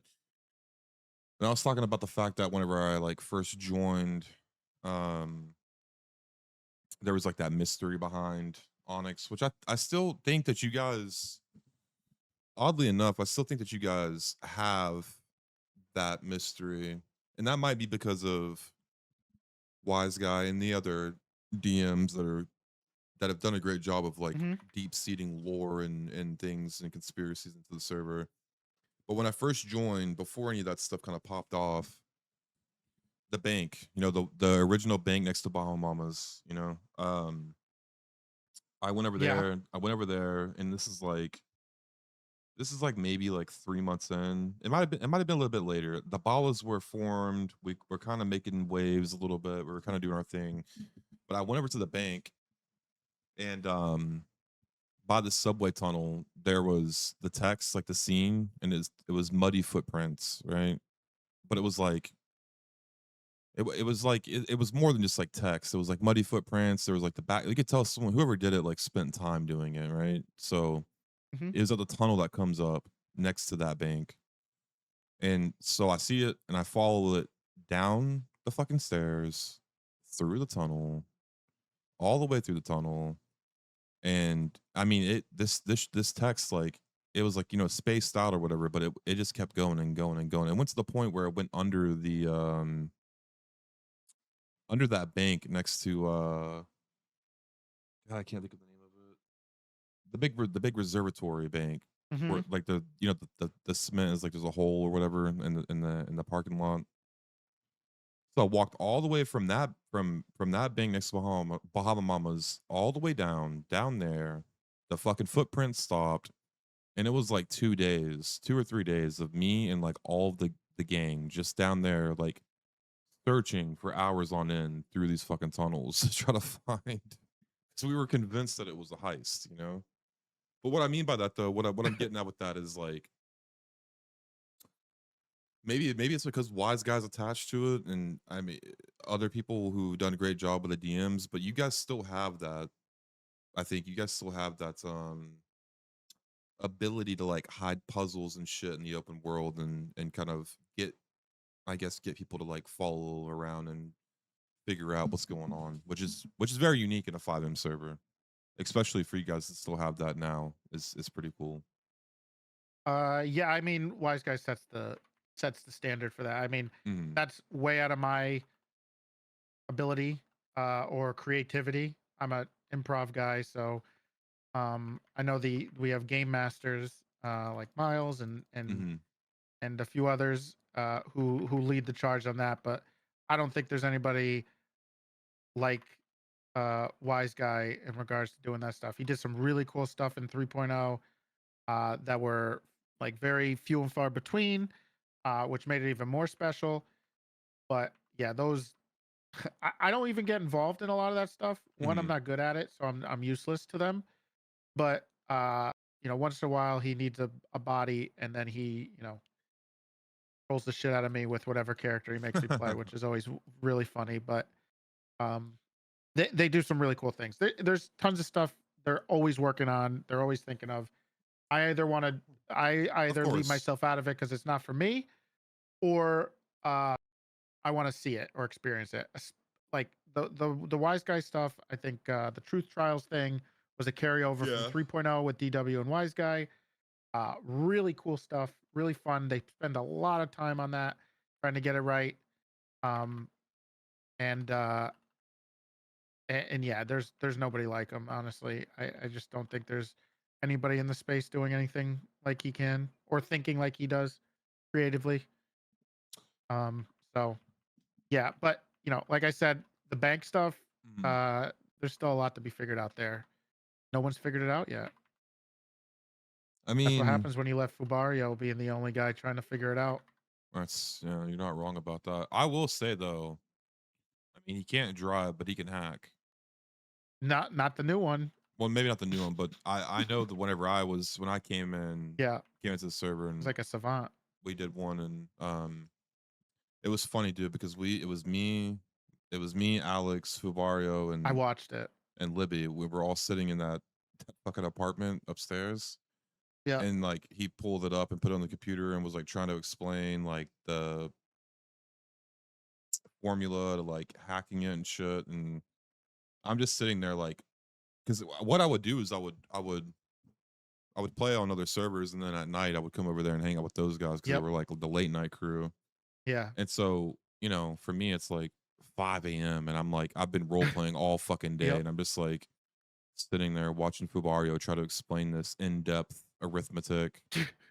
you know, and I'm just like half asleep, like, okay, I don't really care. Let's just go hit this fucking thing. Cause I mean, I can't do it. I'm not good with math, but um, no, that's cool. There's still lots more for people to figure out.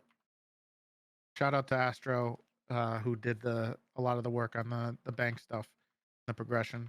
So Yeah, I mean, I think you guys also did a really good job with, I mean, obviously, I mean, you know, e- ebbs and flows, uh, whatever. There's always gonna be something for somebody to complain about and bitch about. But I mean, I think overall, I think you guys have done a great job, like the boosting and um, the banks, and I did the liquor store. That was pretty cool, unless it's changed since then. Um, no, that was some like little thing that I wanted to do, mhm. like to set up. That was outside of the larger scope of things because I'm not good at that. But I was like, hey, I wanted to try this thing. I tried to attach it to to add a little more crime, so I attached it to this store robberies and Wait, are you saying that um you did it? Like, or um what was it your idea, or did you like have a hand in coding it? I'm not that I very little coding I Okay, do. I okay, change okay, configs, okay. but no, I help like, Yeah, put it together with a few other okay. devs like Aim House and Anonymous and stuff and it's a nice little thing and I'm sure we'll see a few more of those coming soon. Yeah, Um I mean, so I think it's cool. I think it's a good idea. And obviously, I'm not gonna like sit here and pry you for leaks or anything like that or any of that shit. But so you know, let me think here how I can.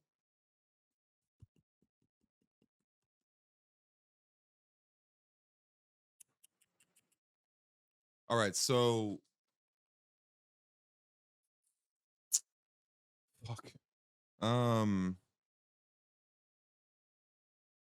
I know. Okay, you're saying everything basically is you guys are going through it. You're you know trying to improve the things that are currently in the server. You guys are also potentially maybe working on other stuff. Well, I mean, I'd imagine with any type of like any type of server, there's always development going on in the background. Doesn't mean that there's necessarily like anything happening anytime soon, but I mean that's true though. I'd imagine there's always like people are always developing. You know, like that's what you have devs for, right? Whether it be small things, big things, whatever. yeah, Um, it's not easy. yeah, It no, 5M development is not easy. okay, I mean uh that's a good segue. I, I, So yeah. getting okay, so going from basically you didn't hold an admin position or anything like that No, I previous did. to I Onyx. was. Not previous to Hmm. Onyx, no. So you take your break, you come to Onyx, you're just helping out, you're I just actually trying to. didn't take a break. I maybe I mixed that timeline up. I kept playing on Nopixel, and uh I uh enjoyed it. I Mhm. think towards the end I had a little less enjoyment. I think I was going through an existential crisis myself on like, am I hanging out with too many? I need more. Yeah. or whatever. But yeah, I kept playing until I announced I was going to Onyx. Mhm. So So, but you leave NoPixel, you come to Onyx. You mhm. previous to the Onyx, you never held an admin role really. I mean, you did command shit, which I guess like when I think about command stuff like that, like if you're able to when I think about I like think that yeah, running a PD and stuff, you kind of have I guess the tool set to be like a staff member or something like that of a server because you get to talk to people and you're in a position of power, so to speak. You know what I mean? I Like think you this is why high command is I always thought it was just not worth having. why? Because you feel like Because no, go ahead. Yeah, expand on that. uh I think the problem becomes the people who are in high command are still basically always at the mercy of whoever is above them Hmm. because the decisions that a high command member would have to make either has to do with development stuff that they don't know of, or um, they have to make overarching decisions that only someone from management should be making.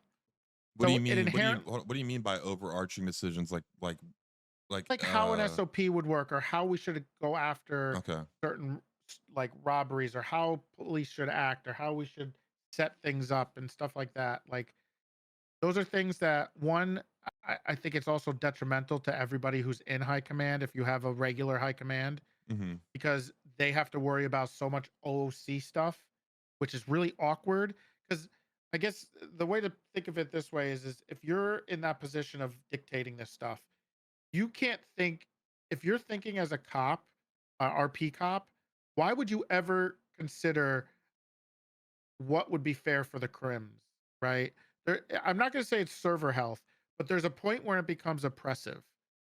And if you're a cop and you're Mhm. RPing your cop, why would you not want it like that, right? So you have this balance of having to think of the server as a whole and what makes sense, and your role play as the chief or whatever also, right?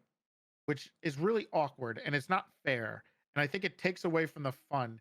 And then high command becomes this environment of like everybody fighting and arguing and vying for power. And then, if you have high command around all the time, what's the point of having anybody else? Because they just make unilateral decisions, right? But then you have that problem. I mean, I could. This is kind of like a fundamental thing, like Mhm. regarding PD. But in general, I think high command becomes this role where you're inherently in an admin level role. Like when I was on Nopixel, I would have to be aware of things that nobody else could be aware of, and that I couldn't leak or anything like that. Right, I had to right. have conversations with management, and it just kind of it kind of prepares you for it a little bit. And that's kind of why I wanted to do more, because couldn't do I couldn't help enough that I wanted to. Mhm. And that's why I always wanted to do a little more. But yeah, that's kind of what made it a little easier to transition into an admin role. But Yeah, because you have that nothing experience. prepares you for it Yeah. at all. It really changes. Yeah, it nothing really prepares you. It changes your perspective on things. My perfect my perspective has drastically changed uh since being in the position I am, and how hard it is and stressful it can be, um, And to when do you mean these how hard it is and how positions. stressful it can be, do you mean like what I guess like dealing with the balance, like the balancing act of kind of the tickets and like worrying about the server No, health and there's that, but I mean in general of like when you're in this position and you're trying to run a server, like one of the big things is like you want to make it for a place for everybody, right? And you have the weight, you have a responsibility, and you're in a position where that's your job. You're supposed to make this fun for people. So if it's not, you kind of feel this burden of that. And I mean, I definitely feel it. I think it's important to feel it. Um, but yeah, I think that's one of the hardest parts of it is when people aren't having fun and having to balance all the personalities and all the different people and all the different levels, whether it's developers or admins mhm. or owners or just regular players. It's just, you know, it is I mean, maybe it's because I take it to heart so much of what of doing that stuff. But yeah, it's there's nothing really prepares you for that. Okay. I mean, no, I mean that Uh, makes sense. I mean, but also like, isn't it almost inevitable that's going to trickle down to your high command anyways? not if you carry the burden yourself, which I think this is kind of important too, right? I think it's important to keep like not put that on other people because it's not fair to them, right? And if Okay. it is on them, then and they want that, then they're gonna have to carry that burden. which is important. But I mean, it's kind of a shift. I just, high command is what it is. Command, they're very important. I think it's Mhm. just like it's super important for success So and enjoyment for I everybody. mean, basically, you guys have carried this check and balance system throughout the entire server. You have it in the justice. Everything, yeah. You have it with I mean, the that's a fundamental thing kind of we yes. try to do. You have it with the PD. You have it with the government. Yeah. And What? obviously the big goal is not to be I mean, in an ideal world, uh I'm not involved every day Mhm. in the day-to-day stuff.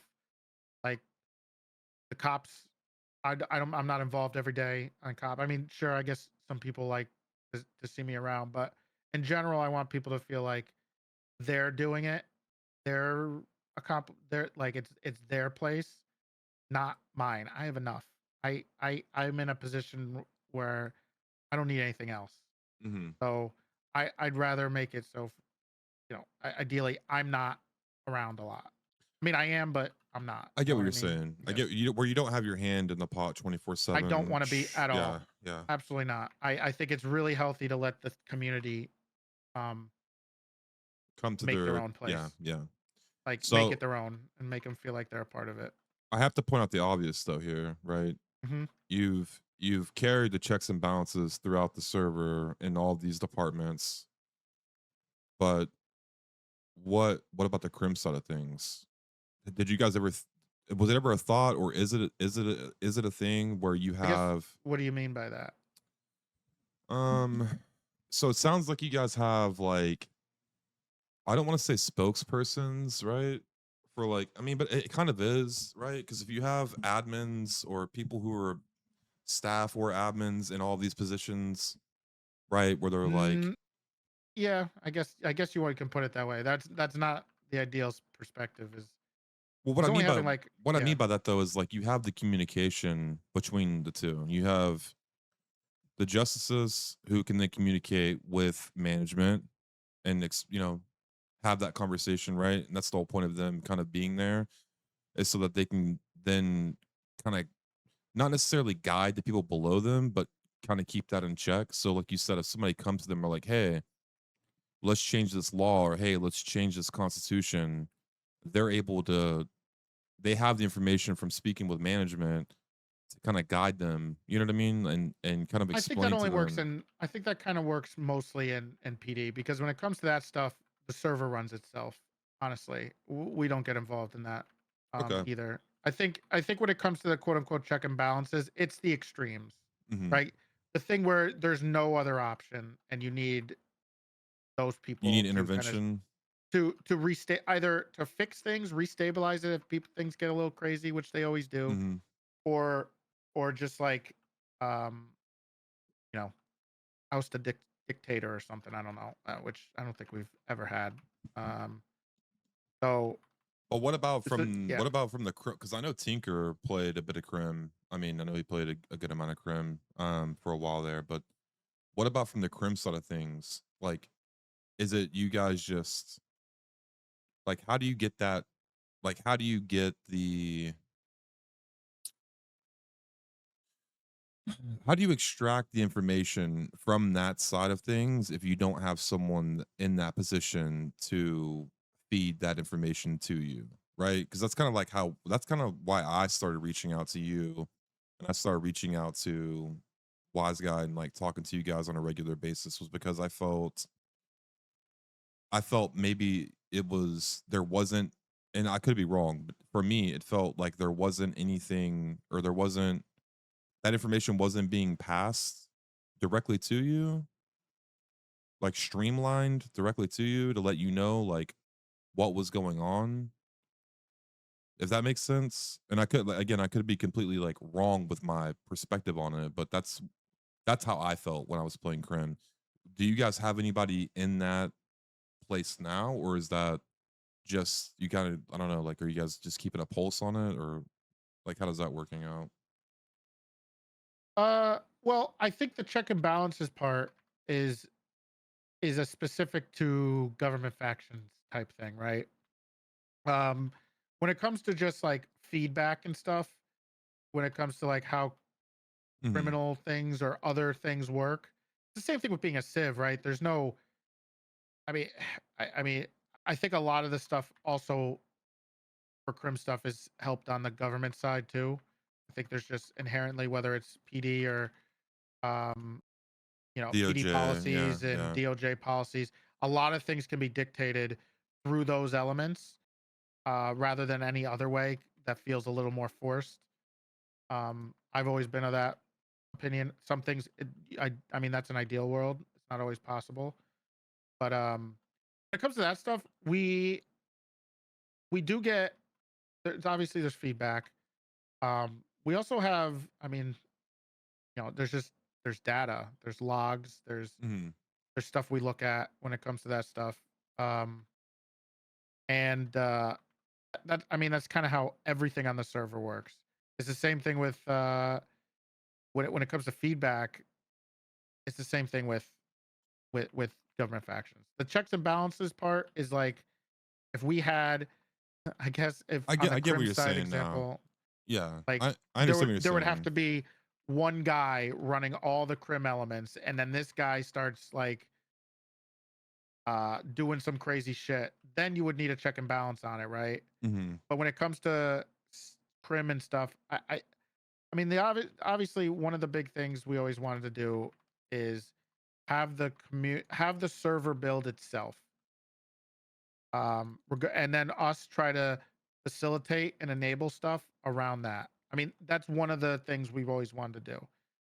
Um, so depending on how things work out, we kind of try to build a little bit on that. Hmm. But obviously, there's the uh, the goals and the ideas that Wise Guy has that are pretty great that he's trying to implement, and he can do it through his DM characters. I guess that's another thing is there's the DM characters who interact with people and get their feedback in character. But obviously, if people have a feedback, they can give it to us. We're not a we always appreciate You're that. not against receiving feedback. Um, yeah, especially in usually the best way to do it is in tickets. Hmm. Um, if it's super, obviously, the more constructive, the better. Um, but yeah, I mean, we take as much feedback as we can.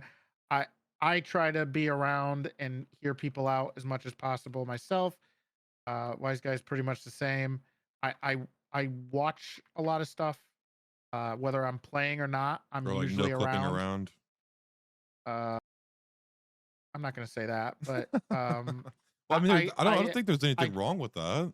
I think it's important for me to be able to understand and make sure that the rumor mill is not just a rumor mill, and the legitimate complaints are legit.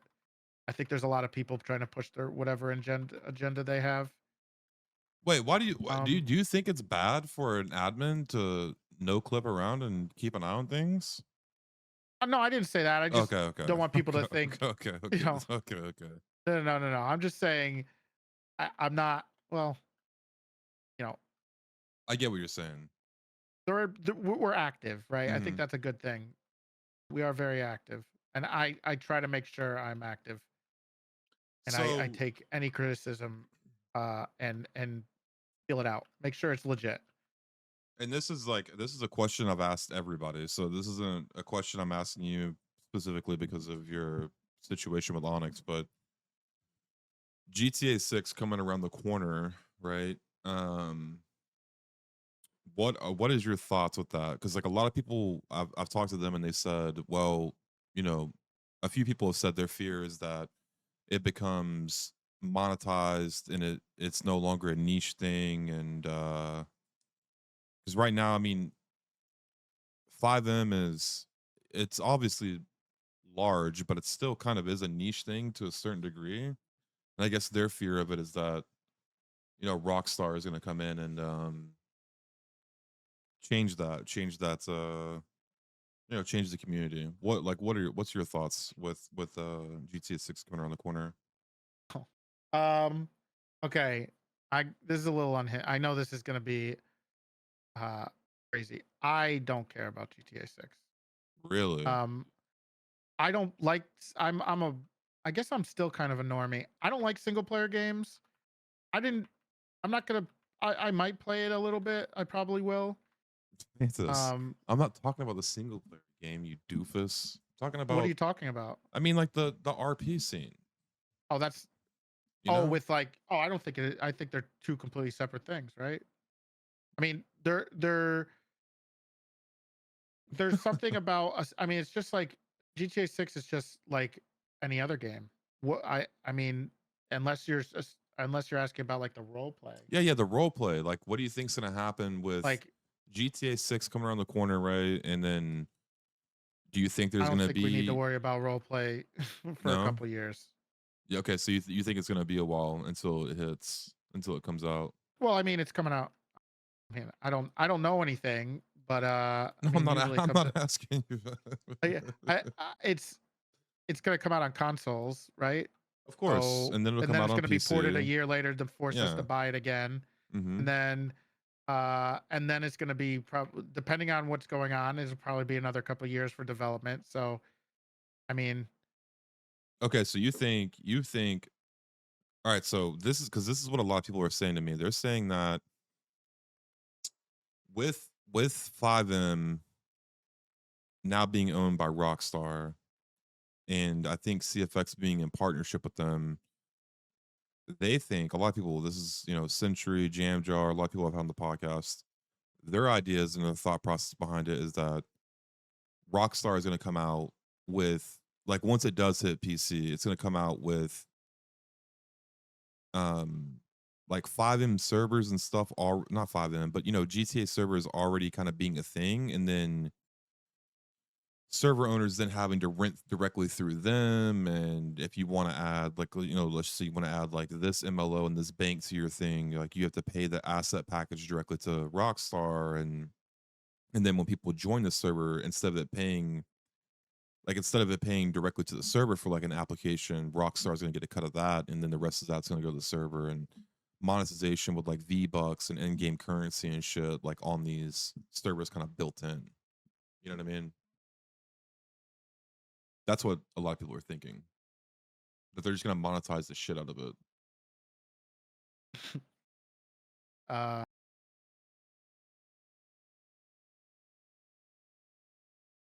that's interesting. Yeah, I mean, I'm not. You know what? Oh, okay. Look, I think we're there. Sure. Um, I I mean, just from a standpoint. I think I'm gonna. I think I should steer away from these questions. Okay, okay, that's fine. That's We should. fine. Yeah. That's fine. I mean, this is like the end of the conversation type of thing that I do with people, where I'm this not is saying they're wrong. I'm just saying, um, in the position I'm in, I shouldn't comment on it. yeah, okay. Or I I'm mean, not saying they're right or wrong. I get what you're saying. You're Um, saying that I you would just just you would rather just not you know discuss it because of your position. That's fine. right. That's fine. All right.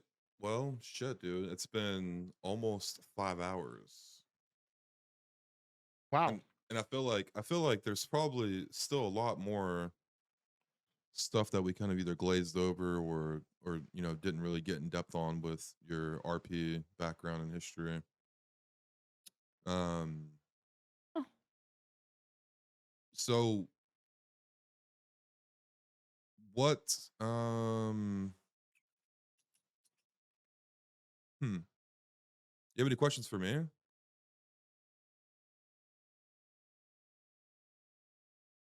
Uh, I do actually. Okay. There is one question. Sure. I don't know if it's a question as much as I do have something to say Okay. to you at least. Um, you Arnie, that character you do is I will tell you straight up, it is one of my favorite RP characters I've ever interacted with in the whatever years I've been doing this. Mm. I think that is by far one of my favorite characters of all time. Uh, please don't sell that character short. I think it's amazing. Um, and I I think it's a one of those characters that could have a definitely a bit of a following. Thanks, boss. Yeah, What's insane and absolutely incredible character. Very funny. I don't laugh as hard as I do whenever Arnie's around. what's ironic about him is that was like a lot of my characters that end up sticking around. Well, let me say this. 'Cause So Slim is the only character that I made with chat, and I was like, okay, I'm gonna like play this character out. The rest of them were all one lifers, and Arnie was a one lifer. Like he was that's a how all the best characters start. yeah, he was intentionally set up as a one lifer. Yep. Yep. All the best characters start like that. The same with Todd, the cop. My cop Yep. character. He was originally set up as a one lifer. But I do agree with you. I think, and I was talking to Sentry about this too. Like we kind of went into detail about it. Uh, where he kind of came to the realization, like here on the podcast, he was like, "Oh fuck, I never thought about that." And he's like, "Now that I think about it, he's like my greatest characters were one lifers as well. Always. Ones that I didn't plan out." Everybody's. I mean, I guess a good example of it would be pretty much every good Penta character came from One Life. Mike Block was a one life character. Damn, really? I didn't know. I Uh, didn't know that. yeah, what? It was a one lifer, right? Pretty much. I mean, we had a lot of crazy times together on that, but um, yeah, I believe it was a one lifer. I think Jimmy was a one lifer. His weird Vagos character was a one lifer. Um, yeah, I mean, I think a lot of Soups' best characters were one lifers, and then they stick around because you have fun. I think maybe it's just because of the inhibitions are gone. Like if you have a character Maybe, that you yeah. don't think is going to stick around, you're more likely to just let it flow. And if it's a character that you're sticking around, you take things a little more seriously or you get a little more upset. Um, and Mike Block I was think that's created really to helpful. grief Toretti by claiming the block outside of MRPD. Maybe it was Chase Clouder. That was another one. I mean, that's what Chase is named after. I think his first interaction was holding someone up and making Toretti show up there, and then Bob suspended me for it. That's hilarious. Uh, yeah, he was pretty good at griefing me. Well, I mean, look, dude. Um, I have a lot of fun on Onyx, and I'm excited to see whatever comes, if it comes, if anything's coming. And I'll definitely be over there with Arnie for sure. I do enjoy playing Arnie. I'm not gonna lie, man. Arnie is Is he's a fun character to play. very, very cool You character. realize you Honestly, know the whole train station bit, don't you? the train station bit? Yeah. No, what's that? Where I tell people I'm gonna take them to the train station. No. Okay. So all right, dude. So you know how Arnie has all these different outfits and shit, right? Like, they're like Yeah. a lot of them are like off the wall, like crazy things with like Yeah. Yeah. flippers and night vision and stuff. Yeah. His whole cowboy thing uh is off of Yellowstone. The show Yellowstone. I've heard of that. All right, well, there's like this thing in Yellowstone where like when they bring on like the ranchers and the cowboys and stuff, because the ranch isn't necessarily like a clean place. Like there's a lot of like No. criminal shit that goes on. So if somebody sees something that they shouldn't see and they want to leave, then the whole thing is like they're gonna take them to the train station. But the train station is this place where they basically bring him out to shoot him. That's why that's why I do the whole train station bit to people when they fuck up. That's pretty some good. some people get it, some people don't. And I've actually literally brought people to train stations on Arnie. Ooh. Yeah. Okay. Well, it is a very good character. I think it's pretty unique too. I think that's what makes it so fun. Um, so yeah, I love that character. Well, I mean, we'll see. We'll see what happens. I mean, I'll definitely be on Onyx a good amount still, but maybe maybe it's something maybe something's coming. Maybe Maybe. Who knows maybe if something's coming? I don't know. who knows. But I appreciate it, Besides Mantis, Blackjack. dude. I appreciate you being here, man. Appreciate you coming on the podcast. It was an excellent talk, my friend. Excellent talk. Like I said, almost 5 hours deep, but I feel like there's still probably a good amount of RP knowledge in your head? Uh, I'm only as good as everybody else, to be honest. I don't think I'm. I think it's just, you know, I'm only where I am because of everybody else who made me Yeah, this way. yeah, So yeah. I mean, yeah, absolutely. You can be modest all you want. All I'm saying is, I think there's still a lot of cool stories and things up in your noggin that you went through and did with RP. I guess nowadays I am the old guard. I didn't think I always was against the old guard, and now I am the old guard. So I mean, what's crazy about it though is what we learned tonight was Nopixel 3.0 wasn't even that long ago. What was it, chat? 2021, 2022, I no, think it they wasn't. said. That's I actually mean, like insane. in RP time, that's decades. Yeah, Let's be yeah. I mean, you're honest. not wrong. You're not wrong about that. You're not wrong about that. It's cool a bit. But yeah, man, I appreciate you, dude. And I'll be in touch and we'll make some stuff happen and maybe I'll come pop in on Arnie and hang out and do some stuff. Sure.